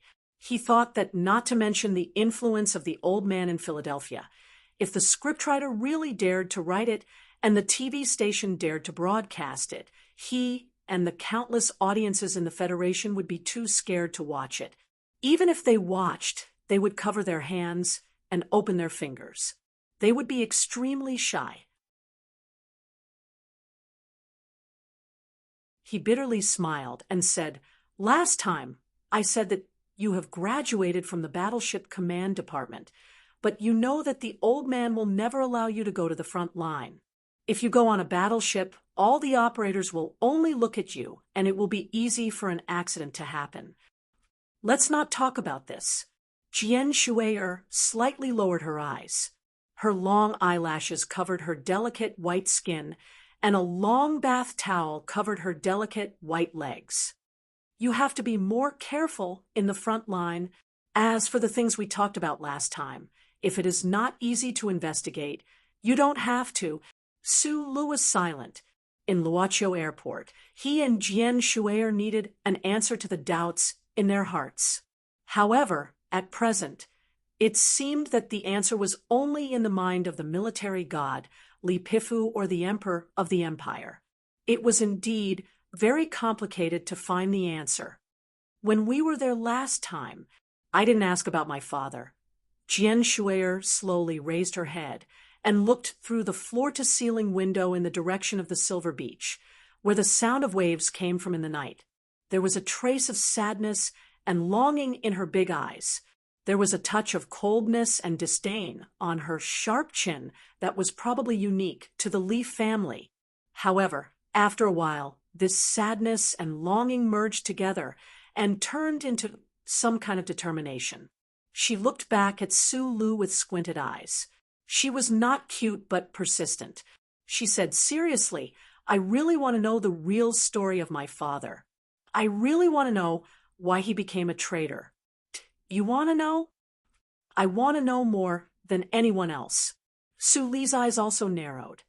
"Don't worry. If one day I know these things, I will immediately inform you, as long as I am still alive." The next day, the entire Victory Concert team came to the Changfeng military base again. Although the fierce battle at the front line was now in full swing and the Army's mission was very heavy, the federal military was very clear about the importance of this national girl and this concert in this victory military operation. So they specially held a small farewell ceremony. Because of the news incident last time, Su Lu did not stand next to Jian Shui'er. Instead, he quietly hid in the crowd. He looked at the beautiful figure of Jian Shui'er bathed in the flash in front of him and the submissive by Magnolia behind her. His heart moved slightly. He hoped that the young master of the Zhong family would behave for a few days under his threat and by Magnolia's sharp knife. Military reporters had sharper eyes and deeper information channels than ordinary journalists. The war that broke out in 5460 seemed to have some hidden relationship with Jian Shui'er. They absolutely did not believe that the federal military's victory military operation and this victory concert only had the same name. Countless loud questions sounded on the base landing platform. Flashes lit up from time to time. However, under the control of the Westwood's military publicity department officers, no one dared to ask too many questions. Therefore, Jian Shui'er could use her signature invincible girl smile to silently block these questions. A natural star, if not a star, what else can you do? In the crowd, Su Lu silently looked at the lively scene. On one hand, he thought about the girl's trustworthy announcement last night. On the other hand, he was secretly glad that no reporters discovered his existence. The light battleship on the landing platform had already completed the preparation for takeoff. The unique, low buzzing sound of the crystal engine gradually covered the questions and noise in the field. At this moment, Jian Shui'er, who was surrounded by the crowd, suddenly flashed an inexplicable smile on her face. She was beautiful and lively with playfulness, which attracted the attention of many reporters. In the shocked eyes of the crowd, the national girl turned around and walked into the crowd. The crowd naturally separated to form a passage. Wearing a light-colored windbreaker, she walked to the front of Su Lu and gently hugged his stiff body. She gently pressed her face against his chest and said with a smile in a voice that only the two of them could hear, "Don't forget that we are on a blind date. I have to explain to the Feiqing family." The reporters and the crowd looked at this scene in disbelief. In an instant, someone reacted and shouted, "It's Lieutenant Colonel Su Lu." So he was hiding here. Su Lu lowered his head and quickly took out a pair of sunglasses and put them on his face. However, in the next moment, countless flashes lit up around him. It was like countless suns trying to evaporate every drop of water in his body that was as stiff as a rock at this time. Jian Shui'er smiled and hugged him. She leaned on him and said softly, "Bear with it. The next time we meet again, maybe I will already be a reporter." Su Lu was stunned. He looked down at the beautiful face of the girl in his arms and couldn't speak. "Help me take care of Li Feng on the front line." Jian Shui'er stood up straight and gently held his hand. She looked at him and said seriously, "My nephew is very pitiful." At this time, Sulu could no longer hear the questions of the reporters around him. There was no flash in his eyes, only the beautiful face in front of him. His face was extremely stiff and was even about to twitch.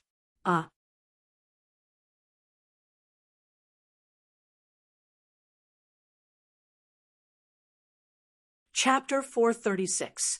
Just like in the legends, he went to the front lines at the age of 12, piloting a mecha and starting a blood-soaked game.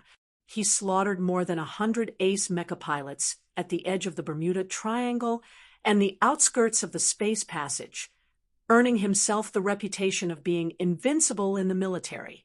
His personality was violent and arrogant to the extreme. With his solid battle results, he was promoted to become the youngest lieutenant colonel in the history of the Federation. Sulu really could not understand what Mad Manly had to take care of. What was so pitiful about him? This question perplexed him all the way until he took a bath. Dense droplets of water sprayed down from his head and face, but it was unable to wash away his doubts. This was because he knew that Jian Shui was not as lovable and cute as she appeared on the surface. Every word that the young girl said naturally had its own reason. He turned on the tap, picked up the towel, and rubbed his face forcefully twice. He rubbed his face until it was slightly red. He raised his head to look at the bathroom and confirmed that there should not be any surveillance equipment here. So, he slowly closed his eyes, lowered his body slightly, and squatted into a standard horse stance. In the midst of the fog, he began the practice that he had long been accustomed to. The tremors at the edge of the Eastwood mine had already pierced into his skin. No one could see the strange traces under his tight skin. Only he could feel the clear burning lines slowly moving along those lines that he did not understand. They squeezed out energy from the friction between every pair of muscle fibers and even every cell wall, gradually spreading to every part of his body. In the hot fog, Sulu closed his eyes tightly and took a deep breath. He used his biological clock to confirm that the time for the horse stance was up. His right foot left the ground and placed behind his left knee like a sheathed sword. At the same time, his two hands left his body and spread to the sides, forming a W-like shape. The center of gravity of his entire body was placed on his left foot. However, his movements were so natural and casual. The muscle lines under his skin were faintly discernible, hard and elastic. After maintaining this posture for 5 minutes, he changed his posture. He put his head down, his right hand on the wet ground, his left knee slightly bent, his left hand bent behind his back to support his waist. At the same time, he lifted his right foot back, and his entire body became a straight line. This posture looked very normal, but to maintain it for a long time was exceptionally difficult. After another 5 minutes, Sulu began to change his posture again. Sulu completed the 10 postures that he had learned when he was a teenager one by one, without a second of delay. Every movement was done to the extreme according to the uncle's requirements. The muscles and meridians in his body were twisted to the limit that the human body could bear. Back then, it was a huge problem for him to complete these 10 strange postures beside the mine. However, after so many years, these postures had become a part of his body's instinct, and they were exceptionally smooth and natural to him. After completing the 10 postures, he lightly exhaled a mouthful of foul air, and besides feeling slightly sore and numb from head to toe, he felt a wisp of refreshing and natural feeling. Sulu looked at his blurry face in the mirror and scratched his head. Suddenly, a trace of worry appeared on his thick black eyebrows. He did not know if there were geniuses in this universe, but at least he knew very well that so-called geniuses were just hard work that exceeded what normal people could bear. Since he was very young, as long as time allowed, he had never stopped practicing these 10 postures. being able to have the personal strength that shocked the 7 great families, being able to use the simulation system to control a military mecha and kill everywhere, was actually all due to his silent and determined daily training. However, this time, the battle on planet 5460, the weakness and hunger in his body at the end of the battle reminded Sulu of the many times he had risked his life to kill. He found that his ability had a very difficult flaw to solve. That was, every time he relied on the strange power in his body to split mountains and cut seas, his strength would drain very quickly. As a result, he would only shine for a moment before finally falling into a predicament where he could not continue. This was not difficult to explain, as a mechanical engineer who believed in scientific principles. Although Sulu could not explain those mysterious abilities that the uncle had taught him, he could easily explain this phenomenon. Energy was always balanced. In an extremely short period of time, he had exploded with an extremely large amount of strength, or rather energy. Then his body would definitely quickly fall into a weakened state. In normal life, jealousy, fighting, causing trouble, and killing people was not a big problem. At most, he would just roll up his sleeves or take off his clothes to have a good time, and then ignore it afterwards. However, now that he was on the front lines of the West Woods, facing those cruel and terrifying Imperial soldiers, this problem was a bit of a headache. He could not just insta-kill several mecha on the battlefield and then wait to be beaten to death, or wait awkwardly for his subordinates or allies to come to his rescue. How could he solve this problem? Sulu narrowed his eyes and stared at his slightly pale self in the mirror, unable to find any answers. Perhaps he could go and ask that old master, or perhaps Li Feng, and perhaps he could find the root of the uncle's strange ability. However, the old master was too high up in the hierarchy, and Madman Li did not have a good impression of himself. The hot fog in the bathroom was gradually sucked in from the ceiling, and the air returned to normal. Sulu turned on the cold water and slowly rubbed his face. He calmed his heart and forcibly suppressed this hidden danger in the deepest part of his heart. After a moment of silence, like a psychic, he opened his mouth slightly and silently said to the depths of his brain, "Old thing, help me keep an eye on Zhong Ziqi's movements." The battle was in full swing. The Federal Central Computer was responsible for the specific calculation and suggestion process of the front lines. Because he was afraid of disturbing the Central Computer's intense work, he had not taken the initiative to contact that great being for a long time. However, this time he had to make an exception. A string of pure, white characters flashed across his left eye. Sulu held the sink with both hands and lowered his head in silence. As long as the old thing kept an eye on Zhong Erlang's movements, he believed that he would not have the opportunity to disturb Jian Shui'er. Walking out of the bathroom, Bai Yulan, who had been waiting outside the door, handed him a soft cotton towel. Sulu rubbed his wet hair hard and asked, "The Department of Defense still hasn't planned to come?" They had been in the Venus Hotel for 2 days, and the surrounding reporters had already retreated out of boredom.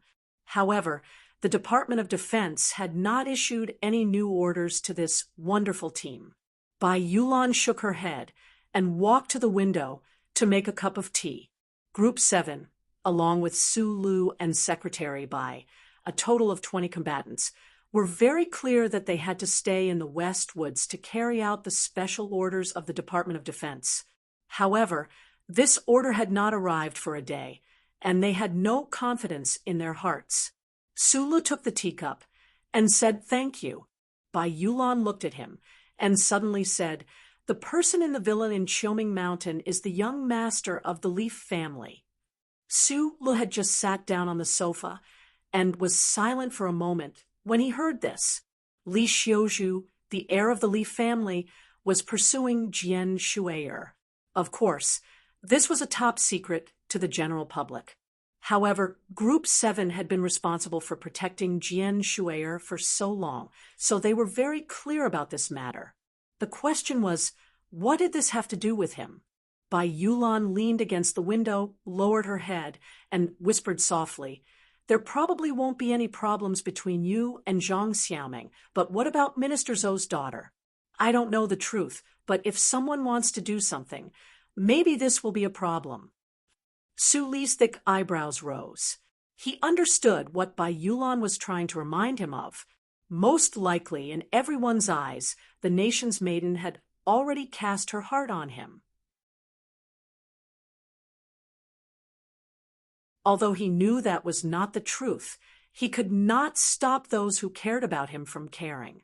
He didn't know what to say or how to handle the situation. He didn't even know what kind of joke Zhou Yu's extremely beautiful wife would play with the reporters after being bored in the snowstorm in Linhai province. He didn't even know what kind of joke Zhou Yu's extremely beautiful wife would play with the reporters to mock the existence of the nation's maiden. So he put down his teacup and stood up. He told Bai Yulan honestly, "I'm going to repair the Mecca." Bai Yulan was stunned, but then obediently took out the black workbench box and followed behind him, walking towards the heavily guarded underground warehouse of the hotel. After an entire night, the iris mark has been confirmed. Bai Yulan rubbed her sore eyes, looked at the miniature screen in her hand, and nodded.